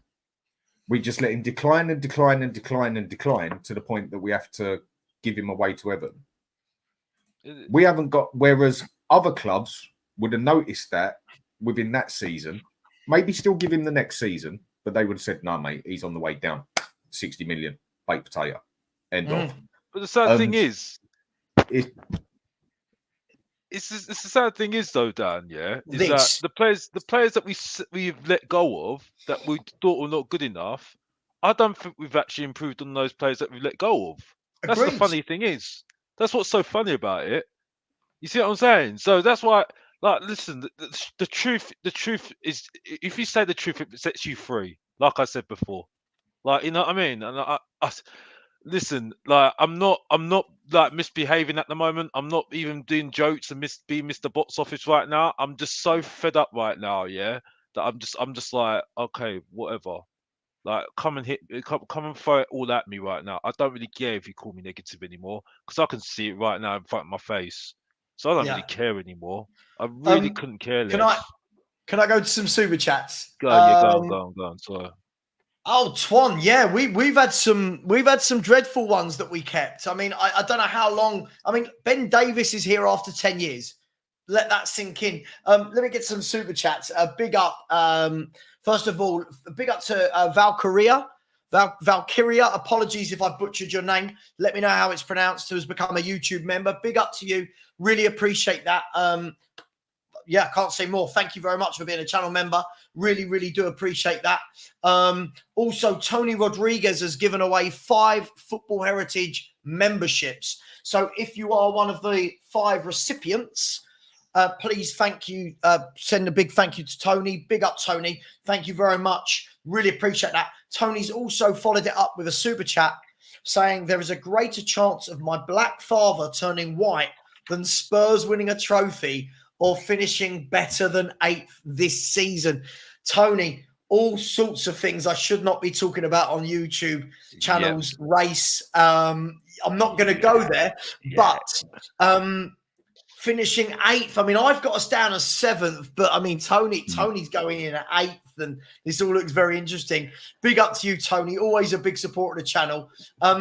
Guts, great name, Guts. Guts has said, bias aside, would you take Prime, Bale, or Ginola? Oh my all God. day, every single day. Don't even need to go there. Is that even a realistic question? Seriously, is that a realistic question? In what era, my man? Because I mean, Ginola's my all-time favourite Tottenham player. Listen, I'm not even answering that. All I know is these are 2 of the best players I've seen in a Spurs shirt. That's all I'm going to answer, Guts. Listen, Ginola's the most skillful player I think I've seen in a Spurs shirt. Gareth Bale was just powerful, explosive, a ferocious goal scorer, great left foot, pace, power. All I know is I just want someone 10% as good as these guys on our wing. 10%. That's all I'm asking for. Big up to you, Lamella. I thought that was Lamella. Big up to you. Ethan Bates with a super chat again. Big up, Ethan. Thank you. Very kind. I said, if you weren't aware, Hill scored for Girona in their most recent game, meaning has more goals for them than us. I did. I watched the game. I thought Brian Hill played very well. And look, again, I think the difficult thing is, again, when people are going, oh, we shouldn't, not saying you've said this, but again, Brian Hill's got to go. He's got to find a home, right, and do it consistently. I feel sorry for him. I don't actually think that he was ever given a proper chance at Tottenham. No matter what we think of him, you never saw Brian Hill get 5 starts in a row for Tottenham. And listen, that's poor planning. Who was he bought for? What was his position? Look, but best of luck to Brian Hill. Big up to you, Ethan Bates. And here's a question, Alex. I'll let you start with this while Dan pops away. Big up to Chris. Oh, I love Chris. He's always good fun. Always, whenever he sees me starting to feel a bit pressured on YouTube, he always sends me a WhatsApp to make me feel better. So big up, Chris. He said, question for you guys. Have you ever been less optimistic about Spurs at any point during Enix's tenure? Alex, do you want to go first? I'm that done at the moment. I don't even care about going to games at the moment. The only game at the moment I'm really wanting to go to is Arsenal. That's how much I can't be bothered anymore. You know what I mean? Like there's a reason why I haven't put a video out and I haven't put a stream out. Why? What? I have respect for you, Savva, because you do it consistently. And I don't know how you do it, because I'm done. I'm so done, because I don't know what am I looking forward to. Like, you know what I mean? I honestly, I'm being honest with you. This is the lowest I've been for so long, because I've just wanted, I just want to switch off. I switch off now. I switch off, and I'd rather just be like my family or just being with someone that I care about and watching Tottenham, or go to somewhere, just do something else. Because that's what I feel like. I feel like Kuva and me have this chat all the time. Big up Kuva, by the way. Yeah, he's like thinking, you know what? I'll go and watch the Championship. Go and watch Leeds. That's how I'm just like, why? I know we're not gonna be that bad. I know we'll get 7th at least, or 7th or 6th. It's not gonna be that bad, no. Yeah, of But course. it's nothing different to what. It's like what you said in that video. It's like nothing's changed since you've been 18. It's like me when I was young. Nothing's changed. So what am I Do you looking know the forward thing to? for me, Alex, is again, I think for me, it's more about. I'm going to slightly rephrase Chris's question. For me, and big up to Swanix. How you doing, dude? Hope you're well, my man. For me, I don't think it's so much about, is this the worst Tottenham team I've seen? Of course it isn't. No, it's not. No, it's not. Are we going to finish in the bottom half? No, of course No. we're not. I think for me, it's just more about being ground down over time, or grinded down. I don't know what the terminology is. That's the point. I just feel like I've been worn down over years and years of nothing changing, Yeah. to the point where when I was younger, I used to really look forward to transfer windows, right? Yeah. I used to love it, right? Now it's like, if it wasn't for my YouTube channel, I really wouldn't probably watch Sky Sports News and do all that kind of stuff, right? It's years of seeing the same thing has left me just not excited. I don't look at the squad, and I'm not excited by the players we've signed. I don't look at that person there who mentioned Bale, mentioned Ginola, Modric, Van der Vaart, Berbatovs, Keanes. I'm not seeing these players that I go, I can't wait to watch you play football. Exactly. I see a group of players where no one for me really stands out. I don't think, I don't think there's one top player there, and no one excites me. What I want is, I want Spurs to do something different. I want Spurs to get to the stage where they go and sign a player and we all go, and I mean collectively, Alex, we all go, God, that's a good signing. All of us, not that we're all here going, he's crap. No, he's not. He's brilliant. You're negative. You're positive. You're a happy player. You're a happy clapper. You're toxic. You're none of that. But all of us go, yes, that's a proper signing, and we don't ever do it, Alex. Instead, what we're doing is we're trying to pigeonhole average footballers to be better than they are and finding excuses. Brennan Johnson's got to be the biggest example of that I've seen. This is a guy that when I was growing up watching players for Tottenham, this guy wouldn't have made the under 15. Like, we have proper footballers with good touch, good control, good work rate. I'm watching this guy now, right? I'm watching this guy now and going, how's it come to this? But some fans are watching this guy and going, do you know what? This guy's brilliant. I just can't. I'm struggling to really find the interest in that, And then you've seen Ivan Toney thinking, well, I just want to go for the money now, going to Saudi Arabia. So you're sitting there thinking, well, he's wasting his career going to Saudi Arabia, and he could have gone to another Premier League club. We could have got him. You know what I mean? And I'm not saying he's the answer. I'm not saying he's the answer, no. But you know what I mean? It's just the way the football's going at the moment for me. It's annoying for me at the moment. It's just annoying for me at the moment. I think it's just not. That's just not what I envisaged when I was a young kid. You know what I mean? The excitement when I was a young kid is just not there, and especially with Tottenham at the moment. You know what I mean? So it's just, And listen, we will get we will be okay. We'll be okay, but it's just. So I'm just look at this, disappointed. Alex. Swan55 has taken what I said and said, exactly, Savva. It's like my marriage, dead in the water, but I'm staying for the kids. That's a good one, to be fair. Jesus Christ. That's a good one. That's a good one, to be fair. But it is, Alex. We've got this love for our club, and we're not special. All football fans have this love for their club. I will never not love Tottenham Hotspur.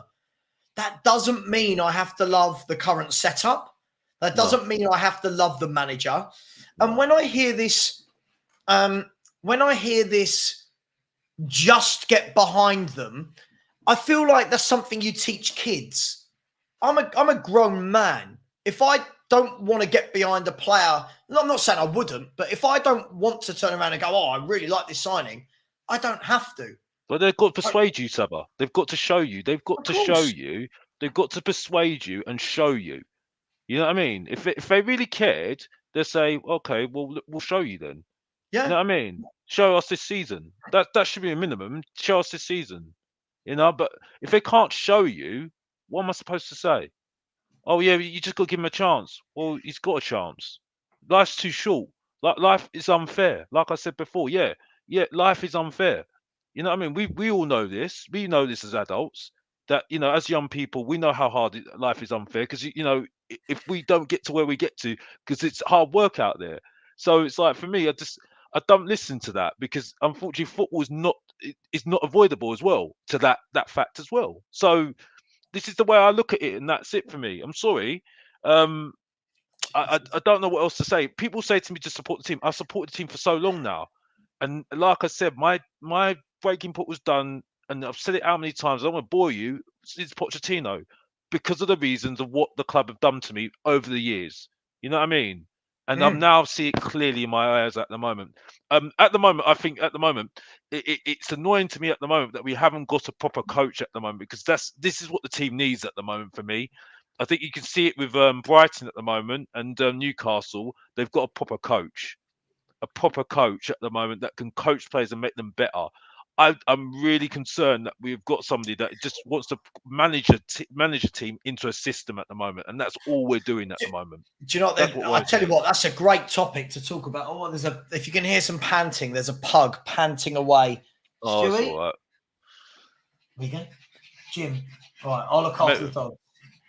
Maybe he's punking because he's had enough of Tottenham. Come in here and do that, mate. Oh God, you can't come in here and do that. I can't have him in here if he's just going to pant for an hour. I'm live. I don't know, but he's just sitting here panting. I can't have him going for an hour. He wants his father, Savva. He wants his father, Savva. I can't have him just panting. I won't be able to do my stream. Oh, he's all right. She told me it's all right. It's all right. There we go. It's all right. Look, I think that's a really good point, Alex. And please, hopefully, we won't be able to. I'll tell you what. Sorry. I should probably mute myself for this. Oh gosh, this is fun.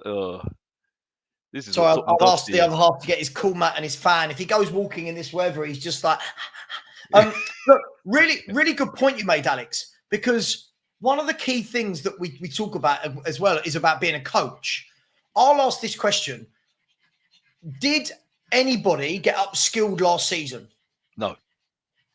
The only person that I think had done better was Poro, and to be honest with you, Savva, he could do more. He can do so much more. You know what I mean? Agree. Like, I think Ange can do so much more with him. You know what I mean? You know, and to be honest with you, I'm even going back to things, and you're going to love this, Dan. I'm sorry, Perisic. I wish we kept Perisic now. I think Perisic, those first 10 games had an effect on those 10 games. Yeah. And I think he was actually very important in that squad because of his experience. I think he was so important. And since he went, look how downhill we went. Look how downhill we went when he got injured. You know what I mean? We played him totally the wrong way. Yeah, we did. And from a wing back, he only done it one season at Inter Milan, but it's slower there as a wing back. But as our wing back, if I remember right, that season he still had the most assets on goal assists, didn't he? If I remember right, from crosses. Yeah. And that was on a wing back when he's actually quite he's not a fast player, he's not a slow player, but if I'm rating him 1 out of 20, I'll give him a 10, 50-50, let's say.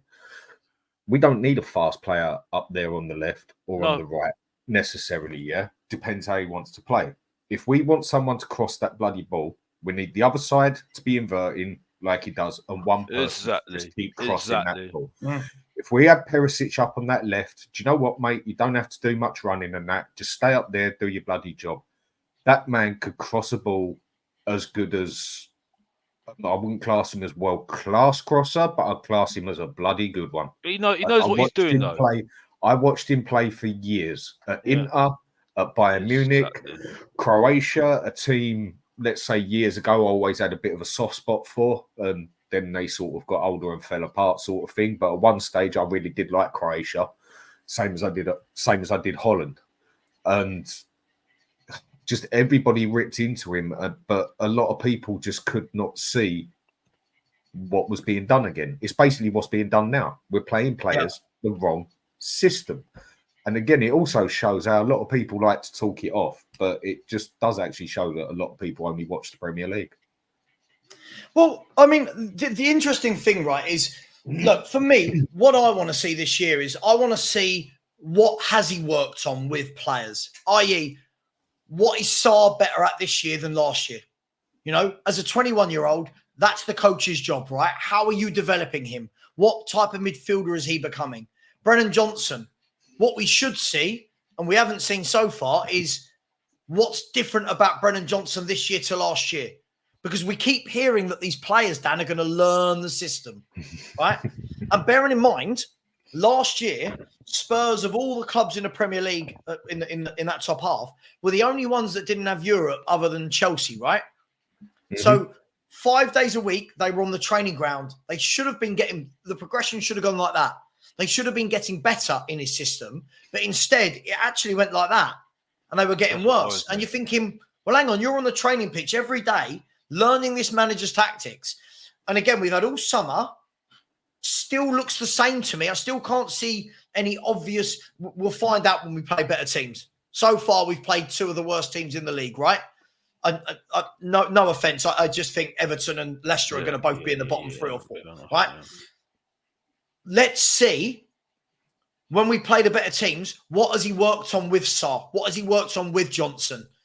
Right? Because at the moment, that for me is the difference between a top coach or not.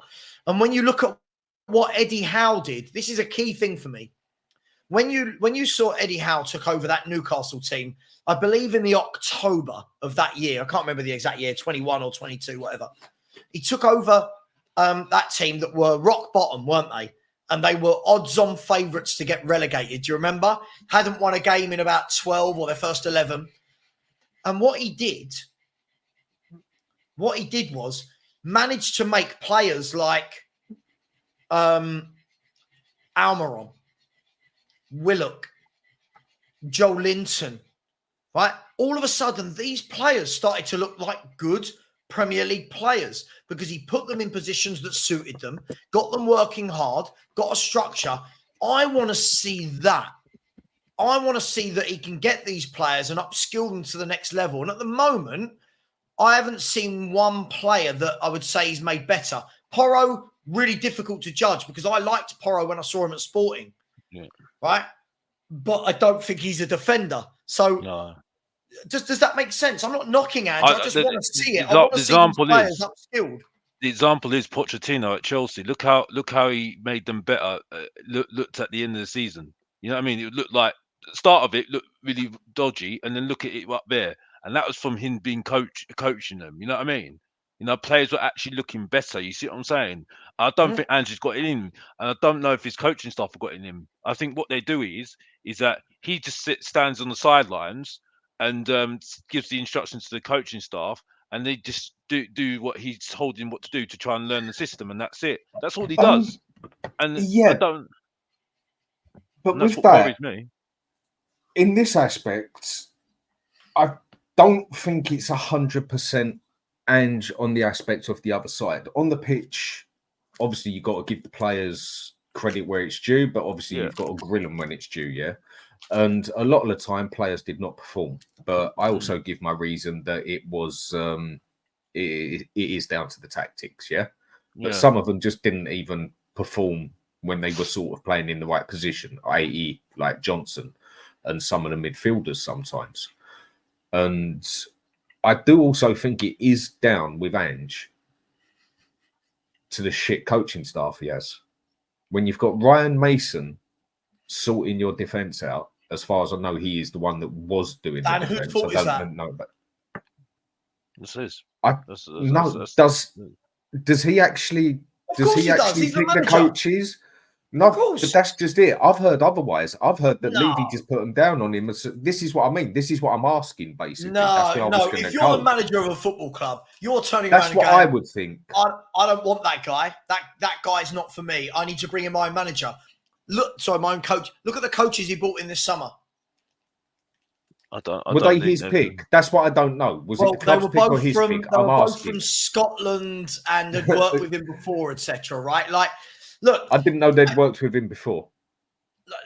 I'm pretty sure somebody in the chat will tell me, right, look, first of all, I love the known guy. The known guy loves to troll me. When we're going to trounce Newcastle and humiliate Arsenal, will the bandwagon fans please stand up? I don't know. Were you one of the fans saying we were going to win a league last year, mate? Because if you were, you're a bandwagon fan. Yeah, no, Dan, I agree with you, though. For me, I just think it's small gains at this level of football, right? You're on mute. You've gone on mute. Sorry. All right. I was sneezing. Sorry. It's small gains at this level of football.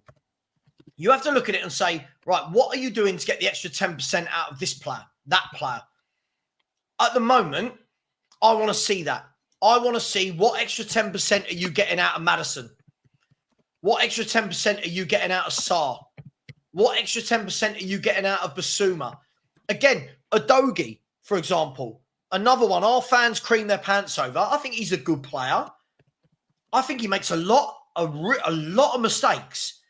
Again, how can you get those out of him? You know, how can you coach those out of him? Our fans will find that offensive. For me, he's a 20, 21-year-old, whatever he is, who's going to make mistakes. But it's how can you limit those? How can you coach that out of him? And you know what? That is why Pep is the best coach in world football. Agreed. Right? Pep will coach that out of you. And at the moment, for what I'm seeing, it's the same mistakes game after game after game. So it's either his tactics, it's his coaching. Most of the players now are players he's signed. So there's got to be some blame apportioned to him, right, Dan? There has to be. Yeah, of course there is. But like I say, I was literally getting into asking a question as well. I mean, it's obviously it's like when it goes to the top, basically. And who is it who puts it? I think a few people put it this way and basically dribbles all the way down. Yeah, not my way of usually putting it, but it's the way a few people say it, and it makes sense. Levy's the top dog. Levy's the one who employs them. They're the ones who employ them. They're the ones who employ them, and it works its way down. And I was asking, well, his coaches, for me, from what I've seen and what I've read as such, I don't see what they do on the coaching field, but Ryan Mason being one of the top dogs just about says it all for me, when he was never even a flipping defender himself. And the thing I was asking, did he actually pick those coaches or were they actually thrown at him? Because he did actually make a statement, and we all know the man does chat crap. He did make a statement of he doesn't like re-employing coaches that he knows when he goes to a club because he wants that challenge or whatever as well.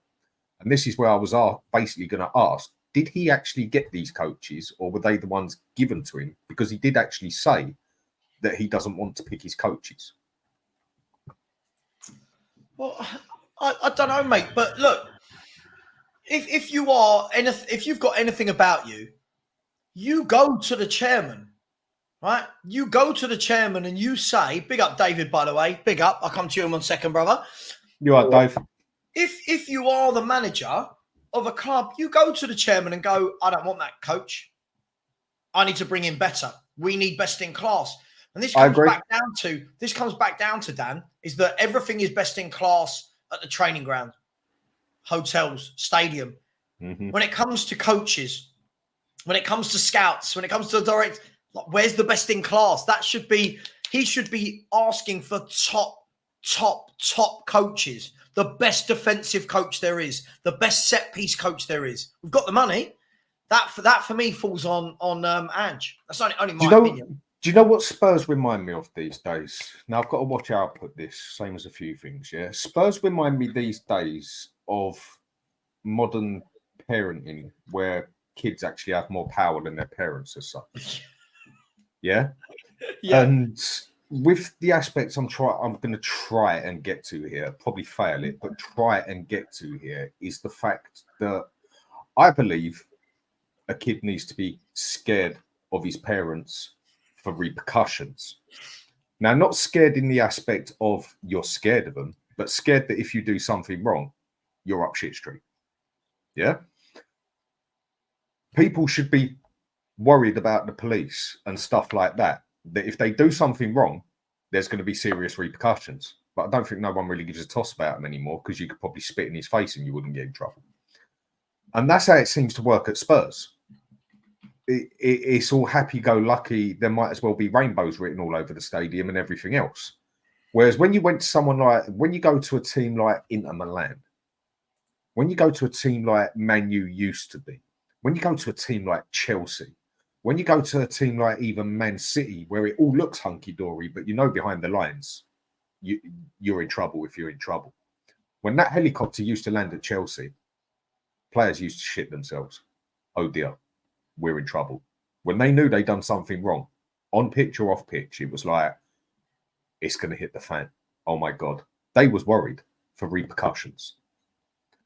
No one at Spurs is bothered about repercussions because there are no repercussions, if any of that has made any sense the way I've described it.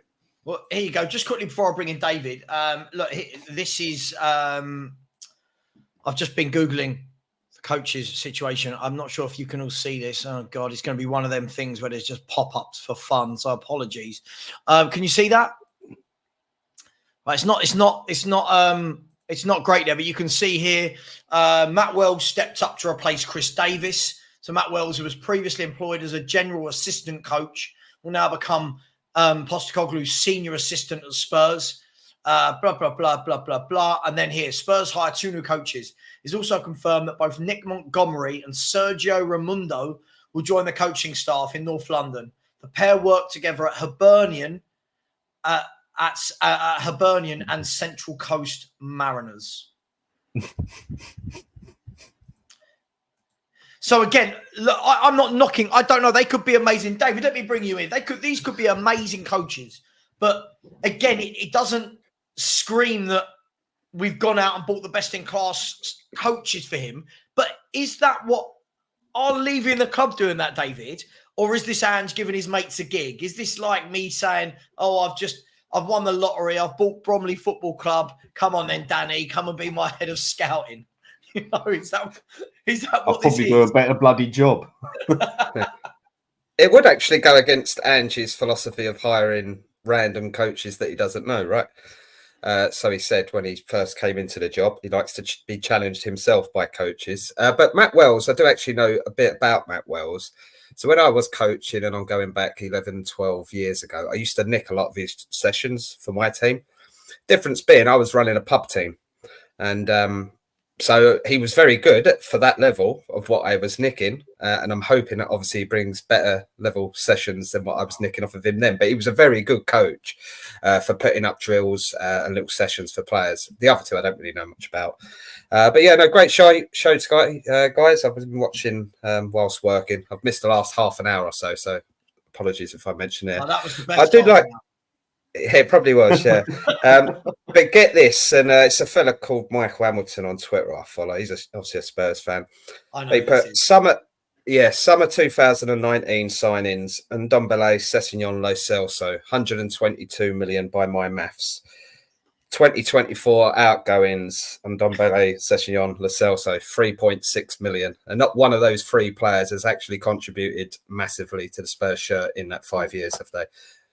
We actually put this up, and when you actually work it out, David, the 3.6 million made from Lo Celso, don't forget we had to give Ndombele 5 million to pay him off in wages. So it actually ends up being like minus 1 million. It's not great, is it, mate? It's really not great how that was conducted. Yeah, and obviously Lo Celso's part of his money, as I heard you covering earlier, is that we potentially might get a discount on a player that we potentially might buy if he turns out to be any good. So yeah, it's a bit of a weird one. Yeah, exactly. So I caught that bit on it. That was a good piece on there, but it sums up Spurs' transfer window. But I am being optimistic. Okay, we've still got what 4 hours, just under 3 hours, 45 minutes. So I'm going to bring some positivity. You never know. We could get a Raphael van der Vaart type signing in. For me, being positive, we could still get in the left centre back, the left back, the backup goalkeeper, the defensive midfielder, a winger that can play on either side. I don't care which side, and obviously a top quality striker. So we could get those in the next 3 hours.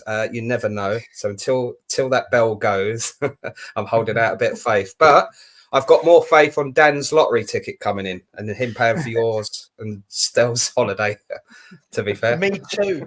If he wins the lottery and I only get a holiday, I'm disowning Dan. I'm not gonna lie. I said if it's 50 million on the ticket you gave me, you two get $1 million piece.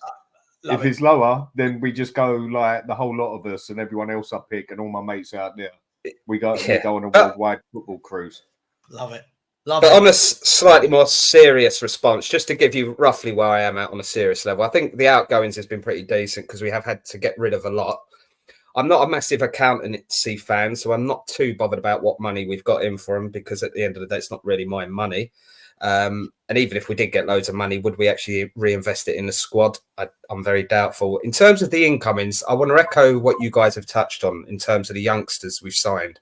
I think we've signed some really good, promising youngsters. I've got absolutely no problem with this club doing that because I think there was a 5-6 year period where we didn't really invest in our youth coming through behind the first team. So I've got absolutely no issues to do that. Every top club should be doing that. The problem I've got is alongside that, we need first team players to come in as well. Agreed. And that's where my disappointment comes in. And I've listed where I feel we need, and that was 6 positions there that I still think we need, not backup, competition for first team. We should have 2 top class players for every position if you want to be a team challenging for titles across multiple cups and leagues. At the end of the day, we haven't got that. I want 1 competent player in every position, let alone 2, mate. I mean, we've still got Brennan Johnson starting on the wing. Listen, I agree with you. And I think this gets, David, I've said this a number of times, it gets lost in translation. Me talking about the youth players not being enough isn't me saying I think they're rubbish, right? It's just a lot of unnecessary pressure on them when what we should be doing is be bringing in 3 or 4 first-team players. And then the likes of Bergvall and Gray, we're saying to them, right, okay, listen, we've got a really strong 11 now. I'll tell you what, this week, Bergvall, you go and play in that midfield because you're playing alongside really strong players. Now what we're essentially saying is if Bergvall goes and plays in midfield, he could be potentially playing just him alongside Papa Sarr. And it's like there's not a lot of experience there. Just want to get some super chats quickly, guys. First of all, big up to Tony Rodriguez, who says, effing hell, I'm 54 years old and I've seen us win everything except the league and Champions League. What the F is wrong with these kids today? If I had said Man U on 1997, my father would have told me otherwise. Look, I agree with you. I do feel the problem is a lot of the younger fans, Tony, haven't seen, the only thing they might have seen is a League Cup. Right. And listen, the signings that we used to make back then was so much better. So, look, I completely agree with you, Tony. It's frustrating. It really is. Thank you very much for the super chat. Kobe has said, he moaning already. Geez, Savva. Are you talking about me? Yeah, why not? Okay, big up, Kobe. Really appreciate that. Thank you, mate. Whatever you meant by that, appreciated. Tom, big up. Tom has become a channel member. Now, Tom is someone that I used to speak to a decade ago on Twitter, when I was on Twitter. And Tom, we were saying the exact same things as you said in your comment just now. We were saying the exact same things 10 years ago, and nothing's really changed. And that's my worry about Tottenham. Thank you very much for becoming a member. Billy, I just found this interesting and said, how would Pep perform if he was at a club like Tottenham? I thought this was a good talking point. We're going to come back to that in a minute. And Lorenzo has said, what do you guys think of Arsenal's business? I feel they failed dismally. They begged for a forward just to buy a defender, midfielder and goalkeeper. we'll come to this in a minute as well. We've got time, so we'll come to both of these. Oh, hang on, I've unstarred that. Sorry. Guys, let's go on that. I think Arsenal have had a much better window than us, obviously, because they've actually signed players that can come straight into the first team and, you know, have got some experience and they didn't need to do a lot. But as Lorenzo says, apparently they were begging for a forward. I'll start with you, Alex. Were Arsenal begging for a forward? Was it the fans begging for a forward more than Arteta begging for a forward? And have they done enough to displace Man City on the throne of the Premier League? I don't know if they've got enough to displace Arsenal, Man City. At the moment, no, but I would say that they definitely have improved. I do agree with what your sentiment was, is that maybe the fans wanted a striker more than the club. I think they're actually satisfied their options at the moment, I would say. Yeah. But I 100% say that they've definitely improved. 100%. Calafiori, like I said before, and I'm not trying to put smoke up his ass, but the first thing I heard from it was from Asthmatic on his Tuesday show. Absolutely fascinated everybody, and now look at him now. You know what I mean? Everyone, and I know lots of Tottenham fans wanted him. You know what I mean? Mourinho definitely improves Arsenal's midfield, which is a midfield that is 100 times better than our midfield all day long. Like I said, like I've already told you how I feel about my midfield, Tottenham's midfield. So really, yeah, I still don't rate. I think Jesus is not great. I think he's good for what he does. He does some good play, but he doesn't score goals. Yeah, Havertz is done well so far, and he's doing really well at the moment. Whether that will carry on, we don't know. I said my piece about Nketiah. I think he does well for what his level is, and that's it. But he's going to Palace today, isn't he? Yeah, I know. He's So that's what I'm Palace. saying. So, but that's their front line at the moment. I don't think Martinelli's playing well, but Trossard's playing well. So, but I think their squads. I still think their squads better than most squads in the Premier League at the moment. I think they'll do a good. I think they'll pull Man City close this season. Yes, that's what I would say. Yeah. Let me ask you, David. I mean, look, Arsenal went close 2 years ago, even closer last season. Have they done enough? I don't think anyone's doubting that they're going to be in a title race, unless anybody's ultra critical as a Spurs fan. I think we all know they're going to be there or thereabouts again. Have they done enough to dethrone Man City? That's the question, David. It's a tough one because I think they're getting closer and closer each year. At the end of the day, it shows what happens when the management's aligned, both at the board level, the financial level, and then obviously through to the footballing level. They've had a plan, they've had a vision, and they're following it through with that. And that's eventually where we want to be and where we should sort of be close to now. But obviously we are a year or two behind that. So you look at their squad last year, they run City very close and they only had one or two gaps you felt in that squad, and they've gone out and identified those gaps and filled them. I mean, you look at their defensive record last year, I don't know what the stats were, but I know just off my head, they were very good defensively last year. And they've gone out and brought a top promising centre-half who, let's face it, a lot of big clubs would want to buy him. They haven't gone out, we've already got a couple of good centre-backs. They've gone, no, we need more. And that's a sign of a team building to win things, and they will be City's closest challengers. I still think City have just got that know-how during a 38-game season, muddled in with cup games and other things going on. Although they do have obviously court cases to fight as well, which most teams don't. But I think City will just be too good in the end. But I think it'll be quite a good title race for a neutral. It won't be good for us as Spurs fans. But in terms of the striker one, it's an interesting one because, if you're looking at them from the outside, I would sit there and say, if they had a striker, they'd be very deadly. But someone's put in the comments, and rightly so, they scored 91 goals last year. They spread out the goals, get a lot of goals from set pieces as well. But I would still sit there and argue, well, actually, just because you've scored 91 goals, you still are lacking a striker. Even Man City, and bearing in mind, obviously, Arteta's coming from a similar train of thought to Guardiola, right? Where they're not as hell-bent as a number 9 striker as most traditional managers. And most, let's face it, 99.9% of football fans would say you need a top striker if you want to win things. But even Man City went out and got Erling Haaland, even though you didn't feel that he absolutely naturally fit the system, but they still gone out and got them. And I would be more naturally puts the ball in the net though, doesn't he? Exactly, yeah. So I would be more scared of Arsenal winning the league if they gone out and brought a big striker. But I was just thinking as I was listening to Alex there, and I was flicking through Sky Sports. Obviously, the Osimhen one looks like it's going to be off. It would not surprise me if Arsenal did try and get him last minute. Now, I'm not saying they will, and I'm not saying I've heard anything they will, but what I'm saying is when you're aligned with your vision, with your board, there's that trust. So if Arteta was to turn around with a few hours in the window going and the board looked at it and thought, you know what, we can get, I don't know, 20 million knocked off of Osimhen or whatever it was, because obviously it'd be slightly less than what they were originally expecting, Napoli, right? If they do want to actively sell.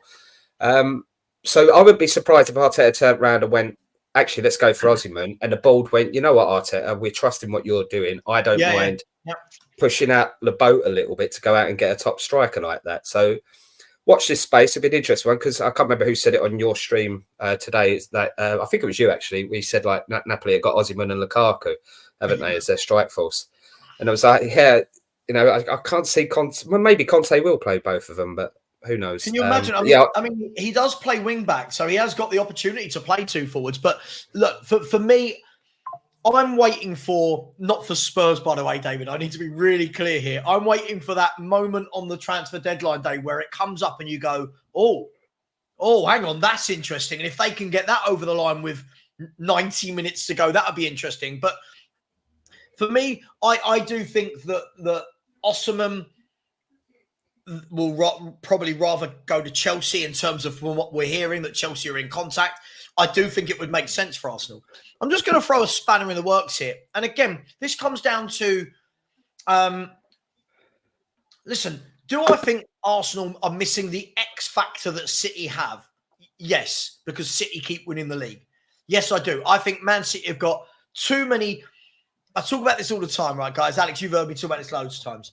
I think they've got the know-how, not just in the players, but with the manager. They've got the know-how, how to manage campaigns, how to overcome obstacles, how to manage their squad rotation, how to manage injuries. They're never, ever concerned when they have 2 or 3 games that they don't win in a row and the rest of the football world goes, they're not as good this year. I mean, how many times you heard they're not as good as last year? Bang, 20-game unbeaten run, 18 wins, 2 draws, win the league. What I think Arsenal lack is that Haaland type. Now, Alex, it's always interesting talking with Alex about Erling Haaland after his famous. He's just what is it? An above-average John Carew. I can't say anything when my strike force is so rubbish. I can't say anything. Hang on, I'll get to you, Alex. But my point is this: Man City could not play well in a game, but you know that Erling Haaland gets a couple of chances, bish, bash, bosh, he scores goals. I don't know if Arsenal have got that. Now, they've got really good players. You look at Trossard, you look at Saka, look at Odegaard. But I don't know if they've got that one, and that can be the difference between winning the league or not, that one star player that really sets the world alight. Yeah. Now, the only thing I would argue with my own point on this is, does them bringing in an out-and-out striker that scores 30, 35, 40 goals a season, does that change the way that they've played that is so successful? Because what they've done, if you look at it, they've had Havertz, who I think Havertz is a good player that gets a lot of bad rep, right? Havertz runs the channels for them. Havertz holds the ball up. Havertz drops deep. Havertz links up with everyone. Suddenly, if you put an Osimhen in there, somebody who doesn't do all of those things we just said, but is a pure goal scorer, that could change the dynamic. I don't know. I'm just throwing it out there. Could that be some of the thinking as to why maybe Arteta's not gone out there and gone, I must get Gyökeres, I must get Osimhen. I wouldn't be surprised if that is the case, because I think Haaland, without him knowing, I think Haaland does that for Man City sometimes. Yeah. I think when Man City had the striker, I think when they didn't have the striker, I think it was just like, I think Alvarez was more the striker that they liked. You know what I mean? Because he moved around a lot of the time. You wouldn't get that with Haaland. Haaland was just like the guy that you play around him, and then he's the one that finishes that makes the finish, and that's it. You see what I'm saying? They needed somebody like a Harry Kane, like that, who can just, be part of the play, and then he'd be also that guy that would be ending up finishing the goal, at the end of the ball coming into him. That's it. So he can in the box to score, and that's it as well. So I would say that, yeah, he would affect Arsenal the way that they play. Maybe yes, he would. And I don't know, but in saying that though, it's either you can take the goals as well with that as well, because in tight games he could be the difference between like them winning or losing. You know what I mean? So because he's a sure thing to score a goal, isn't it? You know what I mean? So it's what you want. It's what you want. It's either you want somebody who's a goal scorer that can be that guy that decides a tight game, or not have a goal scorer, but then in games like tight games, it might not ruin the system, but it might be the difference between winning the league or not, because they were very close last season, weren't they? They were very, very close last season. Yeah, It was just Man the City, odd games. It was just Man odd City had a games. terrible run, and Arsenal still couldn't take advantage of that. And this is the difference. David, I'll come to you in 1 second, just quickly. I absolutely, Angus, I love it, mate. I love it. You're clutching at straws. When you say City are an aging squad, you mean a few of their players are getting on a bit, but are still at the top of their game. I mean, De Bruyne's 33. Look at him already. He's assisting for fun this season. Well, Kyle Walker's getting a bit older, but look at what they've got behind Kyle Walker. Rico Lewis, who looks absolutely brilliant coming through. Mate, I think when you look at Ake, Vardiel, Diaz, Foden, Savio, Haaland, I don't think it's as old as you think it is, mate. I think that you've got just got to try to find excuses as to why you might win the league this year. But Dave, let me ask you. I mean, Man City, they've done next to nothing this window in terms of they bought Savio. We all knew that was happening. 20 years of age, 25 million. And then they've gone and got Gundogan on a free. So Man City have spent 25 million this summer. They've made more money from that through player sales. Did they need to do anything else? Are they set? Are they just going to win it again?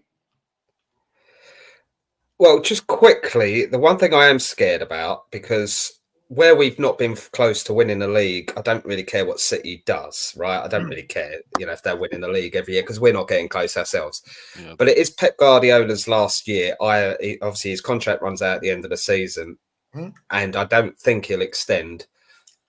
And I think he will win the league this year with them, partly because of that, partly because it's 5 in a row, partly because they're just brilliant. But I am worried that Arsenal are the second best team in the league at the moment. So that does scare me. But to answer, I kind of half answered it there indirectly, in the sense that I don't think they needed to do much. I was surprised they let Alvarez go, because I quite like him. And I was, thinking of Ange's system as well. I was thinking he'd be someone that would really fit in with us.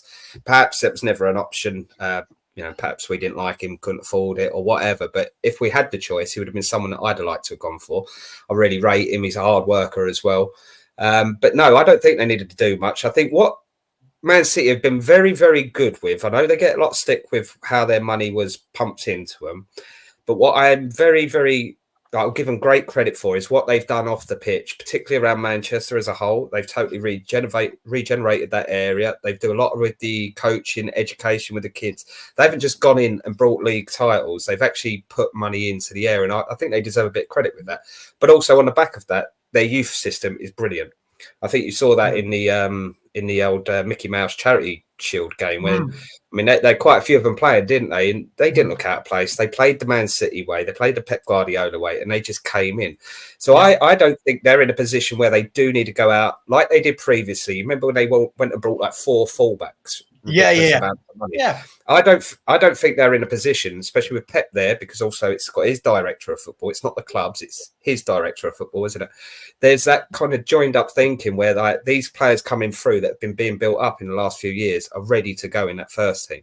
So no, I don't think this season they needed to do much. But looking ahead 12 months and beyond, there is a big rebuild coming at City at some point because new manager coming in might want to do things slightly different. Although I think they would go for a Pep style manager. It'd be interesting if they try poaching Arteta.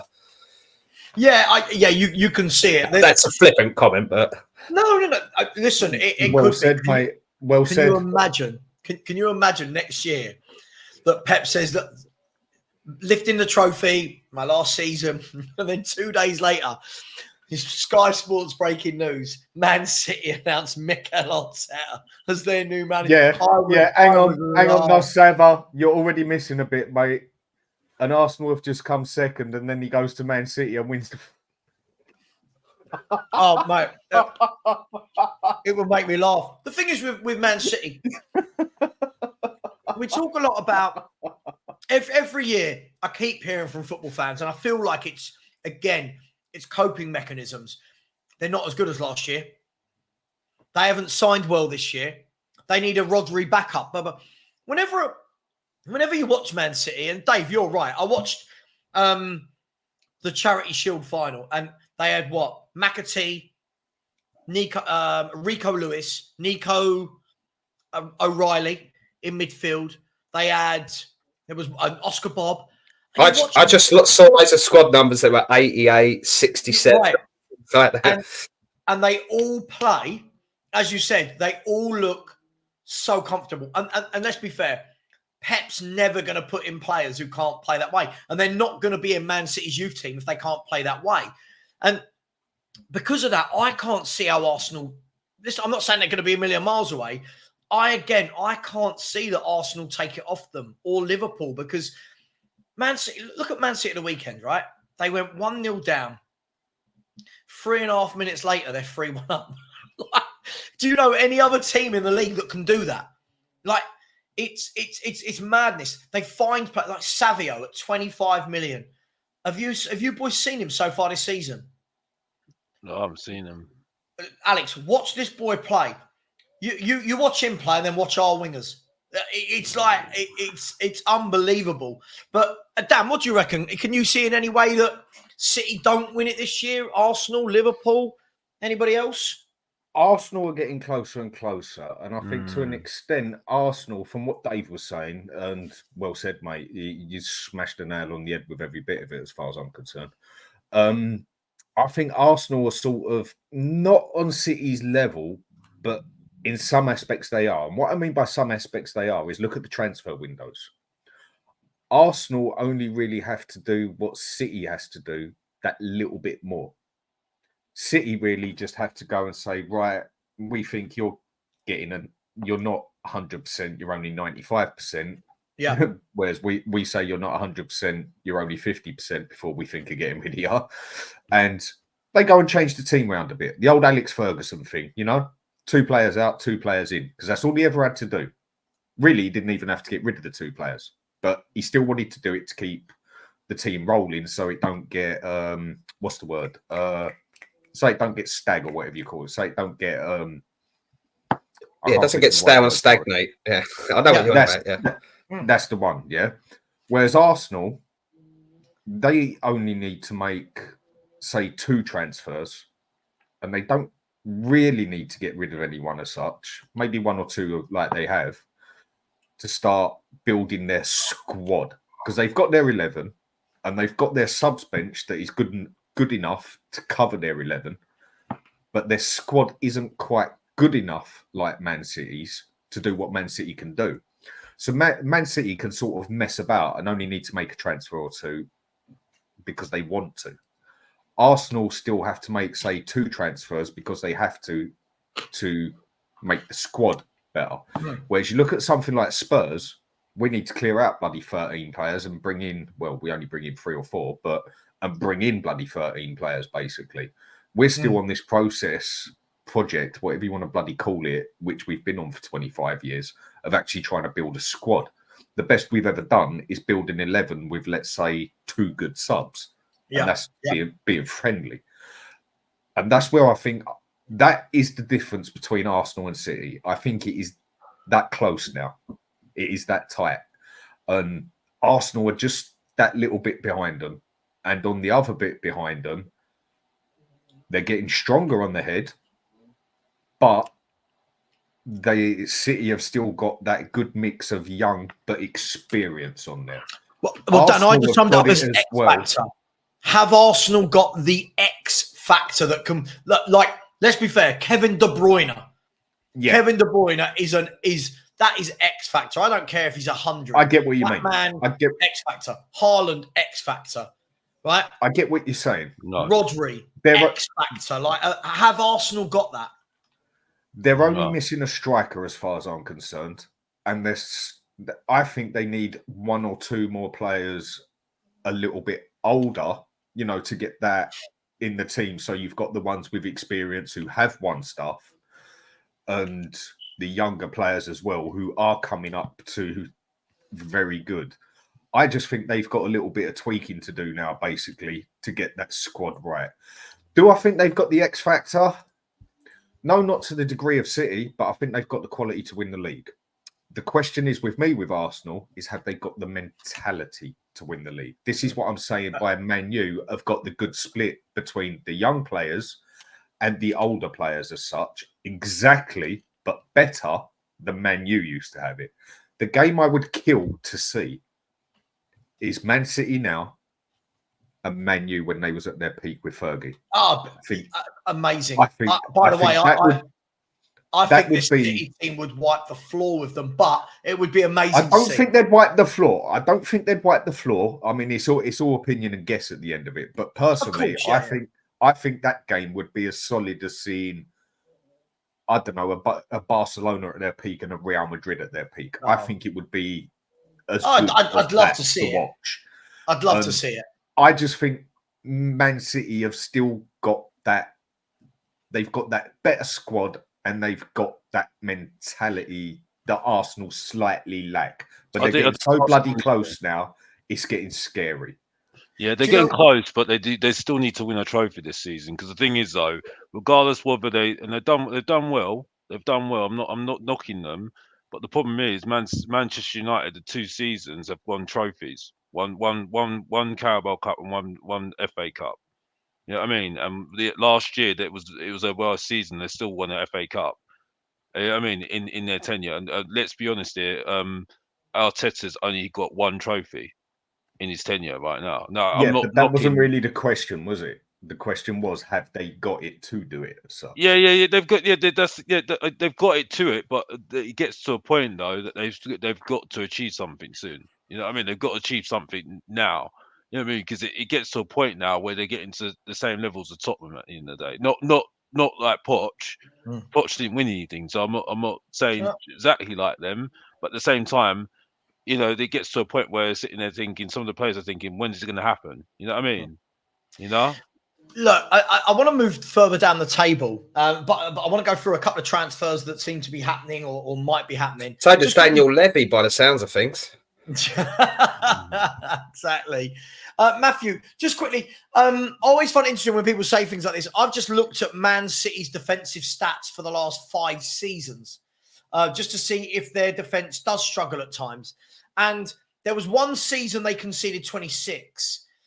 The other 4 of the last 5 seasons, they've conceded 32, 33, or 34 goals. So it's pretty consistent with how they always do. I think it's perception as to if they struggle defensively. What it is with Man City for me is because they play the ultimate possession game, they're going to get caught on the counter-attack and it gets noticed more than other clubs. And people go, oh, they can't defend. For me, though, I just think they're too good. But listen, thank you for your comment. Guys, go. Please smash the like button. Let's keep it moving. We're 4 hours, 40 minutes into an 8-hour stream. We've got 495 likes. We should have 500. Please keep the super chats coming if you wish to do so. But more importantly than that, I don't care so much about your money. Let's get subscribing. We're only 9 subscribers away from 13.4 thousand. Please go and subscribe to the Hotspur Hood and subscribe to Mr. Box Office TV and keep the chat. The chat's been immaculate today. No trolls, no abuse, some real good football chat. So please keep that coming. That's what we want. Grown-up adult football chat. Guys, when we look below that, I want to talk about Liverpool. Before we do, though, I should actually stick to what I was going to say. Leicester City have asked Crystal Palace about Odsonne Edouard as an option. And Trevor Chalobah is set to undergo a medical at Crystal Palace as loan deal from Chelsea has been agreed. I think that seems like a good move. Fenerbahce will not be signing Marco Asensio, according to Romano. Maxen Lacroix has signed for Crystal Palace for 12 million. That is a bargain. If anyone hasn't seen Lacroix play, watch him. Very good centre-half. And Fabio Silva is set to join Las Palmas from Wolves, loan until the end of the season. And Lucharel Gatruda has just signed for RB Leipzig. So that brings you up to date with any transfers that are going on. At the moment, there isn't really there's nothing big. There's no shock on transfer deadline day, but we'll see. 21 million, sorry, Lacroix, not 12 million, sorry, 21 million. And that's why Sky Sports won't hire me. I get things wrong. Guys, I want to look at, as we come down towards where we are, we're 5th, right? I want to look at the 2 clubs that are immediately above us. Let's talk about Liverpool first, before we talk about Villa. Let's talk about Liverpool. Liverpool finished 3rd. They weren't a million miles off it last year, but kind of had a bit of a crash towards the end of the season. Whether or not that was they knew Klopp was going or they'd been found out, blah, blah, blah, blah. Lots of talk, guys. I'll start with you, David. Lots of talk that Klopp's going, Liverpool are going to fall off a cliff. He kept them up there. Do you see that with Liverpool? Do you see them being 3rd again, lower, or do you think that they can go and challenge the top 2 this year? It's a tough one, really, because obviously I think it was the Klopp effect that had a bit of a negative part on them. But also, if you listen to Liverpool fans, they've been banging on about the size and depth of their squad for a while. And obviously, I think they had a few injuries. And, we're talking about Man City and Arsenal. They probably done well because obviously didn't have as many injuries, but also had decent cover to come in if they did. But the thing with Klopp, I really like Klopp as a manager. Like he's a manager that I could potentially get behind if he was managing my team. I could totally see why Liverpool did love him. Yeah. But tactically wise, I don't think he was the most astute tactically. He was just a really good motivator, and he was very what did he call it? Rock and roll football, wasn't it? High intensity. They play quite a lot of direct football as well at times, if you actually look at them. Whereas obviously Arne Slot's coming in, he's a much more possession based. I can't remember. I think it might have been Stell posted on his Twitter account, like they had the most record successful passes in their game. Yeah. They won 2-0 the other day. Yeah, it was mental. That's that. Yeah. You sort of, I don't know why I'm sort of doing shapes because it don't really translate for them. But they had that kind of. It was like an Etch-a-Sketch. They had that kind of arc outside the penalty box, basically, where most of their passing patterns were, right? But it was pass, basically, which was what I was getting to. Whereas obviously under Klopp, it was much more about intensity, constant keeping the opposition under pressure, wear them down, which was great. I love watching that kind of football because. But he still had his defence, didn't he, Dave? Yeah. But Liverpool were never a boring team to watch. So as a neutral, if they was involved in a game of football, you think, I'd sit down and watch that because it's probably unlikely to be a boring 0-0 game. But I don't think the transition to Arne Slot style is going to be massively hard for their set of players. You look at their players; they got a lot of technically gifted players, right? I think I saw someone earlier that's saying Tottenham have got a better front three than Liverpool, and I was laughing to that. I heard about that. Listen, I'm one for bigging up your club and making sure that we're fighting our corner, but we have not got a better front three than Liverpool, and also There's their one ball depth every as well, minute, right? Dave. Exactly. I think it might have been around the Chiesa debate, which is an astute bit of business because I know Liverpool they're not blessed in loads of spare cash, and it makes sense to go and get a proven quality player that he's got some injury flaws, but that's why you're paying less money for him. Arne Slot has obviously got a good record in Holland. It doesn't always translate well. Look at Erik ten Hag. And obviously many other examples, but I think they will do better than they did last year. I don't think they're going to be signing many more players, so I still think their squad won't be able to keep up with Arsenal and Man City. I don't see many changes at the top of the table. I see it being very similar to last season at top of the table. I don't think anyone's done anything drastically different. Man U will still be winning 4 on the bounce and then losing 2 on the bounce, and Tottenham, I'd like to think we'll step on from last season. I'd like to think that we'll put some of our wrongs right, but it's hard to trust that we will on that. So I'm going to try and be positive and say we will improve on last season. I think Villa, they've brought well. Obviously, Hang on, we're not going to Villa yet. We're not going to Villa yet. No, sorry. This is in the context to the Liverpool question because I'm just trying to think, well, will they get close to Man City and Liverpool? They'll probably get slightly closer than they did last year because they obviously have got the new manager effect. And I think the clock going did have a negative effect on them. Yeah. And I think they've got the players to fit in. So I think they will close the gap a bit. They'll take points off of Man City and Arsenal. I wouldn't be surprised if they do that. But I don't quite think they're good enough for the title. But I think third place is probably theirs. So that's probably to end up before I go on to the other teams.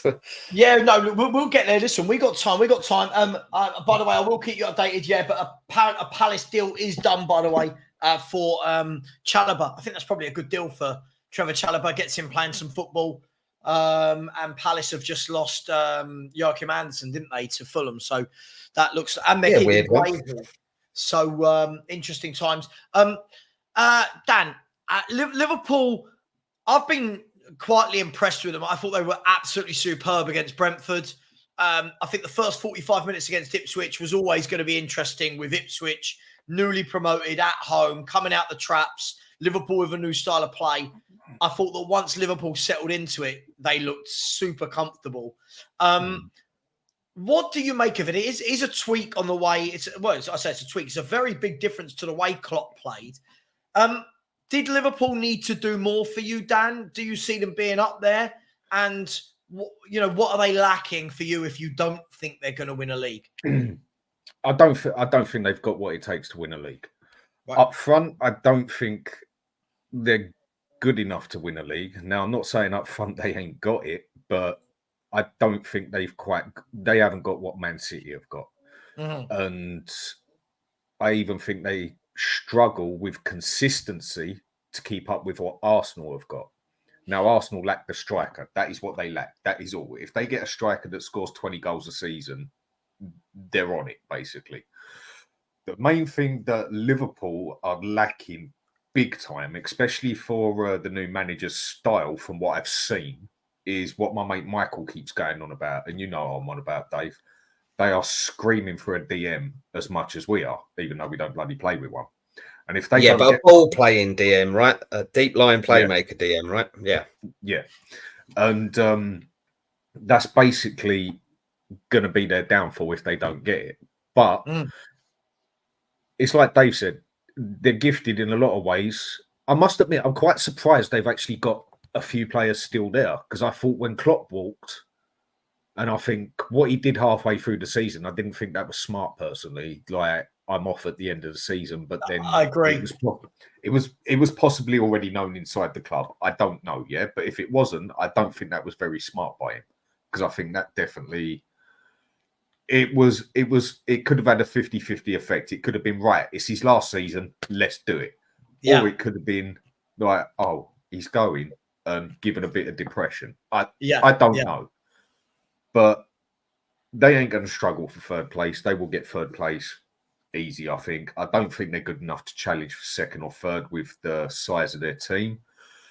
Their defence is still good, but the point I want to make is I'm actually quite surprised that he's kept a couple of players there. Virgil van Dijk, I personally thought was out after the comment he made after the Euros, because when he made up, like, I can't remember exactly what he said, but he said something along the lines, I've now got to think about my international career. And he also said my club career. I thought that was a strange one to bring into it when he mentioned his international career. And I thought, you know what? Now that Klopp's going, I think you're going to see 2 or 3 players walk out of there. And my 3 players walking out of there was Alisson, Salah, and Van der Vaart. Virgil van Dijk, sorry. And they haven't. But next season, I reckon they will go. But well, coming Dan, to look it, at it, basically, right? They've third signed. place is theirs. They've signed Mamardashvili, right? That tells you that Alisson's got 1 more year left in him, right? My mate Mike said that he's off at the end of the season. Yeah. So that's brilliant succession planning, right? Because Mamardashvili is a brilliant goalkeeper. He's gone on loan somewhere, still going to be playing, and then they've got succession planning.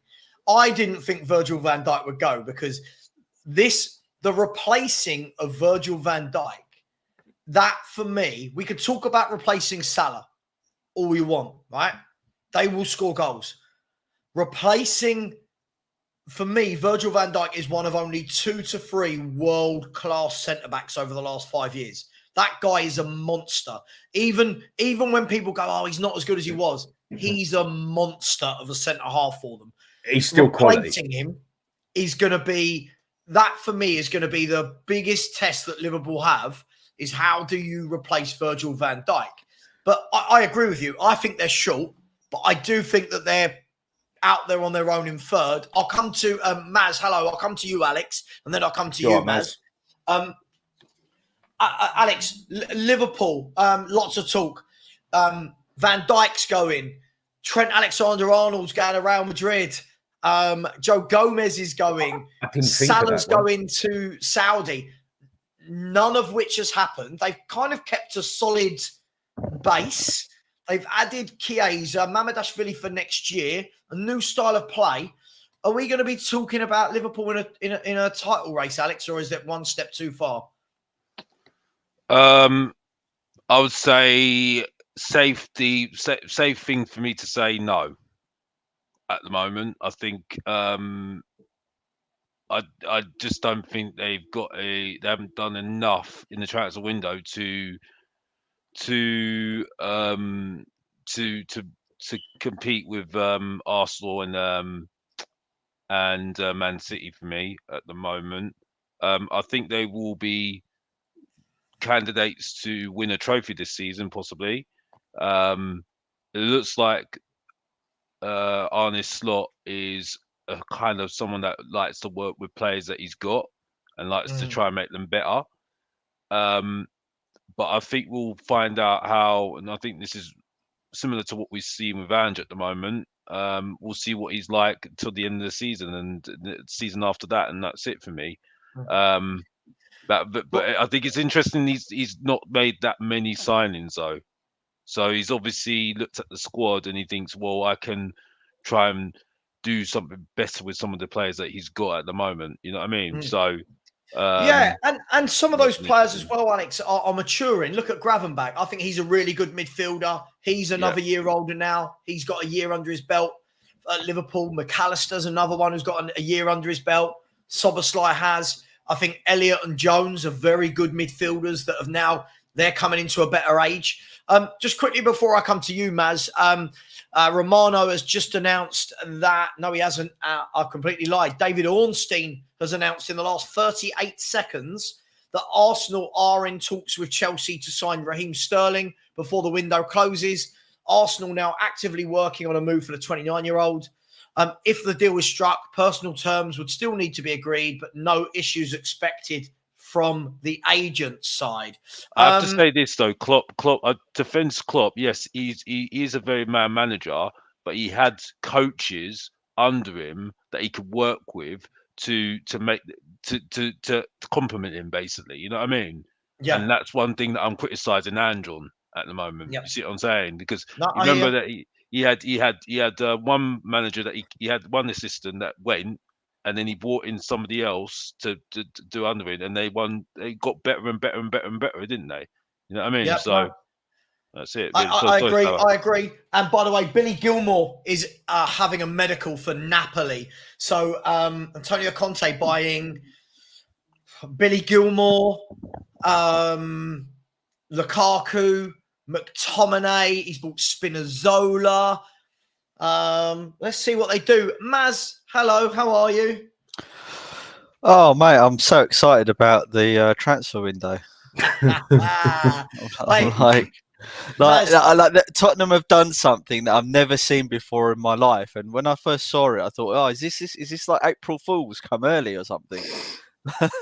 Like we're sort of promising to buy a player if we want him, only to get rid of our own player type thing. It's like, oh my god. Oh, mate, you've got to laugh. You've got to laugh. I mean, Maz, we're just waiting for Harry Redknapp to leave the training ground. And, remember those exciting times when fans used to be outside the ground with dildos and stuff and, all those exciting transfer window days. The dildo was back today. No, it wasn't me. The dildo was back on Sky Sports News today. Something you want to tell us? I saw my dildo. Someone had some rubber balls. I think they had some rubber balls outside Chelsea. But Maz, we're talking about Liverpool. But listen, this realistically, Maz, should be a team that we're looking at now and going, right, that's where we're setting our sights. We finished outside the top four. That should be where we're setting our sights to try and catch. I think I know the answer, Maz. Have we done anywhere near enough for you this window to catch Liverpool, even though they've not really done anything themselves and have a new manager? In essence, should Liverpool be worried about Tottenham catching them? No. Okay, good. Moving on.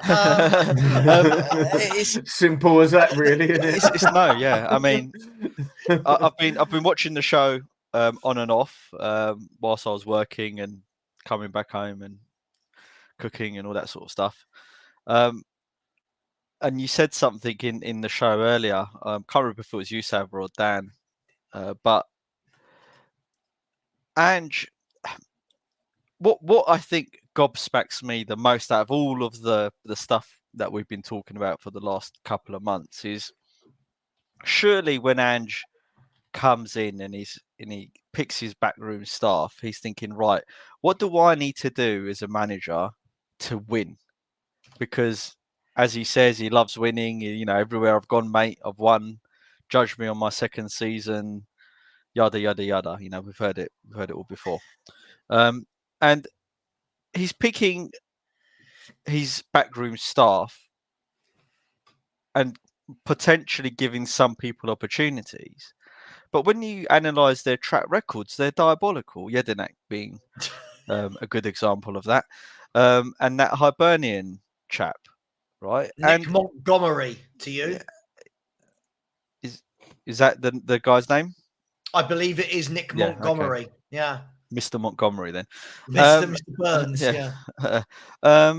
So, and it's baffling. And there's a bit of, it's almost like illogical, right? Because you surely put together your team, whether it's like work related or sports related, based on where you want to be. And you say this a lot, don't you? If there's a plan, what's the end date of the plan, right? If you don't plan, you plan to fail and all of that work stuff, right? And that his decision making strikes me of that is that, has he actually got a plan, or is he just sort of just doing what he's always done and hoping that it's going to work? And Dan said it in multiple shows. This ain't Japan. This ain't Scotland. It might work in those leagues. It might work against the bottom half of the table, but it ain't going to work against the top half of the table, and it ain't going to work in the Prem.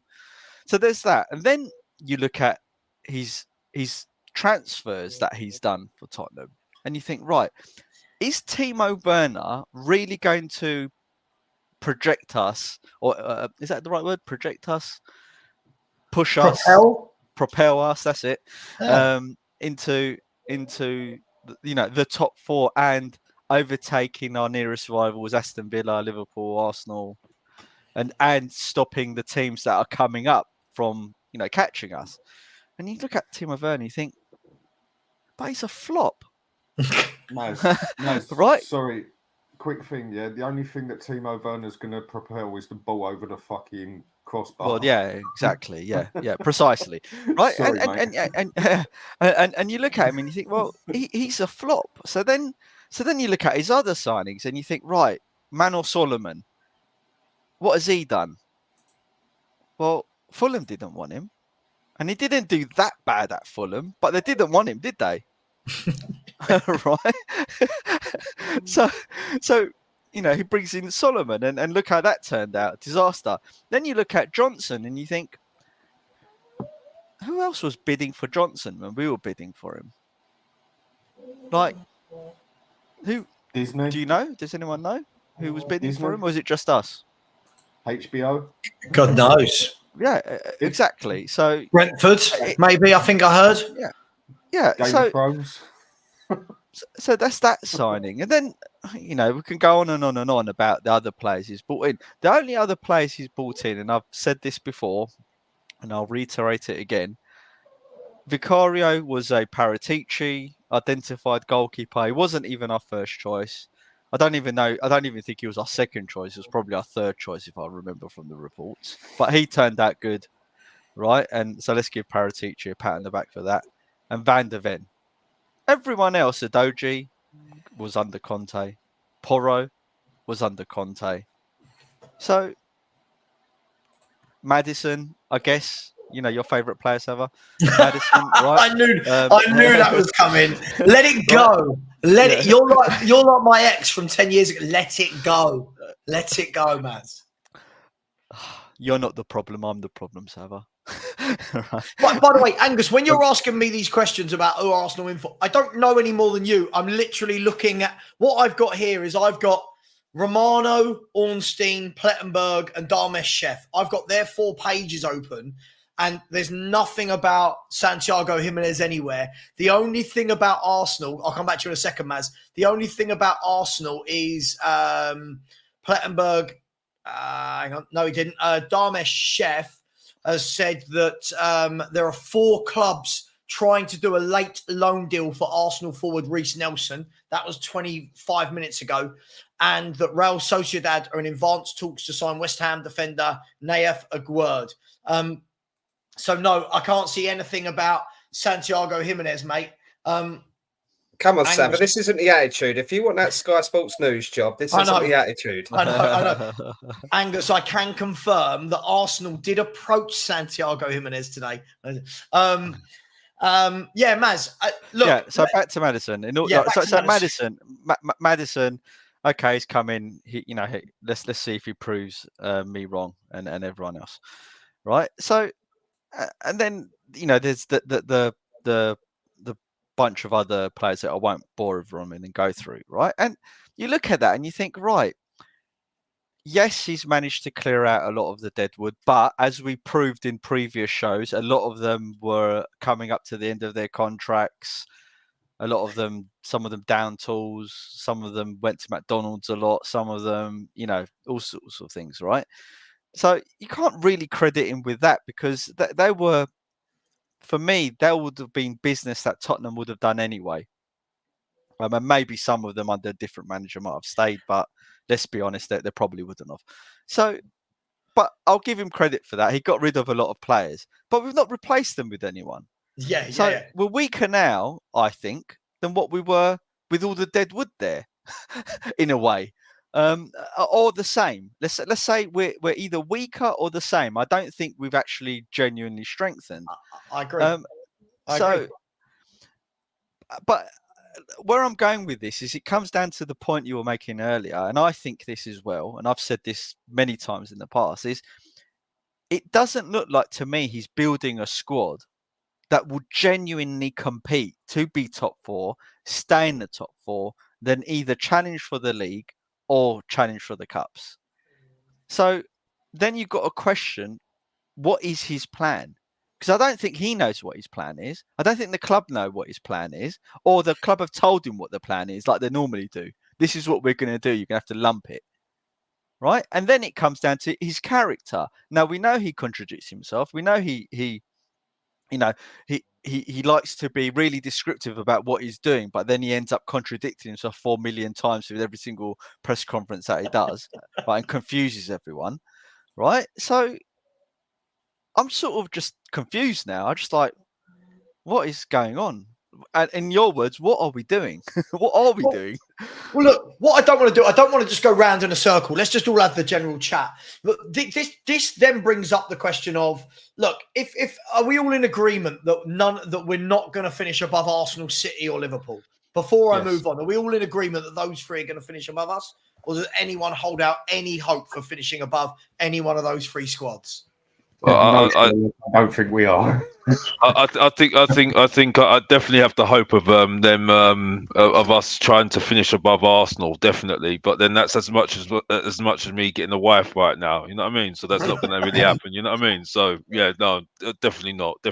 No, definitely not.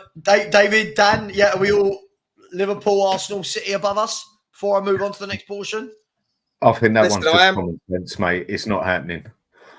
Listen, I'm probably slightly more positive than Dan on this in that, but I'm probably thinking more with the heart than the head on it. I still think we'll do better than we did last season. Now, whether that gets us close to Liverpool, I don't think so. But I think Liverpool will do better than they did last season, and that's more the reason why. So no, to answer you, but I still think we'll be slightly better than we were last season. Can I ask? Sorry, just quickly, Maz. I really want to just ask quickly.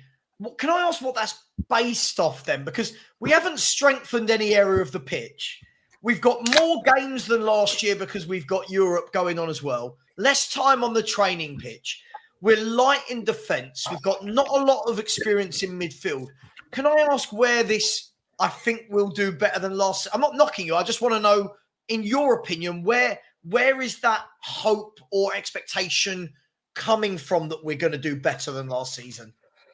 Yeah, I mean, and I totally get that as well, because, you know, we've not really strengthened our first team that well.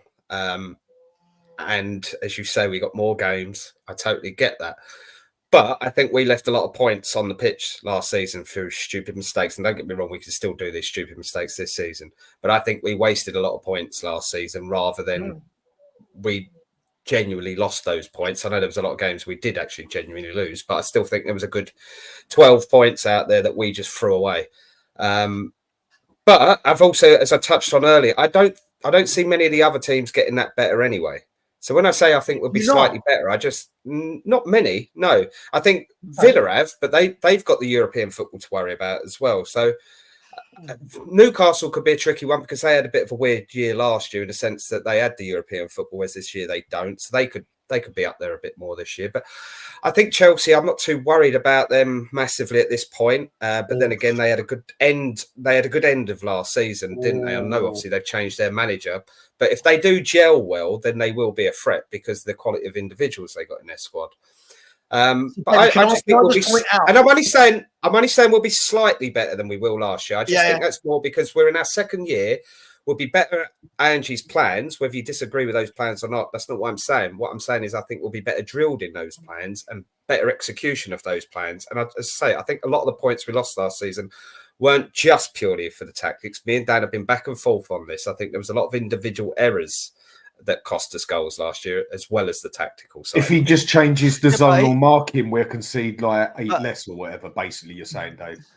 But Dave, I haven't seen any evidence showing that we're actually executing the tactics better than what we were last year. In fact, it looks identical. And it looks like, and it looks like we're making even more individual mistakes, judging by the last few games. Well, we only played 2 games, but listen, I agree with you. And the Leicester game probably backs your point up more than it backs my point up because we absolutely dominate. I know it's Leicester and they've obviously got struggles with their squad in terms of not being able to invest in it. So that's effectively a hybrid between a Championship and a Premier League team. But I saw similar. I probably disagree with myself here. I saw similarities with last season a lot of the time where we absolutely dominated the game and still ended up not taking all 3 points. But I just think that second season, I think we're going to be better at it. However, as I said, when I first answered this comment, I said I'm probably thinking more with my heart than my head. Because can I just? I mean, first and foremost, by the way, Odsonne Edouard to Leicester City is done. He's having a medical right. And Angus, stop making things up in the chat. that you've agreed personal terms with Sterling. No, you haven't. Not according to all of the top people who I'm checking across their X pages. All right. If you want my job, yeah. If you want my job, create your own YouTube channel and you pretend to be Jeff Stelling for a few minutes, mate. But no, I just want to say another thing because I'm not going to be on for too long, right? When you look at the business that the other clubs have done, it's all. I don't see that much big money being spent, really. And there's been a lot of good deals from the 10 to sort of 30 million mark by a lot of different teams in the Prem and outside of the Prem.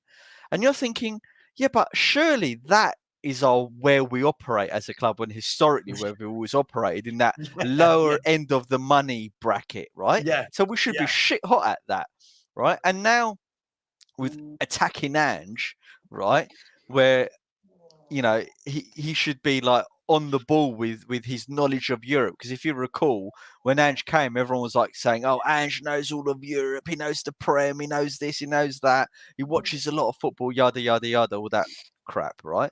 That he should be saying, "Yeah, Kone. Yeah, I have him. He'll fit in." Right? No.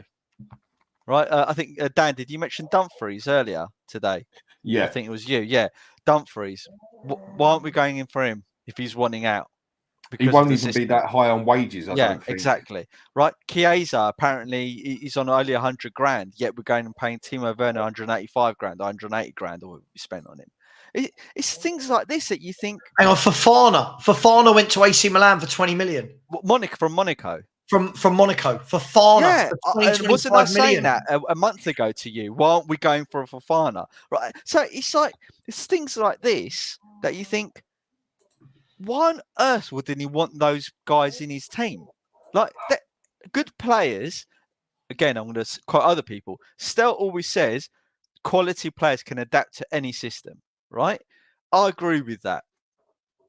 All of these are quality players. You're telling me they can't come into Tottenham and adapt I'll tell you into why, Ange's Maz. system? I'll tell you why, Maz. They can't handle the character.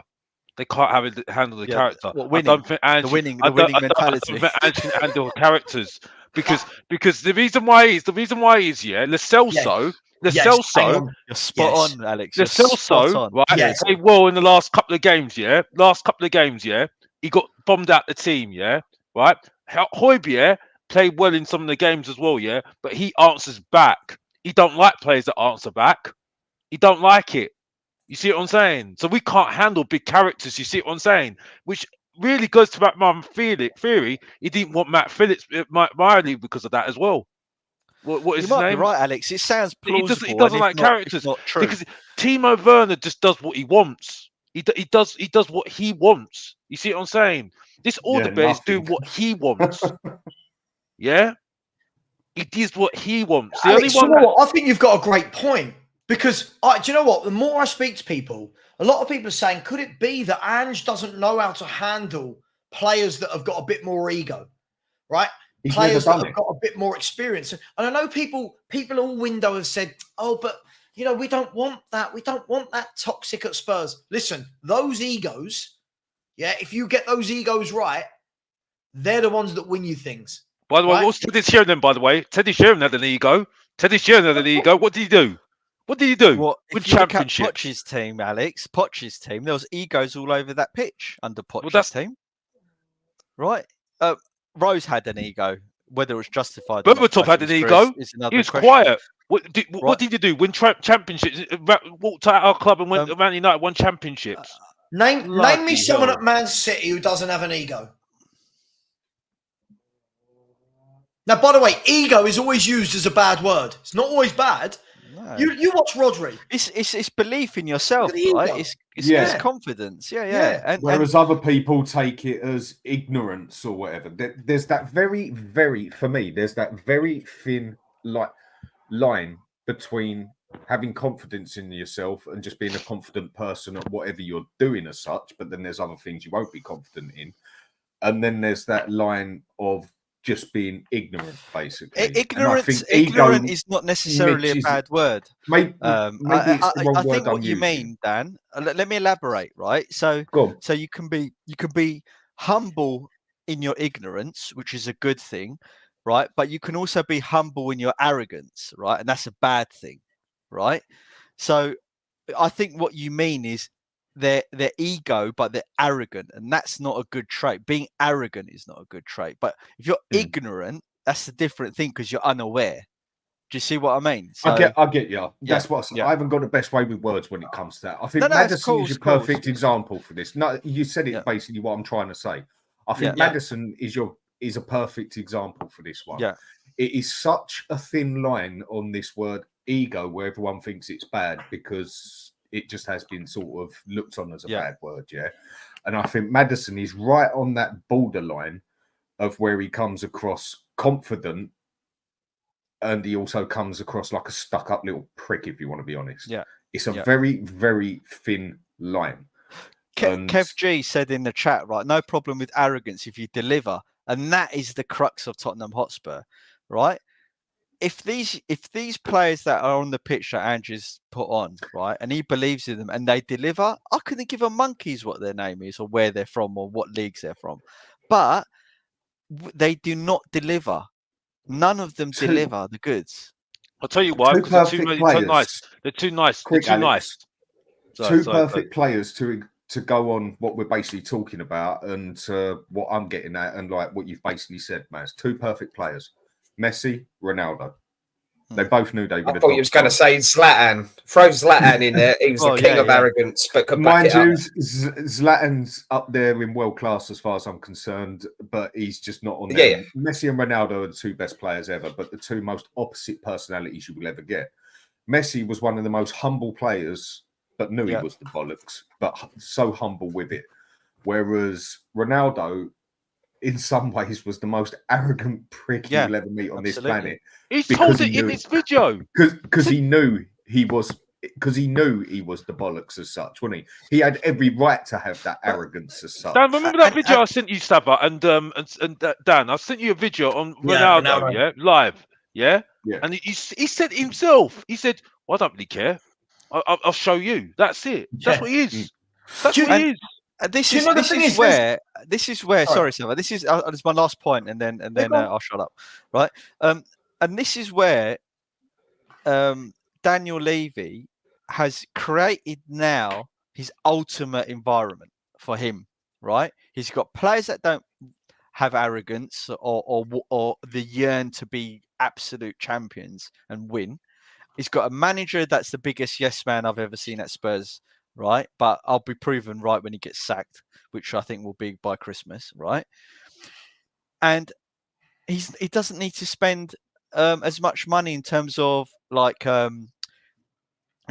cash flow now because the wages are so low in comparison to what they were, which is brilliant for funding investment projects like building hotels, right? Because it's not about having big lumps of cash; it's about maintaining your cash flow in these things. Right, and making sure that you've got a good balance sheet, and that's what he's got now, right? So, yeah, there you go. The thing is, Maz, when you look at it, all the players we're signing, like we're signing loads of kids, and kids are more impressionable. Kids can't. None of these kids he's signing can walk into a dressing room with him and challenge him, right? Because they've not achieved anything in football. You start buying those players that have played for you watch. If he buys a Denzel Dumfries, and by the way, I don't know Denzel Dumfries' attitude. I'm just using him as an example. You bring in a player like Denzel Dumfries who plays right back for the Netherlands and has won titles, loads of titles and cups with Inter Milan. Mm-hmm. He'll go, that's the sort of player that will go, hang on, boss. I don't think he wants that. And you know what? This is why when people go, it's easy to win when you've got the best players. Those managers are the ones that have the hardest job because you think Pep goes into that changing room and all of these players now have won over and over and over and over again. They're all on ridiculous money and look how he manages their egos. Look how he manages their game time. Look how you've pissed me off. Get out of the club. He's the boss. What I say goes. He's got respect. Fergie was like that is the word you're looking for. He's got respect, same as Fergie had.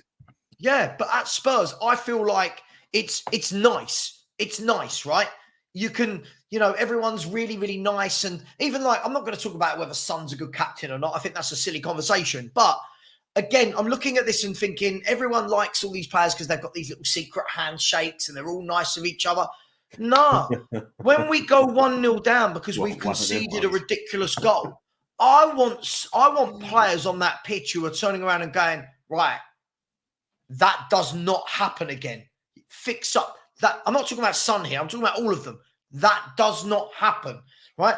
You watch when Man City concede a goal, even Arsenal. They look around. They don't shout and holler at each other, but they have that kind of moment to themselves where they're looking around going, yeah, we know what we did wrong there. Spurs is too nice. And our fan base has turned that way. Spurs can concede 4 goals to Chelsea. And we've come away from that somehow talking about, oh, well, that was brilliant. That really showed that we stick with this way of playing. No, what that showed was we conceded 4 goals at home to a really shit at the time Chelsea. But we took that as winning because Kulu comes out and says, but we won at live. Bollocks. I want my players coming out and going, fans, we are so sorry.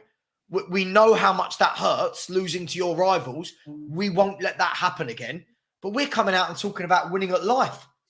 That's what we've built throughout the club. For me, because most of these players will stay at Tottenham because they'll be just satisfied with just being because they're nice. They're too nice.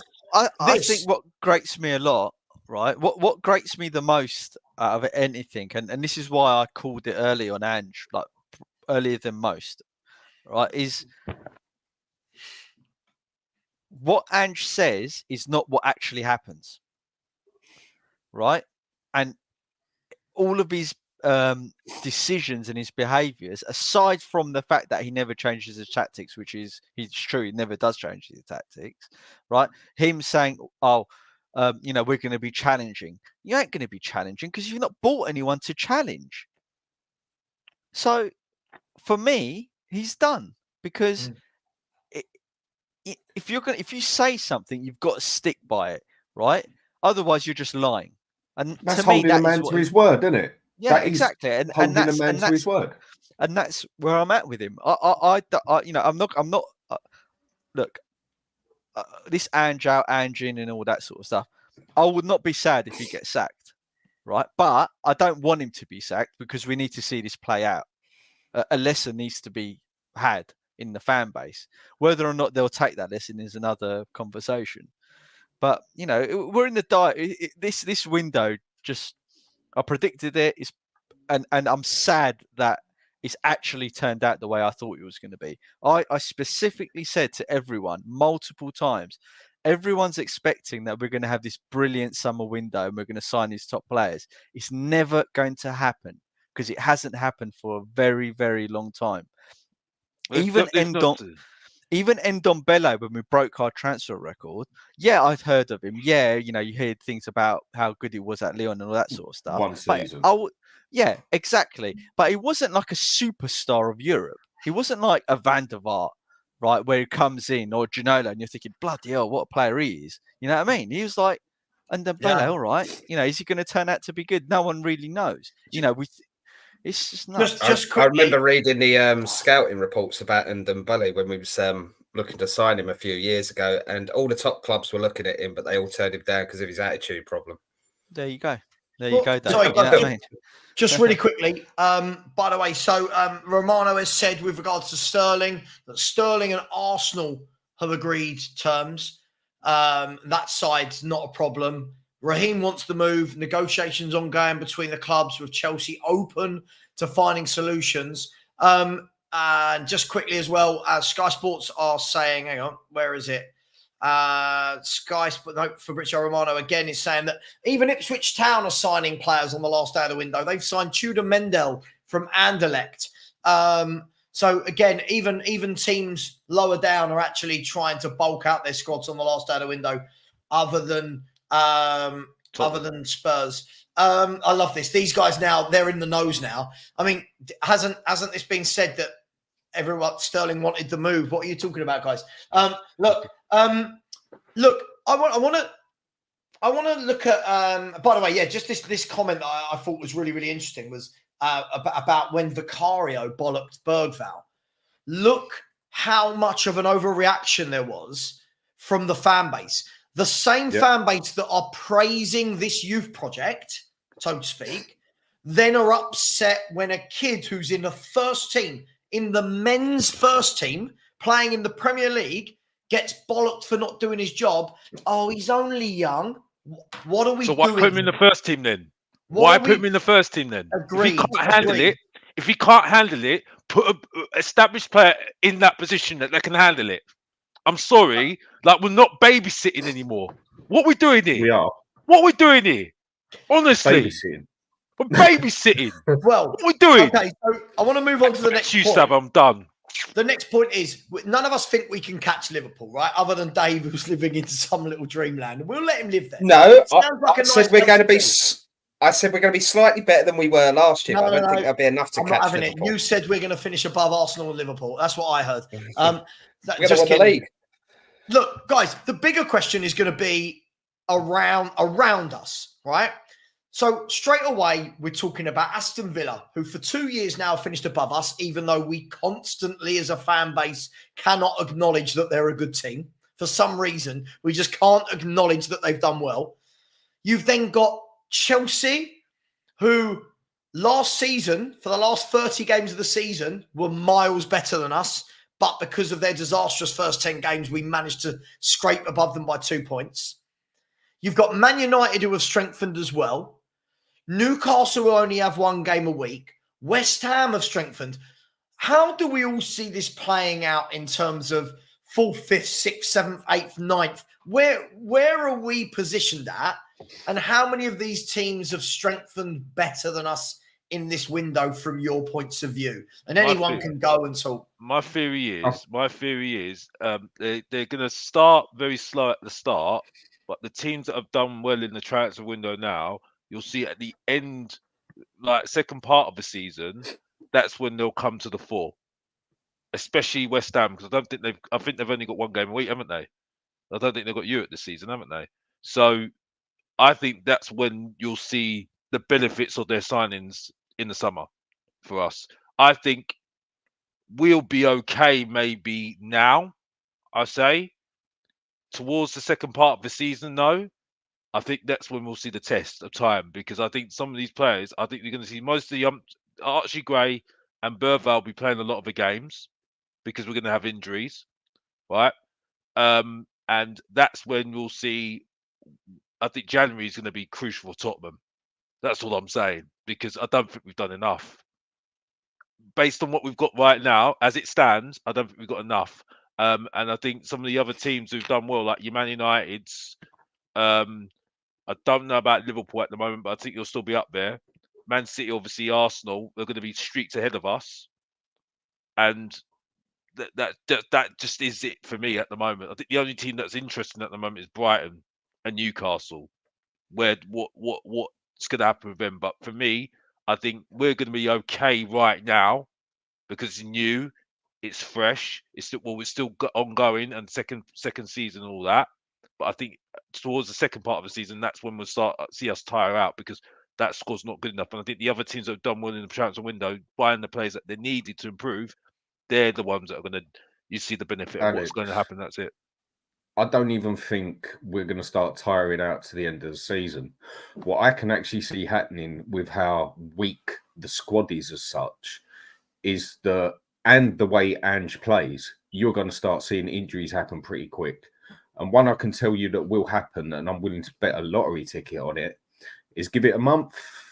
I don't know, give it till Christmas, give it till just after Christmas. You're going to see Van der Ven go out for about 2 or 3 months because he's going to do his hamstrings again. And that is purely down to the way Ange plays. I mean, Van der Ven might be a freak of nature, but he's not a bloody robot. And when he goes down, everything's going to go shits up, basically. I think you're also going to see other players when they get injured, and then we've got absolutely nothing to cover it. I think the time that we're going to crumble more than anything is over Christmas, when it really gets busy. Because we've just got nothing to cover us except a couple of kids, basically. And that is where we are going to take a kicking and a half, I think. And for me, that's why you're going to see. That's why you're going to see the end of Postecoglou by January. I mean, I don't think these next few games are going to be easy, but Christmas, like I said, I don't even think we're going to make it halfway through the season. I think West Ham are going to be the bogey team this year. Why? Because I think they're going to do a bit of a Chelsea, but I think they're going to do it better. I think they're going to start off a bit shaky, but I think they're going to come good pretty quick. I'm not saying they're going to come to know like top 5, top 14, but I think they are going to be a bit of a bogey team for a few people because they have improved their 11 significantly to what it was. And then you've got teams like Brighton, Newcastle, everything else. This is why I reckon we'll end up in 8th place because we just have not got that capability. If we don't get no injuries, then I could see us going a bit higher. But injuries are going to happen. Yeah, I absolutely agree with you, Dan. There's not much I can add to that. I do think another factor is that a lot of the clubs in and around us and above us, they've all got really good managers. And they're all like tactically astute managers as well. So, and there's no way that they haven't sussed Ange's system or know how they're going to play against us. It's only, I mean, let's be honest, we've played Leicester and Everton so far, and okay, Dyche is I guess he should know better, but he hasn't necessarily got a good team. But obviously, I'm not worried about anyone in the bottom 10. But with our record being what it is, not beating a team, top 10 team since December last year, that's a long time ago, and that's a lot of football for us to go, not beat a top 10 team in that period. That's basically 3/4 of a year. Yeah. And I mean, we all know what happened with Pochettino. Remember with his was it away record where he didn't win for like in the Champions League season, where it was absolutely abysmal. And we all know what happened to him. So I think looking at just the Premier League in general, so I think like we've all touched on Man City and Arsenal are probably up there, and then Liverpool just below them. But I think there's a good 7, 8, 9 teams that could be anywhere from 11th to 4th. But I think it's going to be really, really tight. I think there'll be like 1-2 points separating every single team going up that league table. So I kind of agree and disagree at the same time because I think, I wouldn't be surprised if we finish 8th, but I also wouldn't be surprised if we finish 4th. I think there'll only be a couple of points within it. I think, and it's so tight this year. So it's not like it was like 10 years ago where that sort of top section, because there's always this talk about the big 6 and things like that. But I don't think it's like that anymore. I think it's a lot closer below Man City's level. And obviously I hate saying it, but Arsenal are up there as well. But I think there's a massive league in that middle of the league going for a couple of the European places at the top. And then a couple of them could find themselves mid-table and actually not doing much wrong through the season other than maybe being 2 or 3 points away. So I see where it's an easy argument where you could say we could finish 8th. And I can't disagree with that statement. And I can see your logic behind it. But on the flip side, where it is so tight up there, we could as easily finish 4th as we could finish 10th. Like, I don't think there's going to be much in it, if that makes sense. I get where you're coming from. In the chat, it's going to be injuries. One of the guys in the chat said we beat Villa in March, which is true. So that our stat is wrong. But nevertheless, who else did we beat in that? I think they were the top 10 team we beat, weren't they? The annoying thing, we should beat them both times as well. That was it. I mean, that's still awful. that's 6 still months. another 9 sorry, teams. I was 3 months out. Forgive you. But Dave, I get what you're saying, and I can agree with it because the thing I find so bloody frustrating again is this team is better, first 11 anyway, than how it is played. I'm not going to go into it again, but it could do better if it was played better. And if we have some magical season in the aspect like Arsenal did last year, in the way we have no injuries, hardly any serious injuries to any serious players, then things could definitely go in our advantage. But the problem is with us, we're just still going to concede too many bloody goals, and that's going Yeah, to I be mean, our problem. our Achilles heel last year, and as I say, the Leicester game replicated it this year, is that we couldn't put the Yeah. ball in the back of the net, dominated for loads of the game, and then one or two chances at the other end, usually concede at least one goal out of the two. Yeah. And that was our problem last year a lot, which is why I don't think we're a million miles away from being up there. But I was just laughing in my head as I was saying this, because I'm going to disagree with myself once again, is the fact that actually, because our squad's getting younger, the likelihood of mistakes are going to increase just because that's the natural way of things, right? When you've got No, you're youthful spot on, side. the Dave, thing mate, is, you're though, right. I don't. It's bollocks, isn't it? Basically, Yeah, it's just it's- bollocks. I don't think we're. I mean, let's not get it twisted. I don't think we're so bad that we're going to finish No. 10th or 11th or 12th. I'm not suggesting that. I think we're in and around that 8th, 7th, maybe 6th area. And I do think, despite Andrew's suicide football and his suicide tactics, it is enough to beat a lot of the teams below us, right? And we have enough quality in the team below us. And it And has when been we are by opposition on song, players that opposition managers. Sorry, I'll let you finish. But opposition managers, particularly Pep, has said it as well, that we're a very hard team to play against because of how high pressing, high intensity we are. I know we sometimes look at this and go, okay, we only play in one way, but actually the way we do play is such high intensity and high pressure that it actually makes it really hard for oppositions to play, which is a good thing. But I understand that it is a bit one-dimensional at times. Yeah, Sorry, and but that's I what think I'm as well that one of the failures. I think if the season was, only half a season, would be amazing, because you can sustain that level of high pressure for easier, right? Because as the season goes on, you're going to get injuries, tired legs, fatigue, and things of that nature. And I think that's where we really suffered. It wasn't. We had players that went. Was it to the African nations that we lost, and the Asian Cups, and then we had injuries. But when they all came back, it's everything didn't go so well, did it? And they all seemed knackered by the end of the season. Yeah, it felt like when everyone did return, they was coming into an environment that was on its way down, not on its way up, and we couldn't really get going again. That's how I felt about that. And there's a comment in there. Sorry, I didn't realise anyone else could put a comment. Actually, no, they can't, because obviously Savva's not there. But JR John's basically put, you guys are just looking at formations. You don't see the little tweaks that they do make. Actually, on mine and Dan's show, I actually done the analysis of the changes that Ange does make in a game. He doesn't massively change the formation much, but he does tweak things around. It could be playing one behind the two in the midfield. It could be two behind the one. It could be very little tweaks like that. But he is very proactive as a tactical manager. It's just these tweaks are so minor that to the naked eye you don't always see them until you look at the game again and analyze it deeply. So he does change things to a minor level, but on the naked eye you don't really see him so much, and he doesn't do anything drastic, Dan, and obviously we've touched on that before. In fact, the only time he did do anything drastic last year was the one game that no one wanted us to win.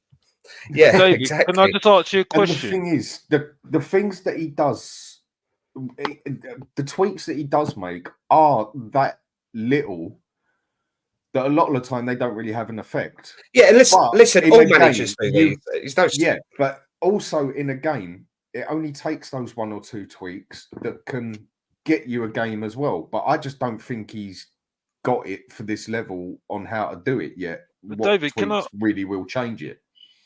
Can I just ask a question? Sorry to interrupt you, Dan. But do you think any of those players, with the tweaks that you're talking about, that we've got at the moment, especially in the sub bench at the moment, with the youngsters we've got at the moment, can have an effect on Tottenham in games? And this is the thing I say at the moment. I think, Maz, you're saying the same thing I'm saying. We're not in big trouble in terms of being relegation candidates. I don't think that's the case. But what I'm saying is that going to help us close the gap? You see what I'm saying? Because I think people don't really understand why we say close the gap, because you have to always close that gap. Because if you're still, you saw what happened with Pochettino. And people forget, I didn't like Conte, but that rant was for a reason. For a reason. Yeah, because he was absolutely spot on. You cannot not want to improve, because you're always going to be susceptible to teams overtaking you, and that's it. And I'm sorry. I think this is where people are getting this absolutely missed at the moment. I think they really are getting it missed. Yes, he can be tactical. Yes, he can do this. But you've got to either make those players individually better, right, to a point where they've got the mindset to say, I don't really care. I'm not this young player anymore. I'm a man. I'm a man. Yeah. And whatever you've thrown at me, I ain't in as apprentice at the moment. I need to take it right now. Yeah. And that's where I'm worried at the moment. Because when I look at Arsenal, I see men. When I see Liverpool, I see men. Yeah. When I see Manchester City, I see men. Yeah. And when I see now West Ham now, I see men. Yeah. Not people that are being nice to each other, being nice will say, yeah, sorry for being nasty to you. It's like, nah, what you doing? You're costing my career here. I wanna win trophies. You're costing me right now. And that's it. So I'm not having a go at you, Dan. I'm just showing passion right now because this is a nonsense that I've got to hear from Tottenham fans. This is a nonsense that I've got to hear from Tottenham fans. Defending this, knowing full well, and these people should know better because they've seen us winning in 1991 when it was the worst time in the world for Tottenham Hotspur. You see what I'm saying? Yeah, no, Big up yeah, boy no, Rowland, by the way. But the point is, you see what I'm saying? That's what I'm saying. It's annoying, and that's it. I Sorry, just Yeah, want to yeah, make a quick point here. Can I just answer? No, because you did ask Go me on, the Dave. question there. Do I think we're in a better position in terms of tactically off the bench now? And then you obviously went off on the second part of that in terms of not having men too inexperienced, basically too youthful. And I agree. I agree with that part, but I also think we are in a slightly better position tactically off the bench now because I think the players' profile that we've got on the bench is far more fluid, changeable. You know, there's a lot more options from that point of view. But I 100% agree with you. It's all youthful. It's all potential. And that was one of the first things I said when I came on the stream. And I did say this tongue in cheek, by the way, I still expect us to make 6 signings today for the 6 first team positions we still need, you know, proper competition for. And I'm talking experienced players in their prime. So I agree with you, Alex, on that. But the flip side is I do believe there's more tactical manoeuvring available to us with the profile of players we've got, albeit they're very youthful. So I agree massively with your second part, but I do think we are slightly. I appreciate. I need to see. I just mean like when you look at like. I see what you're saying. I appreciate what you're saying. The prime example, just to demonstrate my point, and then I'll shut up. Just to demonstrate the point. Now, Højbjerg versus Gray, right? Højbjerg is far more experienced. He's a solid DM. He's not too exciting as a midfielder. He's more of a box-to-box, to be fair, more than an out-and-out DM. But he's more of a defensive-minded midfielder is what I'm going at. But he's very limited in his technical ability. But it'll go in there. If you want a defensive midfielder type in there, it'll do a good job. Whereas Archie Gray's been brought in because he's a more all-round midfielder and he can also play a couple of positions. That's what but he's not a man. Højbjerg at least is a man that will go out there and demand 100% from his players around him, right? So if you had Højbjerg's mentality and experience, shove it into Archie Gray, then actually we're doing all right there. But we kind of sacrificed one for the potential of the other, which means we are not stronger than we were last year, but we're a slightly different proposition this year, if that makes sense. Dave, I don't think that Højbjerg's technical ability was that bad. I mean, he didn't look as flamboyant as let's say Bentancur as an example, like as how should I say it, silky on the ball. But I think Højbjerg, he does all right as a central midfielder. I mean, certainly for Denmark anyway. And certainly when he was in Jose Conte team, I think he looked a lot better than what he ever did under anyone else. Yeah, but what my point of why I was using it is because I now love Højbjerg. Thanks, no, man. My point was he's an experienced international professional that's very experienced and knows what is required to go and play against other men. But technically, he's not that rounded a player compared to, say, Archie Gray's potential to be. And that's all I was saying. I'm not disagreeing with Alex on this point. I'm agreeing with him. But my point about us having more tactical options is because we've got players now that are more there's more potential for them to do different stuff than just one central position. Is But what potential I'm isn't always realised, right? And no, I know. And I would what worries me, and look, I'm not a coach, I'm armchair fan and all that sort of stuff, but you were always in danger of basically being like a jack of all trades and a master of none. And as a footballer, you're better off, for me, specialising and being really good at what you're good at. I.e., if you're a striker, you score goals. If you're a winger, you can beat your man and cross. But what we're asking our players to do is we want them to be really good at dribbling, really good at passing, really good at defending, really good at changing position, really good at this, really good at that. And in the end, we actually have players that just aren't good at anything. And I just want to clarify, there's a difference between pointing out what we're doing and me stating my opinion of how it should be done. I'm just sitting there saying that's what we're doing now. I didn't make an opinion on whether I think that was right or wrong. I just want to clarify that as well. I just think the better side of it is actually there is more tactical fluidity with our players that we've got on the bench now. They can do more things than what our bench could last season. That was my point on that. Whether I think having that youthful potential is the would you say identical? No, I was using the basis there, Højbjerg to Gray. That was just like you've got an experienced pro that just plays in that centre midfield, very rigid. So an Archie Gray that is more like. I agree with some of the guys in the chat, right? Because they're all having a good laugh about Højbjerg, right? Our standards have dropped so much that when we lose average players, we're like, oh no, we've lost an average player because the ones that are coming in aren't any better. And that's the problem. I was the one who asked everyone that. Right, that's just exactly one thing. I just want to answer this question here, or I want to get an answer to it, because I saw it, Savva, and I just want an answer to it. Where he says you cannot argue that Ange is rigid and his defensive capabilities are bad. As when our main back four played last season, we were the fourth best defence, had capable six, and we have fine break. Look at the teams they played against, though, when they were together. Yeah, and we conceded 61 goals. And even when we had our whole team there, or our best two players in the middle, we still, what is it, in the past 12 games that Van der Ven and Romero have been together, I think they've conceded, what, 22 goals they've conceded? They average 2 goals conceded per game, even when Van der Ven and Romero are playing, which is the exact same average as when Davis and Royale played at centre half.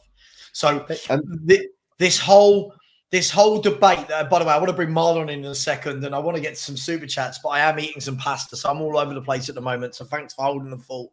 I was downstairs, and my wife said, "Are they still all talking football?" I was like, "Yeah, what?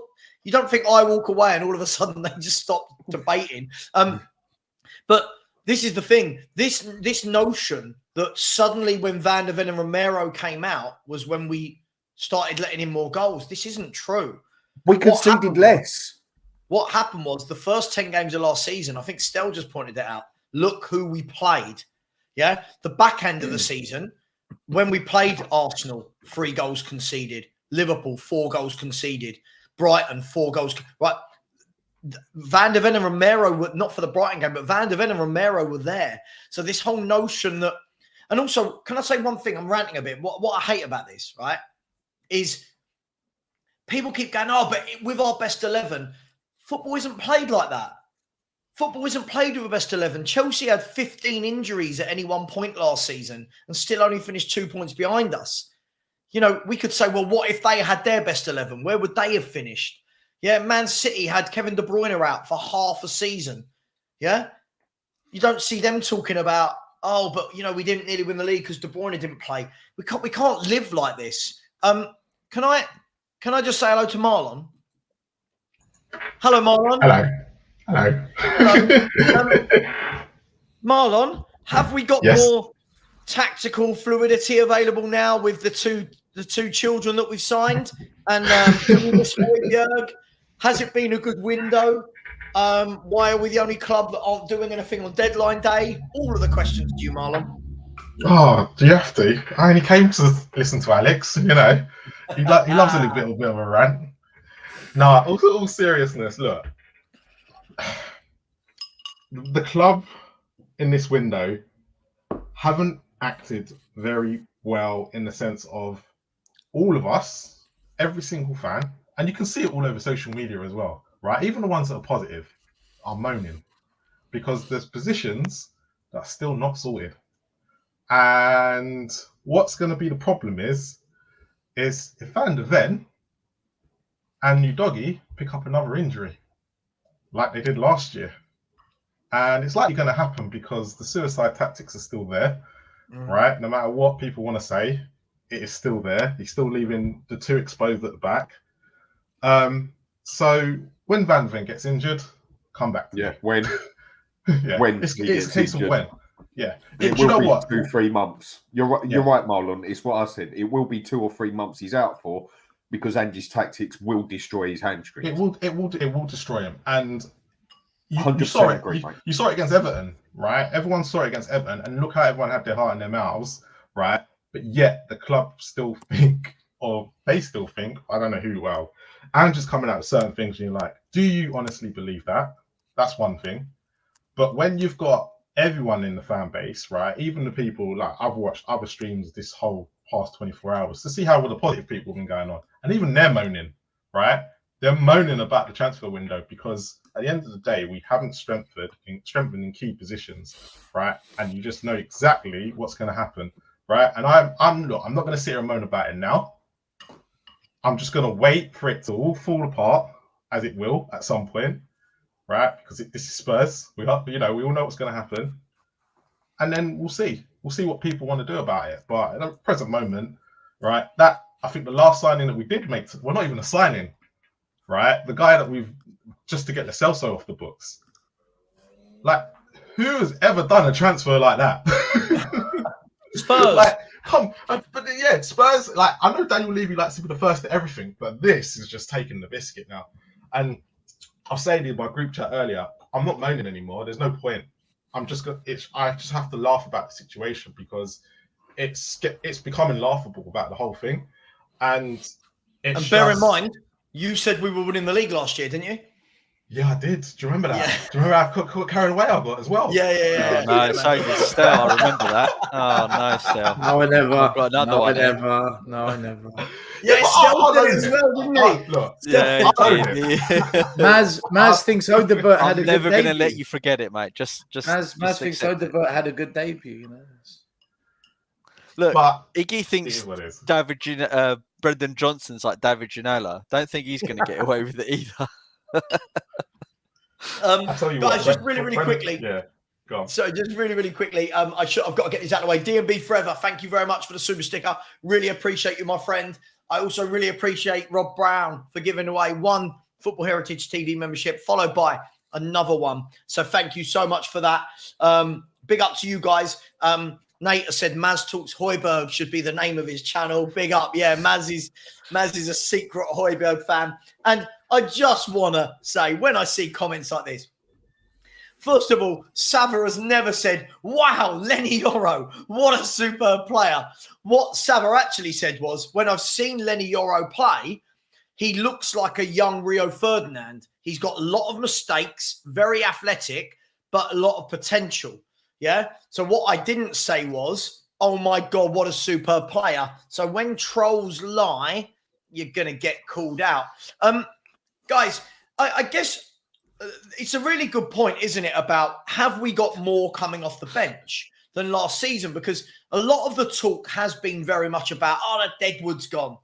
But I don't think we've got a lot in reserve. I truly believe if this squad gets 4, 5, 6 injuries at any one time, I think that we're down to real bare bones. And this year, I don't care what anyone says, I'm not giving any excuses to Ange and the club for injuries. We know injuries will happen, and we've not factored it in again. We've not. So if we lose 2 or 3 defenders, if we lose Bissouma and Bentancur at the same time, and we have to play lesser players, that for me is what this window should have been about.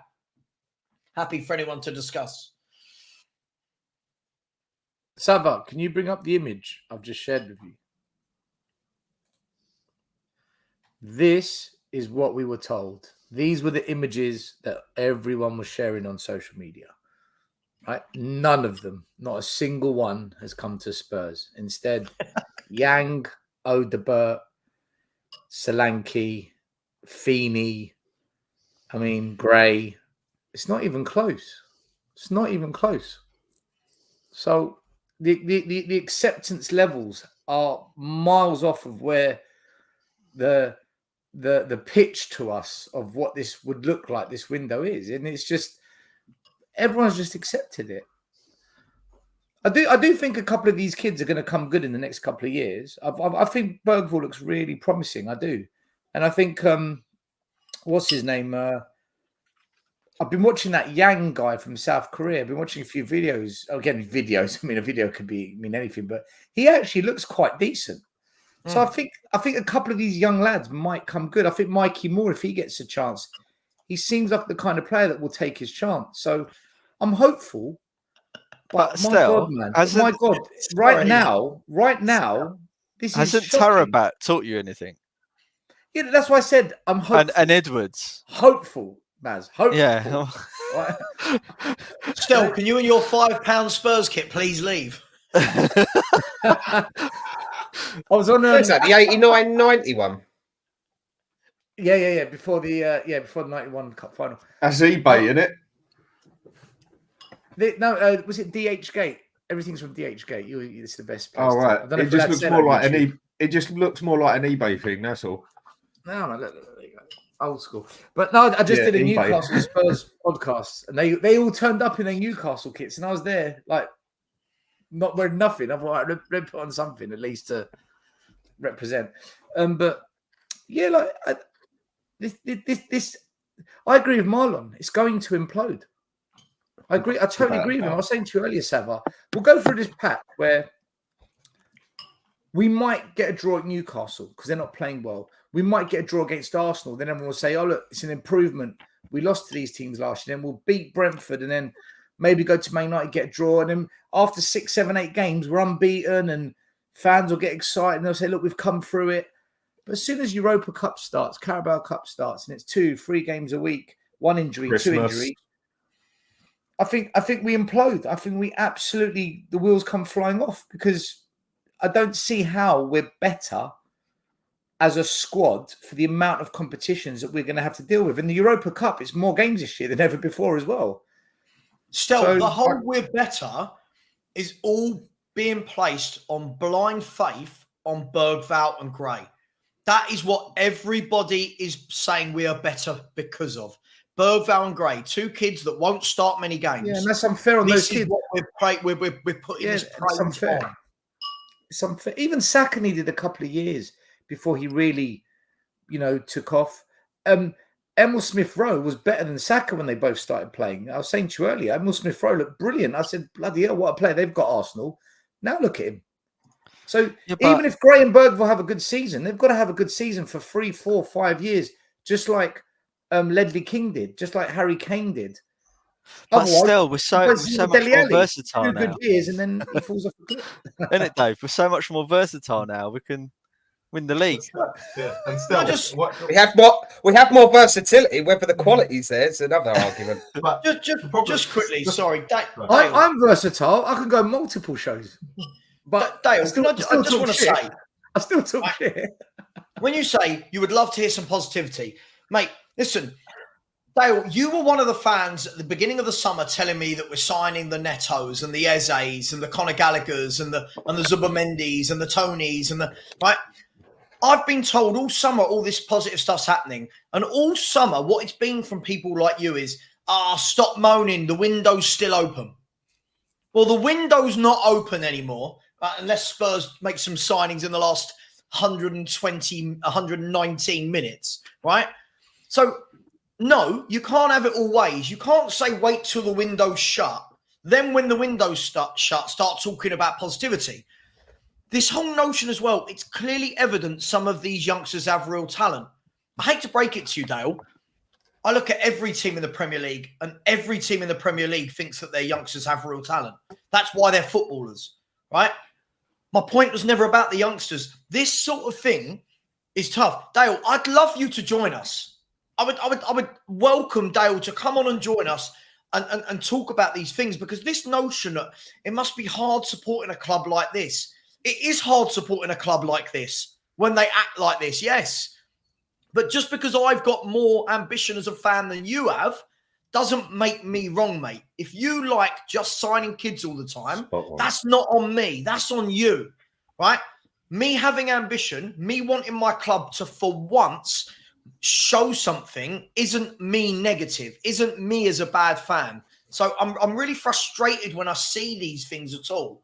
These people who can't come on, wouldn't be able to string a sentence together probably if he came on. I hate this sort of thing. Ran over. Sorry, someone else. Sorry, but just to back you up quickly there, Savva. Dave, I just want to back Savva up quickly. One comment. I just want to say I've been watching since 3 p.m. and not once has they been belittling or talking down about the young players. We're all excited about that. Yeah. But anyway, sorry, Dan. Right. The way I look at this and these supporters, yeah, a lot of the supporters, I can't say all of them, but I will say a majority. Like I said, they're thick.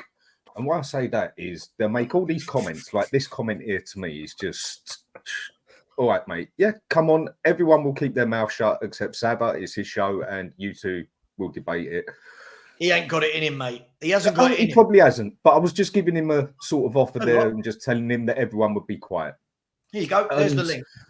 The way I describe it is the only way I can put this is with kids, right? You're living in a little council flat. You've got 1 bedroom in there. You're living in the front room with your wife, but you've got 5 kids. Right. What do? Do you just accept what you've got and you've got a roof over your head? Or do you fight for a better job, fight for more money, fight to get a better place for your kids, fight to get at least a 3-bedroom flat or even go further in life? Or do you just sit back like a majority of other Spurs supporters who are just thick, who would actually just sit back and just say, do you know what? I've got a roof over my head with my kids who are all cramped up, 5 in 1 bedroom. Me and the wife like the TV in the front room. Do you know life ain't so bad? Well, sorry, mate. A few people have got a bit of ambition. A few people want Spurs to be better. A few people don't want to be accepting and just accept bog standard crap like Johnson, Timo Werner up front, and other players that we buy. Yes, we've bought some good ones as well. And it just happened. I'm sorry. I'm not going to sit back and just accept this crap when I support technically the 7th, 8th, whatever it is, richest club in the world that wins what? 2 trophies in 30 years and does absolutely